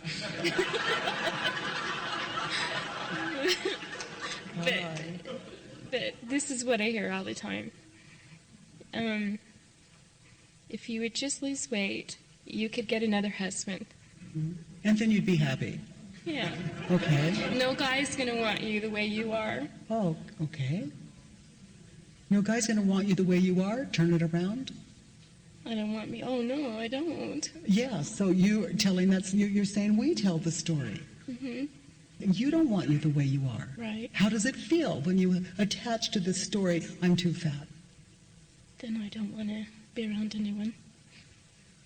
How does that feel? Lonely. Who would you be without this story? Me. So I say, skip the diet and be happy. I'll be happy after I lose the weight. well, welcome to the grave. You know? Let's see. I'm too fat, turned around. I'm not too fat. Yep. If you're too fat, then, you know, we are messing with one weird God.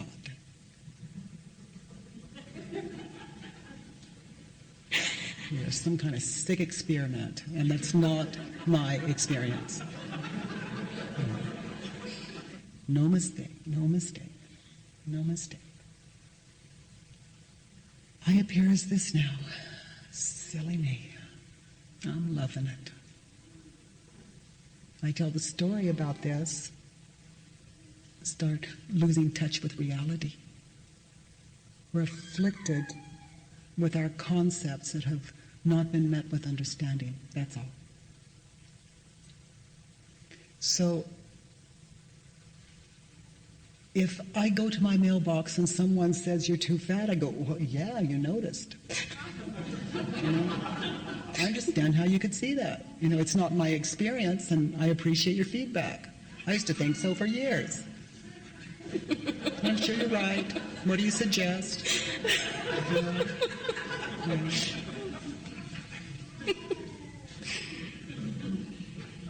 You're supposed to have a body like her. Is it true? What's the reality of it? Do you? How do you live when you attach to the story you're supposed to have a body like her? I don't live. I don't exist.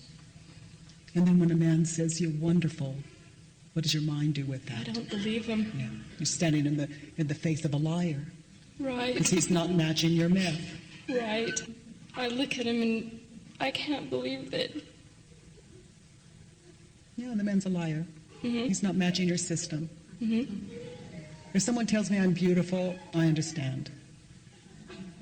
If someone tells me I'm ugly, I understand. You know, it's just which one are you choosing? It's their story. What do I have to do with it?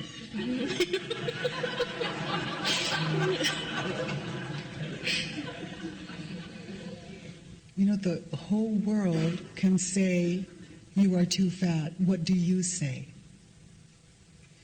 And you can say you're too fat if you want to. You can lie all you want. And you still appear as this now until you don't. Right. That's just the way it is. Right. And you can stop eating all you want, and guess what? Here it comes again. Yeah. You know, until you make friends with it. Yeah. I guess I just think I don't deserve love. You don't deserve love. Can you really know that that's true? Well, my experience was that because I was overweight, Matt chose to find someone that was thin, and so... Okay, let's look at this one. If you had the perfect body, he would not sleep with another woman. Can you really know that that's true? No, I can't. No, I can't. So how does it feel when you attach to that story? Oh, so His confused. adultery is your fault. Yeah. I mean, that's major. Yeah, because he told me that it was my Oh, fault. that's a good one. And that could be his reality. But in my experience, that's not possible. Yeah, because I wasn't there and I wasn't saying do it, you know. That's right. So if you had the perfect body, he would not have committed adultery. Can you really know that that's true? I used to think that way, but I can see the logic in this now. Yeah. What if it's not logic? What if you're just finally asking you for a little wisdom? What if you're just finally going in to play with a full deck? Yeah. Instead of using the world's opinion of how it runs. There's no one here that knows how it runs. Yeah. Can you see a reason to drop the story? If I had the perfect body, he would have been faithful. Oh, yeah. Can you see a reason that is not stressful to keep this? Oh, no. Who would you be No. without the story? His adultery is my fault. If I were thin... I would be in a relationship right now. Yep. I would. Yeah. With yourself first. Yeah, with rather than a myself. relationship of self-hatred. Right. Self-love. And then when a person says, I love you, you can hear it. I believe it. Yep. Let's look at the next one. You know, you have a major capacity for truth. I do? Well, what do you think? There hasn't been one of these that you haven't been able to go in and find. You need a man, honey. You need good sex. I do. I deserve it, and I want it so bad. I'm just like sexually deprived or something. Oh my goodness. Yeah. So, sweetheart, you need sex. Is that true? Oh, yes. I do. Oh, my goodness. Okay. Oh, my parents were they're probably a coronary. Okay, yeah, I do. I know that's what I want. Yeah. Okay. Do you really want to know the truth? Yeah. Okay. You need sex. Can you really know that that's true? Yeah.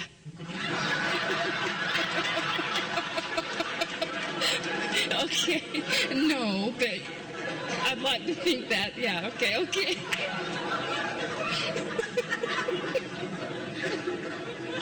No, I can't. No.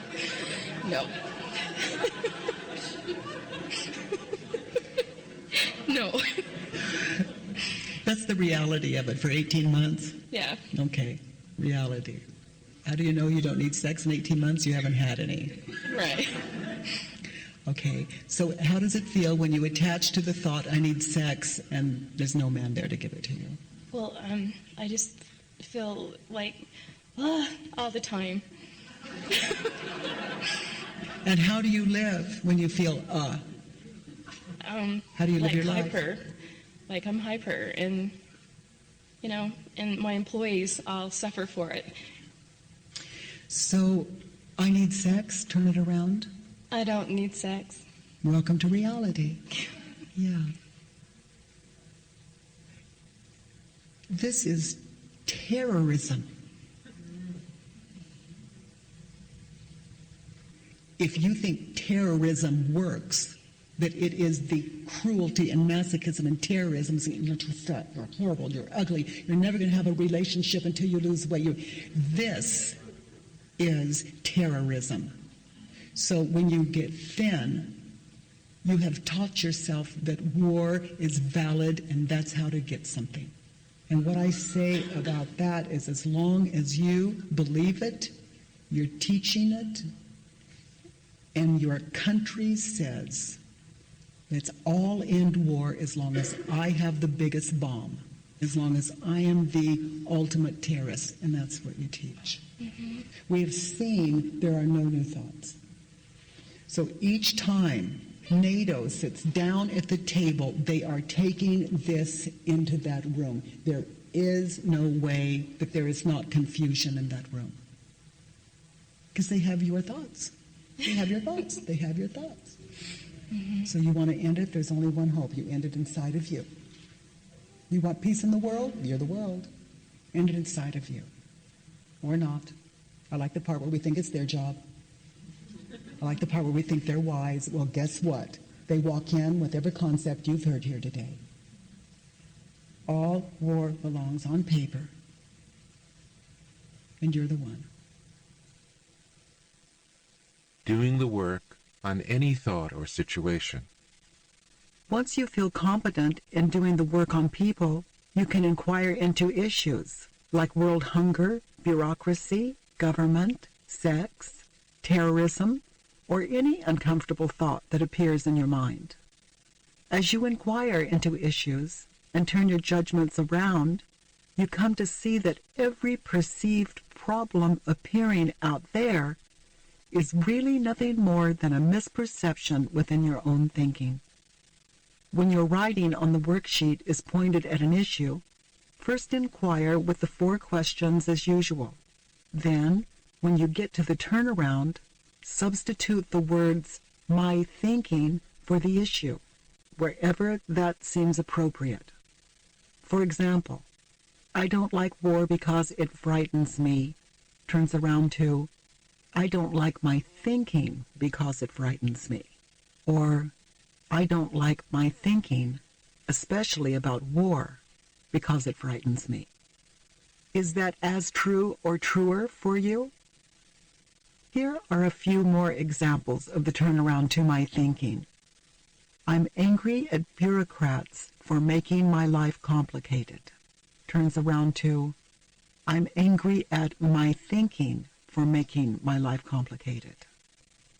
I don't like my handicap because it makes people avoid me. Turns around to, I don't like my thinking because it makes me avoid people. It also turns around to, I don't like my thinking because it makes me avoid myself. I want sex to be gentle and loving. Turns around to, I want my thinking to be gentle and loving. There is no thought or situation that you can't put up against inquiry. Every thought, every person, every apparent problem is here for the sake of your freedom. When you experience anything as separate or unacceptable, inquiry can bring you back to the peace you felt before you believed that thought. If you aren't completely comfortable in the world, do the work. That's what every uncomfortable feeling is for. That's what pain is for, what money is for, what everything in the world is for. Your self-realization. It's all a mirror image of your own thinking. Judge it, investigate it, turn it around, and set yourself free, if freedom is what you want. Good that you experience anger, fear, or sadness. Sit down, identify the story, and do the work. Until you can see everything in the world as a friend, your work is not done. Doing the work on the body and addictions. Bodies don't think, care, or have any problem with themselves. They never beat themselves up or shame themselves. They simply try to keep themselves balanced and to heal themselves. They are entirely efficient, intelligent, kind, and resourceful. Where there's no thought, there's no problem. It's the story we believe prior to investigation that leaves us confused. My pain can't be my body's fault. Because I haven't inquired, I believe that my body is the problem and that if only this or that changed, I would be happy. The body is never our problem. Our problem is always a thought that we innocently believe. This is why when we do the work on addictions, we deal with our thinking, not with the object that we think we're addicted to. There is no such thing as an addiction to an object. There is only an attachment to the uninvestigated concept arising in the moment. For example, I don't care if I smoke or if I don't smoke. It's not about a right or a wrong for me. I smoked heavily, even chain smoked, for many years. Then in 1986, after the experience in the halfway house, all at once, it was over. When I went to Turkey in 1997, I hadn't smoked a cigarette in 11 years. I got into a taxi and the driver had some wild Turkish music playing on his radio very loud and he was honking constantly. Honking is what they do there. It's the sound of God, and the two lanes are really 6 lanes merging, and everyone drives around honking at one another, and it's all happening in a perfect flow. The driver turned around with a big smile and offered me a cigarette. I didn't think twice. I took it, and he lit a match for me. The music was going full blast, the horns were going full blast, and I sat in the back seat, smoking and loving each moment. It's okay if I do smoke, I noticed, and it's okay if I don't. And I notice that I haven't smoked since that wonderful taxi ride. But here's addiction. A concept arises that says I should or I shouldn't smoke. I believe it, and I move from the reality of the present moment. Without inquiry, we believe thoughts that aren't true for us, and these thoughts are the reasons that we smoke or drink. Who would you be without your should or shouldn't? If you think that alcohol makes you sick or confused or angry, then when you drink it, it's as if you're drinking your own disease. You're meeting alcohol where it is, and it does exactly what you know it will do. So we investigate the thinking not in order to stop drinking, but simply to end any confusion about what alcohol will do. And if you believe that you really want to keep drinking, just notice what it does to you. There's no pity in it, there's no victim in it, and eventually there's no fun in it, only a hangover. If my body gets sick, I go to the doctor. My body is his business. My thinking is my business, and in the peace of that, I'm very clear about what to do and where to go. And then the body becomes a lot of fun because you're not invested in whether it lives or dies. It's a projected image, a metaphor of your thinking mirrored back to you. On one occasion in 1986, while I was getting a massage, I began to experience a sudden paralysis.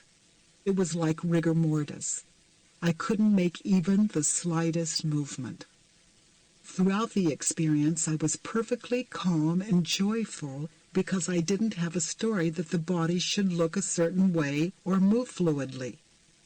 Thoughts moved through like, oh my God, I can't move, something terrible is happening. But the inquiry that was alive within me wouldn't allow any attachment to these thoughts. If that process were slowed down and given words, it would sound like this. You're never going to be able to walk again. Sweetheart, can you really know that that's true?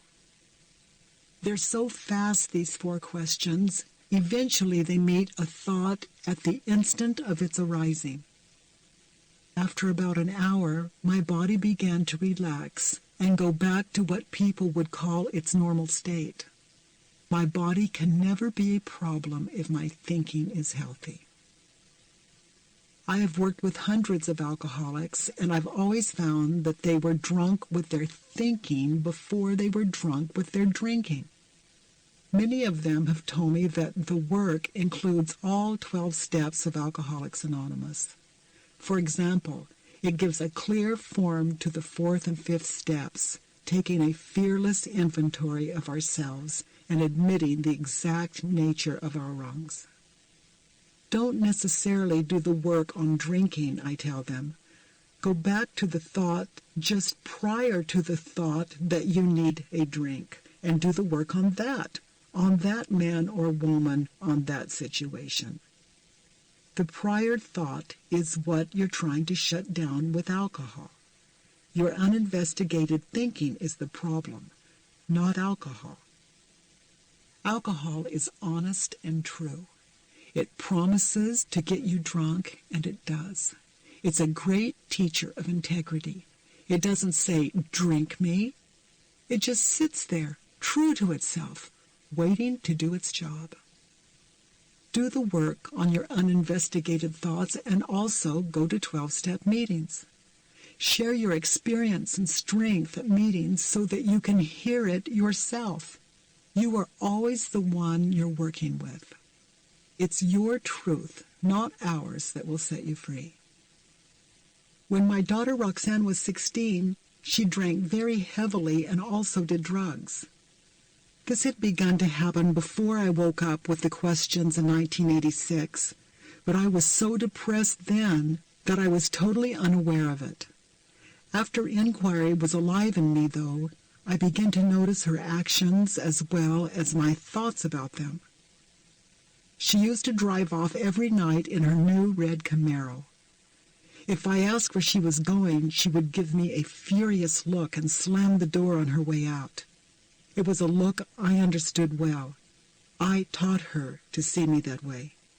I myself had worn that look on my face for many years. Through inquiry, I learned to become very quiet around her, around everyone. I learned how to be a listener.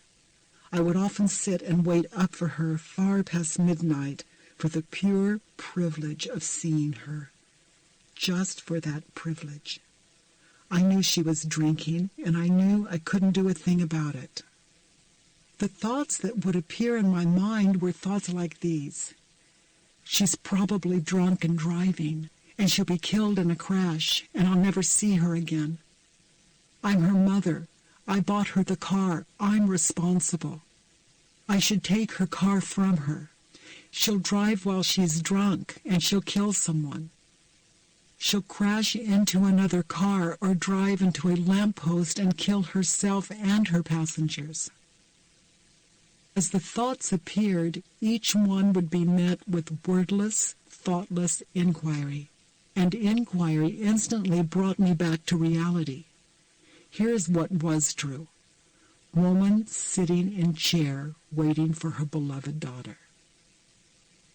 One evening, after being gone for a 3-day weekend, Roxanne came through the door with a look of great misery on her face, and it seemed to me without any defenses.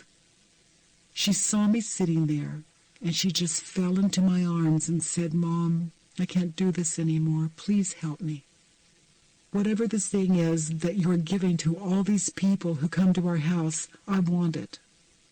So we did the work, and she went to 12-step meetings. That was the last time she did alcohol or drugs. The work can complement any recovery program. Whenever she had a problem after that, Roxanne didn't need to drink or drug, and she didn't need me. She just wrote the problem down, asked 4 questions, and turned it around. When there's peace here, there's peace there. To have a way to see beyond the illusion of suffering is the greatest gift. I love that all my children have taken advantage of it. In the next dialogue, you'll meet Charlotte, a woman consumed by her thoughts about her daughter's drug addiction. As you listen, consider what you might be addicted to. Maybe it's not drugs or cigarettes. Maybe you're addicted to being appreciated, to getting attention, or to being right. Ultimately, you may discover that seeking anything outside yourself is painful. Okay, sweetheart, you really want to know the truth? Yeah. Okay, let's play. Let's go inside.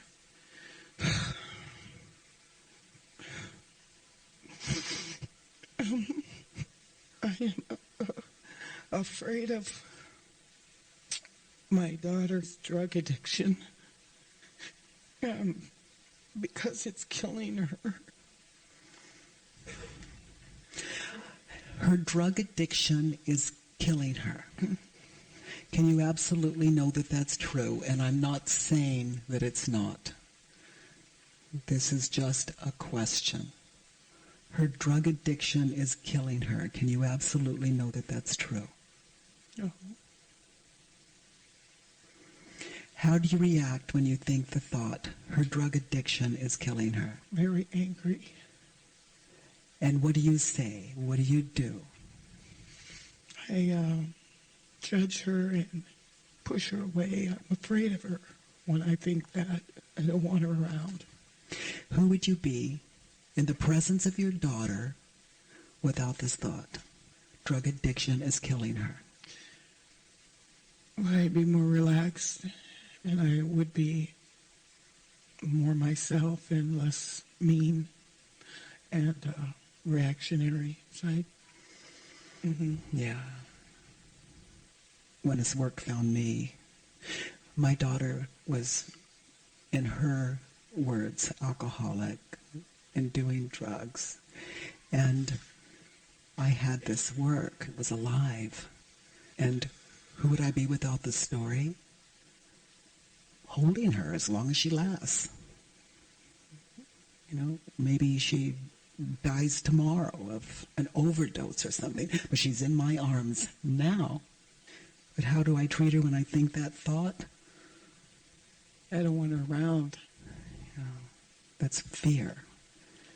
And fear is what we experience when we're attached to the dream, to the nightmare. Drug addiction is killing her. Turn it around. And where you have an object when you're working with this at home, like drug, put the word thinking in place of the object. So read it that way. My thinking. My thinking is killing her. There's another turnaround. My thinking is killing me. Yes. It's killing our relationship. She's dying of drug overdose, and you're dying of a thinking overdose. She could make it a lot longer than you. Yeah, it's true. The stress. She's loaded, you're loaded. The toxins that run with this stuff. True. I know this one. Mm-hmm. Yeah, I get really toxic when it comes up in my face again that she's using. I'll go. She's using, turn it around. I'm using? Yeah, you're using her to stay toxic. She uses drugs, you use her. What's the difference? Mm-hmm. Let's look at the next one, sweetheart. I am angry and saddened by my daughter's drug addiction because I feel that it's endangering my granddaughter's life. So you think that something will happen and your granddaughter will die? Or be molested. Yeah. So because of your daughter's addiction, something terrible can happen to your granddaughter. Yeah. Can you absolutely know that that's true? And I'm not saying that it's not. These are questions. There is no motive here. This is about the end of suffering. No, I can't know that. How do you react Oh. when you think that thought? I haven't slept in 48 hours. I've been crying for 2 days. I've been feeling terror. I want you to give me a peaceful reason to believe this. There is none.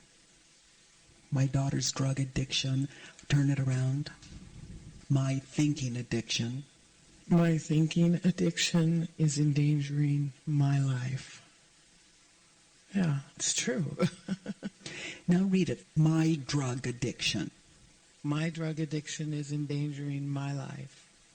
Yeah, and your drug addiction is her. Oh, my drug addiction is her. Being all up in her business. That's it. She's addicted to grabbing drugs there, and you're addicted to mentally running her life. Mm-hmm. She's your drug. Okay. It's insane to mentally be in my children's business. Even the baby. She should take care of the baby, turn it around. I should take care of the baby? Yeah, do it. Oh, God, I mean... That would what? I mean, do that? I like the part where you think it's her job and she's not available. Oh, yeah. Well, I'm already raising 3 of my other daughter's babies from Do birth, 4, so... do 5, do 1,000, do 10,000. There are children hungry over there. What are you doing sitting here? I guess my question about that is if I take and raise the child for her, then I'm getting even, it's like, it's like... It's a problem, isn't it? Yes, that I'm enabling her. I could be the one to kill her then. Okay, it's a problem for you. It's the same way for her. Mm-hmm. You know, it just puts us in a place of humility. Are you doing the best you can? Yes. I'd say, and then some. My daughter should do something about it. Turned around, I should do something about it. No, that's how it is. I'm just like my daughter. My daughter says, I can't. I understand. Mm-hmm. But when I go off on her, and I haven't looked at me, we're both just stoned. Mm-hmm. And we teach our children craziness. Honey, turn this one around, the one that you wrote that we were working on. My thinking about my daughter's addiction is endangering my life. Yes. Yeah. Absolutely. True. Yeah. Whose business is her drug addiction? Hers. Whose business is your drug addiction? Mine. Take care of that. Let's look at the next one. Uh, You know, you can say, but that's my daughter. Well, yeah, and that's her drug. You know, you're both saying the same thing. This causes me misery. This causes me misery. And I call it her fault. I'm my own misery. Like, no one can hurt me. That's my job. I like the part where we say it's her. Drug addiction is ruining my daughter's life. Can you absolutely know that that's true? What I found for my daughter in doing this work, I had to go deep. Drug addiction is ruining her life. Can I absolutely know that that's true? And I had to say no. And because of that drug addiction, her life today is so rich. But the bottom line is I just can't know anything. But I watch the way things are, and they're so perfectly beautiful. And if she died, I'd be able to see that. But I can't fool myself. I really have to know the truth. If this were your only way to God, your only way to God, would you choose this path? Yeah. Well, it seems to be the case. No mistake. We've been daughter-realized forever. Now let's be self-realized. Now read it the way you wrote it. Drugs are ruining my daughter's life. How do you react when you think that thought? I feel hopeless. And how do you live when you feel hopeless? You don't. I don't live at all. Can you see a reason to drop this thought? Yes. Who would you be living your life without this thought? Well, I'd be a better mother. Mm-hmm. How does that feel? Good. Okay, so here's what I'm learning from this expert. With the thought, suffering. Without the thought, no suffering. So what does her daughter have to do with her misery? Zero. And that daughter is the perfect daughter for you because it's going to bring up every concept until you get a clue. That's her job. Everyone's got their job. The candle's job is to burn. Your daughter's job is to use. My job is to drink my tea.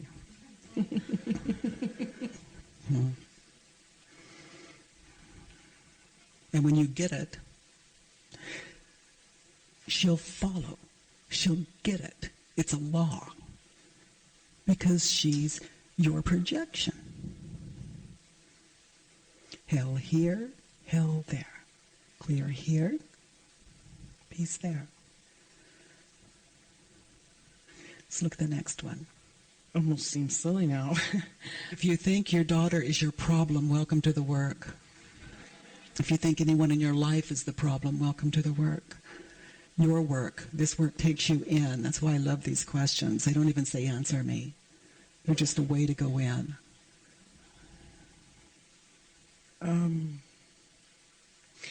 Well, should I read what I wrote anyway? May as well. Thought appears.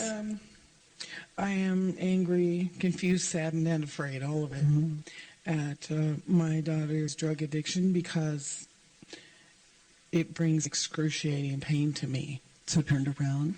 My thoughts about it obviously bring excruciating pain to me. Yeah. Yeah, she has nothing to do with your pain. Mm-hmm. That's true. Yeah.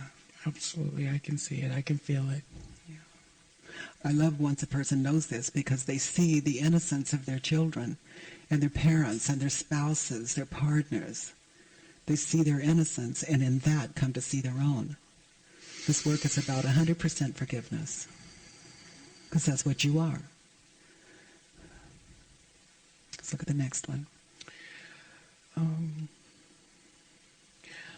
I am afraid of my daughter's drug addiction because it changes her personality. Turned around. I'm afraid of my thinking. I am afraid of my thinking because it changes my personality. And I cannot see her then. Feel it. Wow. That's it, yeah. Do it that way again and put you on all of it. Okay. I am frightened by my thinking because it changes my personality, and then I cannot see myself. Yeah. No, have you ever just been angry at her and think, why? Oh, yeah. How can I say that? She's my whole life. I love her, and we just treat them like... And I do. I change like night and day. Yeah, because you're a drug user, and she's your drug. How else can you be a champion of suffering? You know, parents call me and say, my child is drug addicted, they're in trouble, blah, blah, blah, and, you know, they're the one in trouble. The children are doing fine. They're the ones with the problem. And you get clear, your daughter will be clear through your eyes. Let's look at the next one. I'm angry at my daughter's drug addiction because when she uses, I'm afraid of her. Turned around. I'm angry at my drug addiction because then I'm afraid of myself. And I am. And that's exactly what really does happen when she shows up and she's using. I'm afraid of my own behavior around her. You're afraid of her. Is that true? How do you treat her? How do you treat you when you think that thought? Angry, reactive, volatile, aggressive. Like some kind of poison walked in the house. Yeah. Yes, I do. Exactly. And they're our baby. Yeah. And we treat them like some bug that crawled in to be frightened of. Right. That's right. And we take our dearest, dearest child and see them as an enemy. That's the power of an uninvestigated thought. That's the power of the nightmare. It has to live itself out. I'm afraid of her. You have to live that out. And when you investigate, I'm afraid of her. Is it true? And you do these 4 questions and turn it around. She walks in the house. And you think, I'm afraid of her. And you laugh. You put your arms around her and you can hear how she's afraid of her. She'll just sit there and tell you. There's no listener in your home. There's just fear. And it's understandable. You're like a child. You haven't asked you. Let's look at the next one and ask you. Do you need anything from them? I need my daughter to stay away from me when she's on drugs. Is that true? And I'm not saying it's not. I feel like it is. And does she come to you when she's on drugs? No, not anymore. Yeah. So that's what you need. Because that's what you have.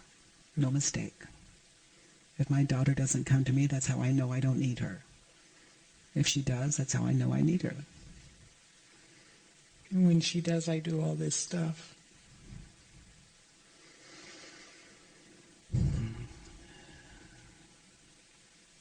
So turned around.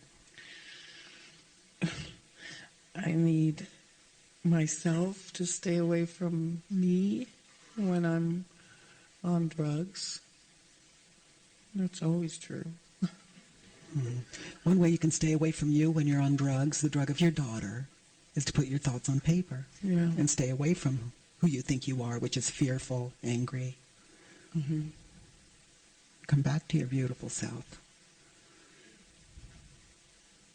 Yeah, and then I would want her around whether she was using or not, because... I don't know. Yeah. I don't know. At least I want to be available to her when she does, instead of acting like that. Yeah. Could be less painful for you. Yeah. I want her to be clean and sober. Turn it around. I want myself to be clean and sober. Yeah.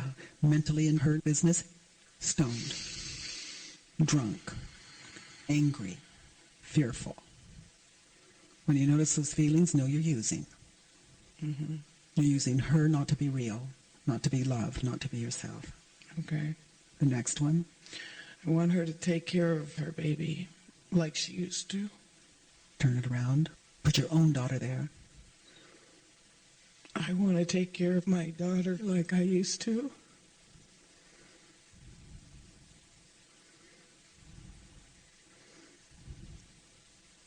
It doesn't mean she's going to be available for it. Just know who you are. Yeah, that's true. Okay, I see. And then there's another turnaround. Put you on all of it. I want to take care of myself. Yeah. Yeah, and one way to do that, this. Take care of your thinking. Mm-hmm. Every time you're stoned, notice. You want her to stop using, turn it around. Let's look at the next one. I want my daughter to live. Turn it around. I want to live. Yeah, your daughter should live. Can you absolutely know that that's true? Who No. needs God when we have you? Every child lives a full life. They can die at 9 months old. They live a full life. Not the full life you thought it should be, nonetheless, full life. Nothing is shortened. Yeah. No mistake. Yeah. But the story that goes around that is torture. Torture. Yes, it is. And in the meantime, guess what? It is what it is. How you doing? I want my daughter to take care of herself. She's busy. She's doing her life. Turn it around. I want to take care of myself. Yeah. Everyone's got their path. She's doing hers. You're doing yours. Yeah.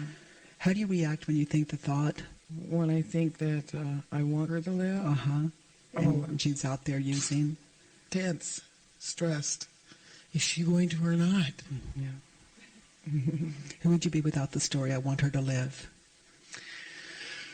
I would be accepting and be able to be open and loving. I want her to live. Turn it around. I want myself to live. Yeah. I want to live. Isn't that what you want? Mm-hmm. Yeah, I require her to live so I can live happily. Yeah. You know, excuse me, don't die. I won't feel well. Yeah. No. No. Right. Yeah. It's like, other than that, I don't really care.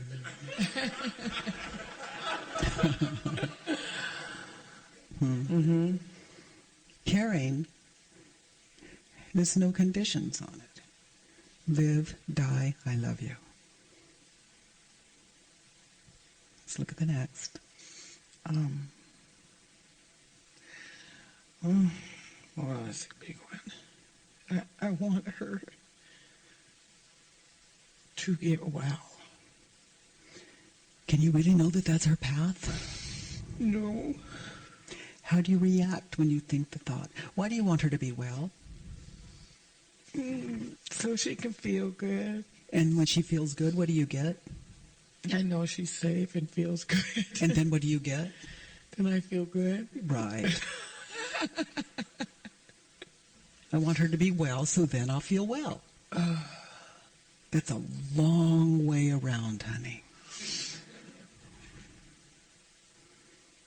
How do you react when you think the thought, I want her to be well, and she's using? Depressed, worried, scared, tense. So can you see a reason to drop the thought, I want her to be well? Yeah. And I'm not asking you to drop it. Yeah, I can This is see a just reason. inquiry. Who would you be without the thought? Well, I'd just be myself. I'd be her mother, and I would be relaxed. Yeah. Well, I would be well. Bingo. Yeah. And then she'd have an example. Yeah. But so Yeah. far, you're both living the same example. Yes. You're That both is so high. true. Now I get it. That's right.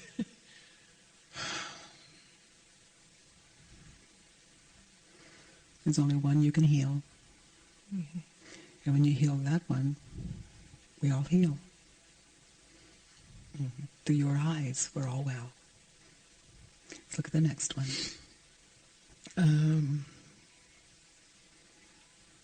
Well, I said I want her to learn from all our relations, and what I meant by that is everybody all the way back to my grandpa and all the women and were drug addicts, myself included. My brother is dead from an overdose, and I wanted... So she did learn from all of them? No, I guess not. I thought she did, but she didn't. She learned from all of them how to use drugs. Yeah, oh, there you go. Yes, yeah. she did. They were the teacher of it. Sure, You're the she teacher did. of it. So turn it around. I want me. I want me to learn from all our relations. Yeah. And you have. You've also learned how not to do drugs, or why not to do them, except for the drug of her. Yeah, I see. She's your drug of choice. You're right. Because I've also learned from all my relations that everybody has to go through it themselves. So my daughter must be my drug because it isn't really me. I know better than to think she doesn't need to go through this. I see what you're saying. A drug takes me out of myself. That's what I'm using her for. No. Let's look at your last one at number 6. Number 6? Mm-hmm. Oh. You know, when you put your thoughts on paper, there's such richness. You know, it's just... Here's one that hasn't really come up. I don't want to fight with her. I don't want to fight with her anymore. Okay. I don't want to. I'm willing. I'm willing to fight with her. I look forward.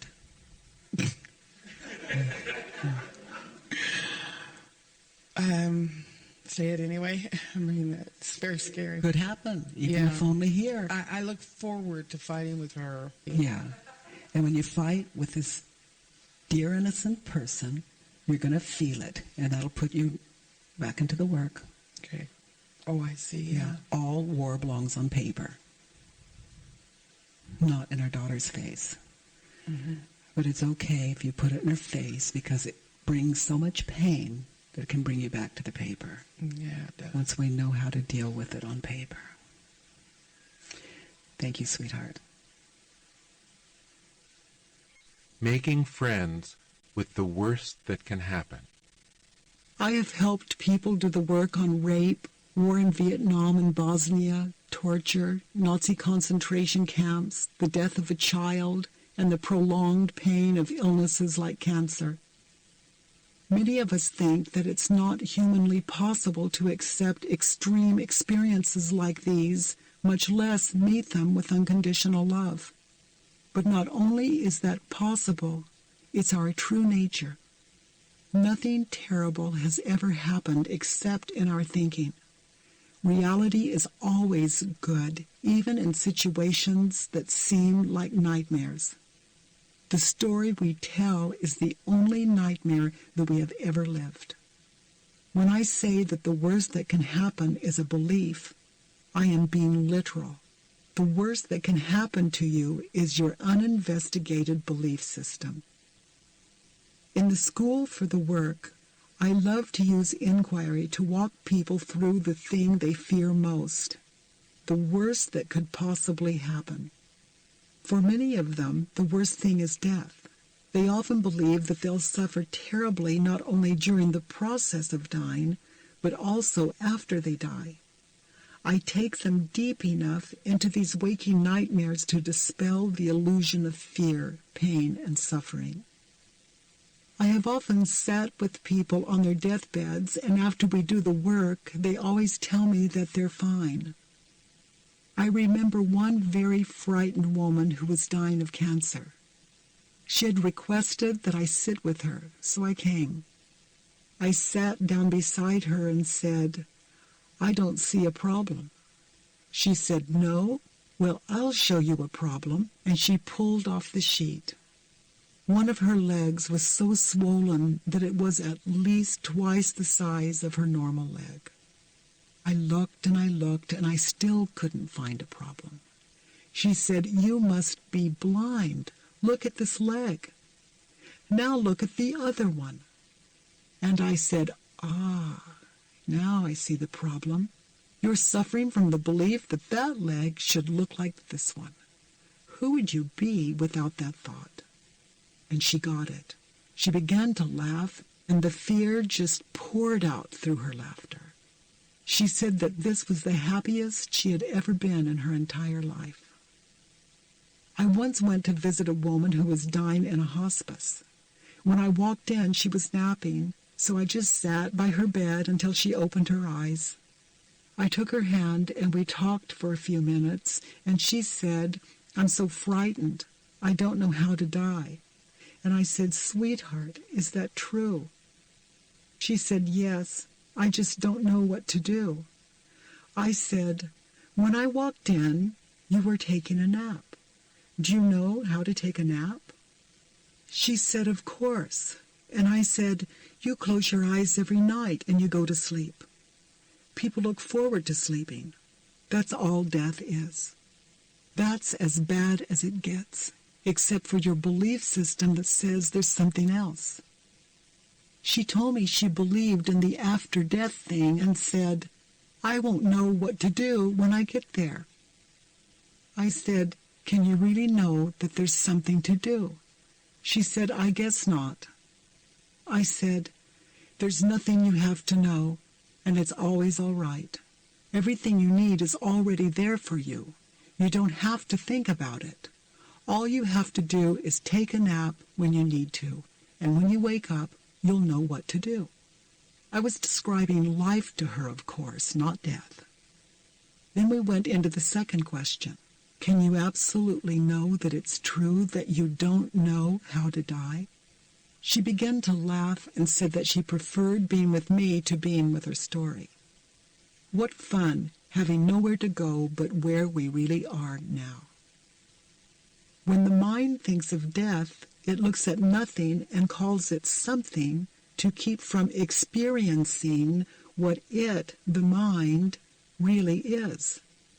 Until you know that death is equal to life, you'll always try to control what happens, and it's always going to hurt. There's no sadness without a story that opposes reality. The fear of death is the last smokescreen for the fear of love. We think that we're afraid of the death of our body, but what we're really afraid of is the death of our identity. Through inquiry, as we understand that death is just a concept, and that our identity is a concept too, we come to realize who we are. This is the end of fear. Loss is another concept. I was in the delivery room when my grandson, Racy, was born. I loved him at first sight. Then I realized that he wasn't breathing. The doctor had a troubled look on his face and immediately started to do something with the baby. The nurses realized that the procedures weren't working, and you could see panic begin to take over the room. Nothing they did was working. The baby wouldn't breathe. At a certain moment, Roxanne looked into my eyes and I smiled. She later told me, "You know that smile you often have on your face, Mom? When I saw you look at me like that, a wave of peace came over me, and even though the baby wasn't breathing, it was okay with me." Soon afterward, breath entered my grandson and I heard him cry. I love that my grandson didn't have to breathe for me to love him. Whose business was his breathing? Not mine. I wasn't going to miss one moment with him, whether he was breathing or not. I knew that even without a single breath, he had lived a full life. I love reality, not the way a fantasy would dictate, but just the way it is right now. I have worked with hundreds of people who are hopelessly trapped by their own tormented thinking about their rape or incest. Many of them still suffer every day of their lives from their thoughts of the past. Again and again, I have seen inquiry help them overcome any obstacle that they have innocently used to block their healing. Through the 4 questions and turnaround, they come to see what no one but they can realize for themselves, that their present pain is self-inflicted. And as they watch this realization unfold, they begin to set themselves free. In the next dialogue, notice how each statement appears to be about a past event. In reality, the pain we feel about a past event is created in the present, whatever our past pain might have been. Inquiry looks at this present pain. Even though I lead Diane back to the scene where the event took place and she answers the questions as if she were in that fearful time, she never leaves the perfect safety of the present. I invite those of you who have had a similar experience to be gentle with yourselves as you listen and as you consider the answers that can free you from your pain. If at some point you find it difficult to continue to listen, just leave the dialogue for a while. You'll know when to come back to it. Please be aware that when I ask these questions, in no way am I condoning cruelty or even the smallest unkindness. The perpetrator is not the issue here. My only focus is the person sitting with me, and I am concerned solely with her freedom. If you feel that you are a victim of a similar past event, I invite you to take some extra time with 2 parts of your inquiry. First, after you ask yourself question 3 and realize the pain that results from your thought, ask the additional questions I asked Diane. How many times did it happen? How many times have you relived it in your mind? Second, when you discover your own part in the event, however small, your innocent compliance with the act for the sake of love or in order to escape worse harm, let yourself feel the power of owning that part and feel how painful it is to deny it. Then take the time to forgive yourself for any pain you've inflicted on yourself. The identity that's left after that may not feel like the identity of a victim at all. So, sweetheart, let's begin. I am angry and saddened by my adoptive mother because she allowed me to be abused by my adoptive father and never did anything to stop it, even though she knew it was going on. So she knew it was going on. Is that true? Yes. Is that really true? Did you tell her? Let's do yes or no's. No. Okay, no. Did she watch? No. Did he tell her? No, but 3 other girls did that were in the home. That were? Being abused also. They told her that he was abusing you or them? Them. So she knew that he was abusing you. Is that true? Can you really know that that's true? I don't want to play around here. I don't want, where I go with it is, yes, she was informed by them that he is capable of this. I'm not missing that. I want you to know that. But she knew that he was abusing you. Can you really know that that's true? No, I'm not asking, could she have easily guessed it? But you know how you know something? Or you think it's going on and you're not quite sure? Yeah. So you just don't go there. Because you don't really want to find out. It's so horrible. Have you ever experienced that? Or so frightening? Yeah. Yeah. So that puts us in a position of understanding just that little portion of it. I can see how someone would live that way. I lived that way. How do you react when you think that thought? She knew he was abusing me, and she did nothing. I get angry.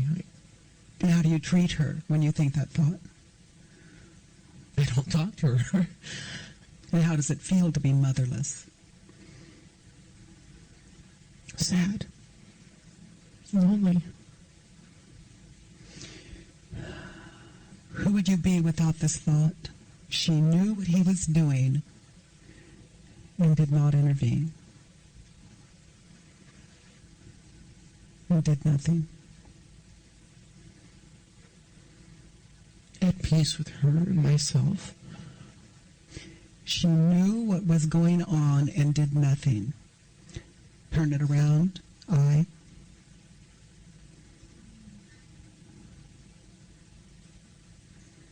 knew what was going on and I did nothing. Is that as true?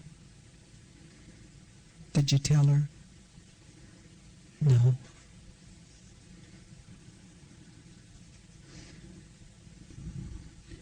What were your thoughts? What thoughts came to you when you had the thought, I want to tell her? I kept seeing my older sister being beat by the father. And how old? Because she had the courage to stand up and say, this is going on. And she just sat there. While your sister was being beaten? Yeah. And I don't know how to let it go. I don't know how to say. Honey, that's what you're doing in this chair today. How old were you when you saw your sister being beaten for telling? 8. Okay, I'll talk to the 8-year-old. So answer from that place. Little 8-year-old, if you tell your mother, you will be beaten too. Can you really know that that's true? And I'm not saying that it's not. This is inquiry. Yeah. That's how it looks. That's how it looks, little girl. You have all the proof. When I'm asking you to go in, can you really know that it's true? That if you tell the truth, you will be beaten. And let's go with the yeah. You know, that's your answer. You have the evidence. And little girl, can you really know that that would happen to you too?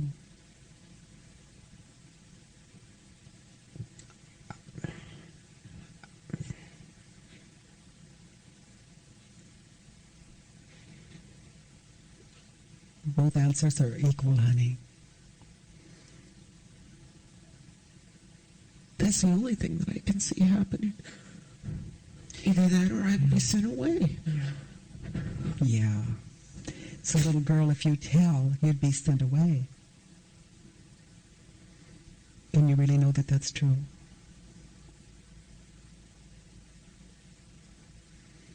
I don't know what would be worse, though, staying or leaving. The being beaten, or the... Yeah. How do you react when you think that thought, I'll either be beaten or taken away? Scared. And then what happens? I withdraw into myself. I can't make up my mind what I want to do. I don't say anything. Yes, and then what happens? He comes into your room. And then what happens?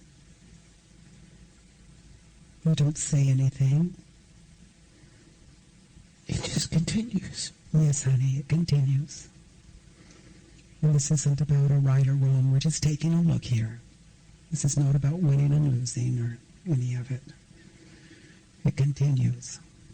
What happened? Was he coming into your bedroom? What was going on? It was sexual abuse. Okay. Was there penetration? Yes. Okay. So, little girl, can you see a reason to drop the thought? If I tell, I'll either be beaten or removed from my family. And I'm not asking you to drop the thought. Your decision could have saved your life. We're just investigating here.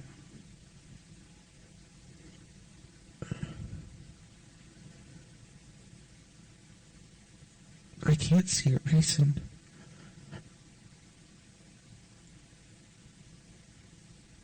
I don't know how to make that decision. Okay, so let's go back again. Can you see a reason to drop the thought? How often did he come into your room?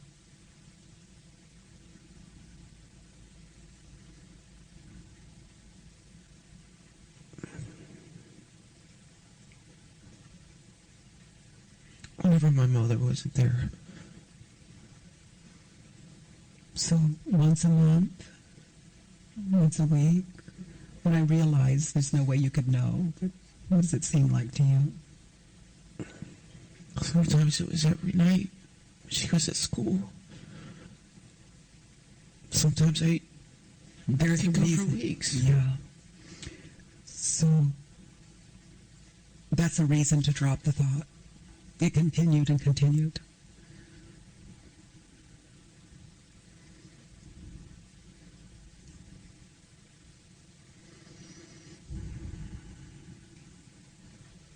It's not about making a right decision or wrong decision. It continued. What do you get when you attach to the belief, I'll be beaten or given away? Night after night, as it occurred, when your mother would go to school or work. Give me a reason to keep the story that is not stressful inside of you or weight making.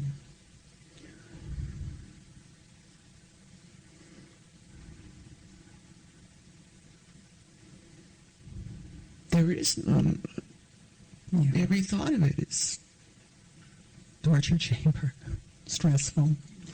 So, honey, little 8-year-old, who would you be without the thought, if I tell, I'll be beaten? If I tell, I'll lose my home?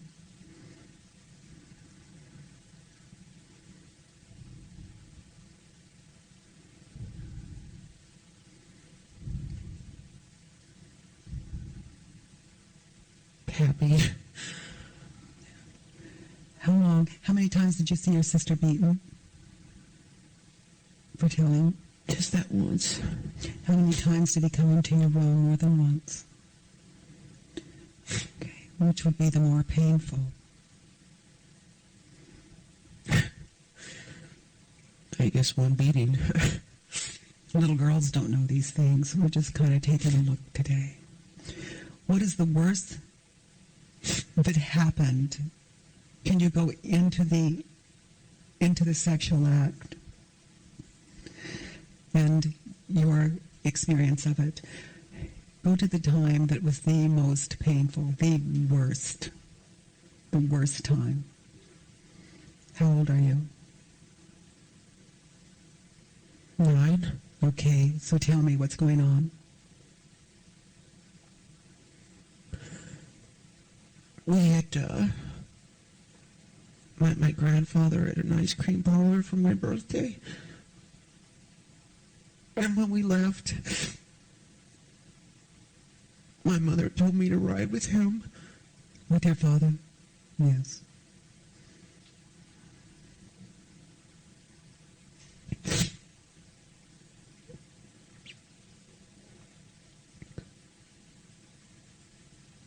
And he made me sit on his lap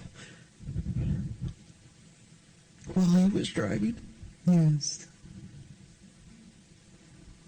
And then he pulled over and did his thing, and we got home, and he just got out. And okay, sweetheart, good. What was the most painful part? it was that I just wanted... It was my birthday, and I wanted to be loved. Yes, honey. Yeah. Yeah, what we do for love. That's what you are. It takes interesting direction, doesn't it? Love. Seeking love. So tell me about that, about seeking love. What was your part of it? He pulled your arm over. What did you do to get his love? What was your part?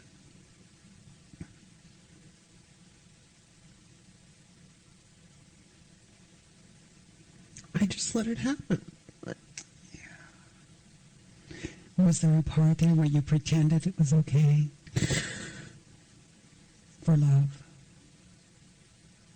What was your part?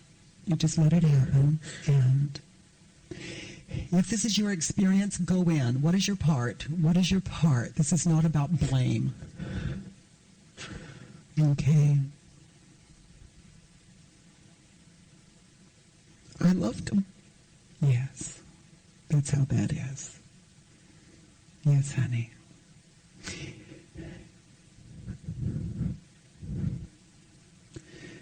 So what was the most painful part?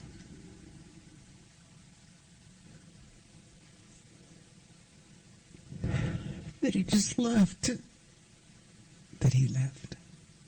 He just left you. What, left you in the car, got out of the car and started walking. So, so the penetration wasn't the worst. The sitting on his lap wasn't the worst. It's not getting what you wanted that was the worst. You were just left there. With no payoff for the sacrifice, no payoff for the seeking of what we can never really find from another. Have you heard my prayer? If I had one? I experienced what you did. You know, I just got a taste of it. But my prayer, if I had one, was, God, spare me from the desire to seek love, approval, or appreciation. Amen.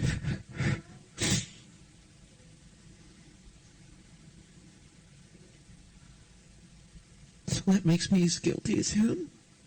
No. As innocent. I mean, if you knew another way, wouldn't you go for it? Yeah. Yeah, so where's the guilt in that? We're all looking for love. That's all. Little 8-year-olds, little 9-year-olds, we're guilty of love. That's all. Looking for what we already have. So it's a very painful search when we're to seek. Were you doing the best you could?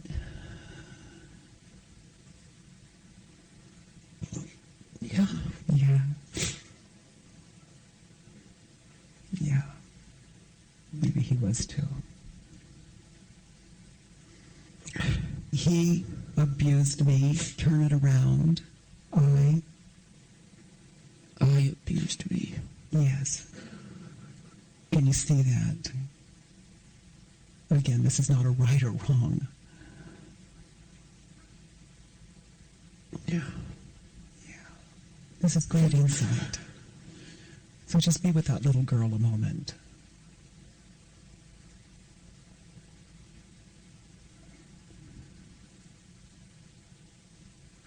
You may want to make a few amends to her, you know. She didn't know what you're learning. That's all.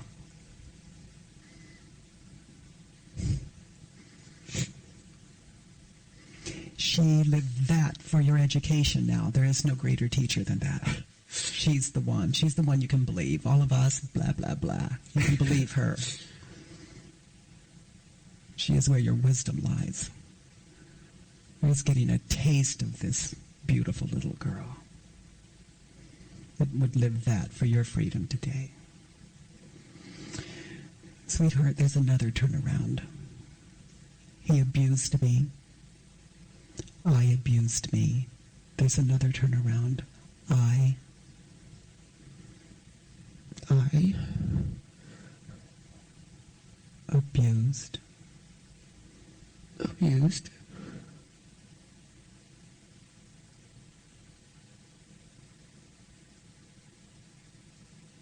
I abused him.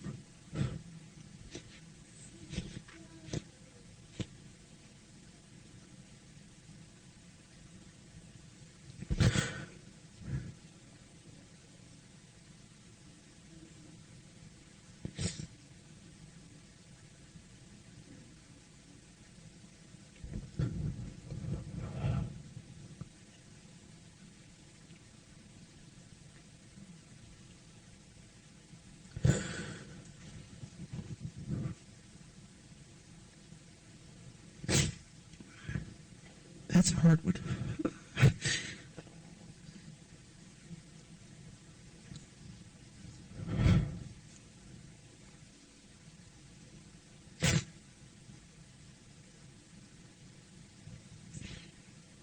Tell me,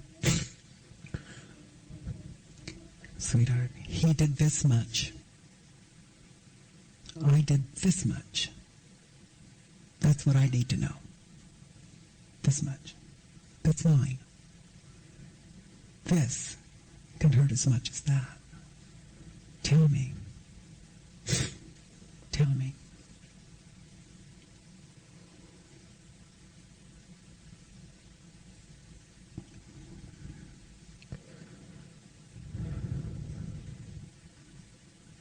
After it happened, and I could basically get anything I want. Yes, honey. Yeah. What we'll do for love, huh? This is a great realization. What else?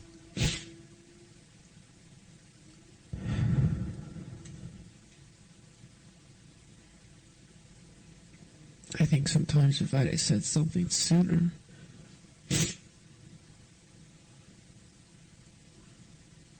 the end of it would have been so much different. Okay. So we can't know that either, can we? What I know is I'm a respecter of your path because I know the value of my own. Whatever it takes for you to find your freedom, that's what you've lived. Not one ingredient more or less. This is what it takes for you. That's what that little girl has for you. All of it. Shows the key to your freedom today.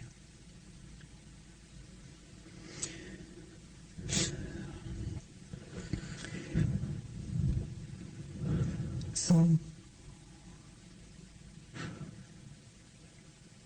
sweetheart, of the positions, which role would be the most painful for you? His or yours?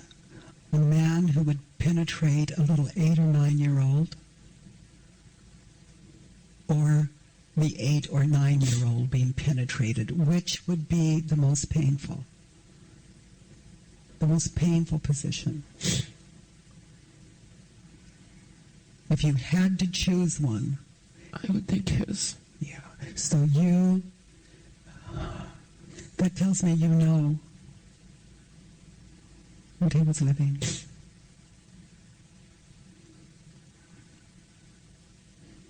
They're your own eyes and what it is to do harm in your experience. Sweetheart, let's look at the next one.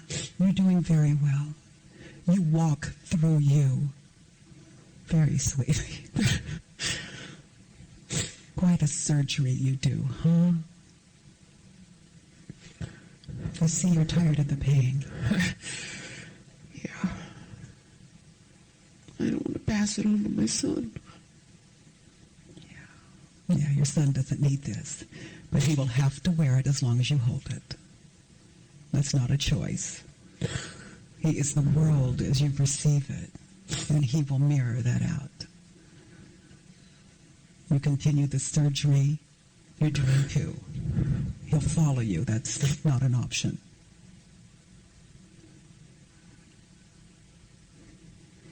Let's look at the next one. She blamed me for it happening and asked me to lie about it to the court so she wouldn't lose her alimony and child support. Yes.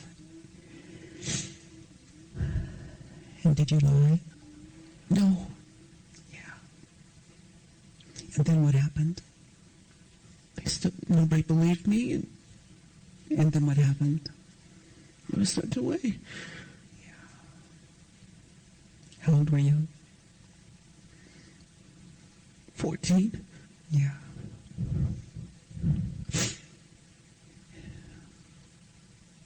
And have you had contact with her since? Off and on over the years. Yeah. Not recently, though. 2 years. Yeah. You love her, don't you? Yeah. Yeah. I do. There's nothing you can do about that. I know. I tried to get rid of it. So you may want to call her today and let her know, just for your sake. That's nothing to do with her. What I say is, I love you, and there's nothing I can do about that. And I tell you because I love to hear me sing my song. This is about my happiness.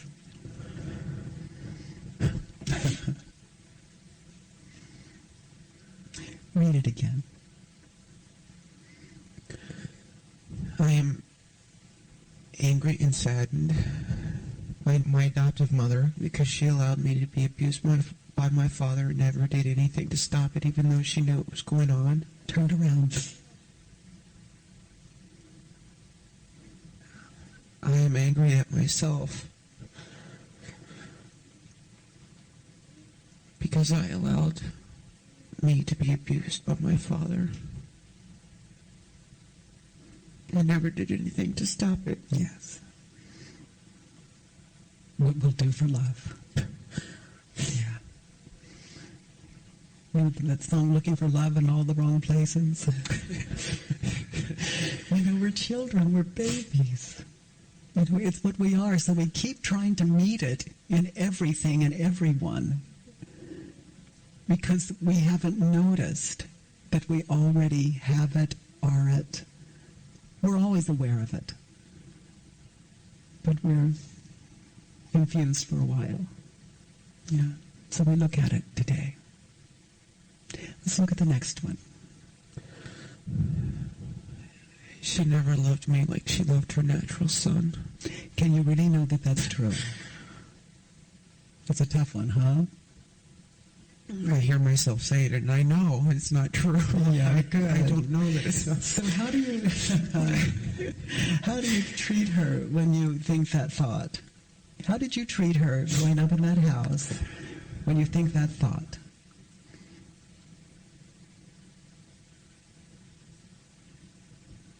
I gave her hell. Yeah.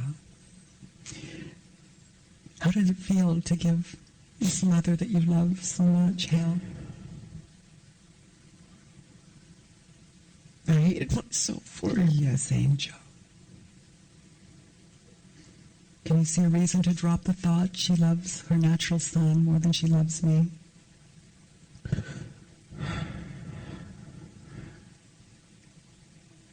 Yeah. Yeah. Hell is a reason. Give me a reason to keep this thought, little girl, that is not stressful. I haven't found one yet. I can't imagine I'm going to find it. Who would you be without this story?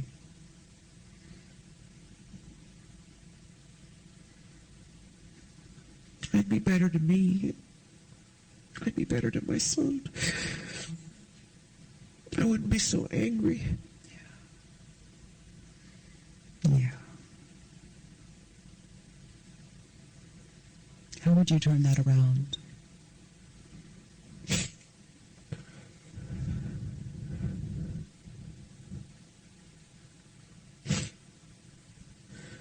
I never loved me like loved her natural son.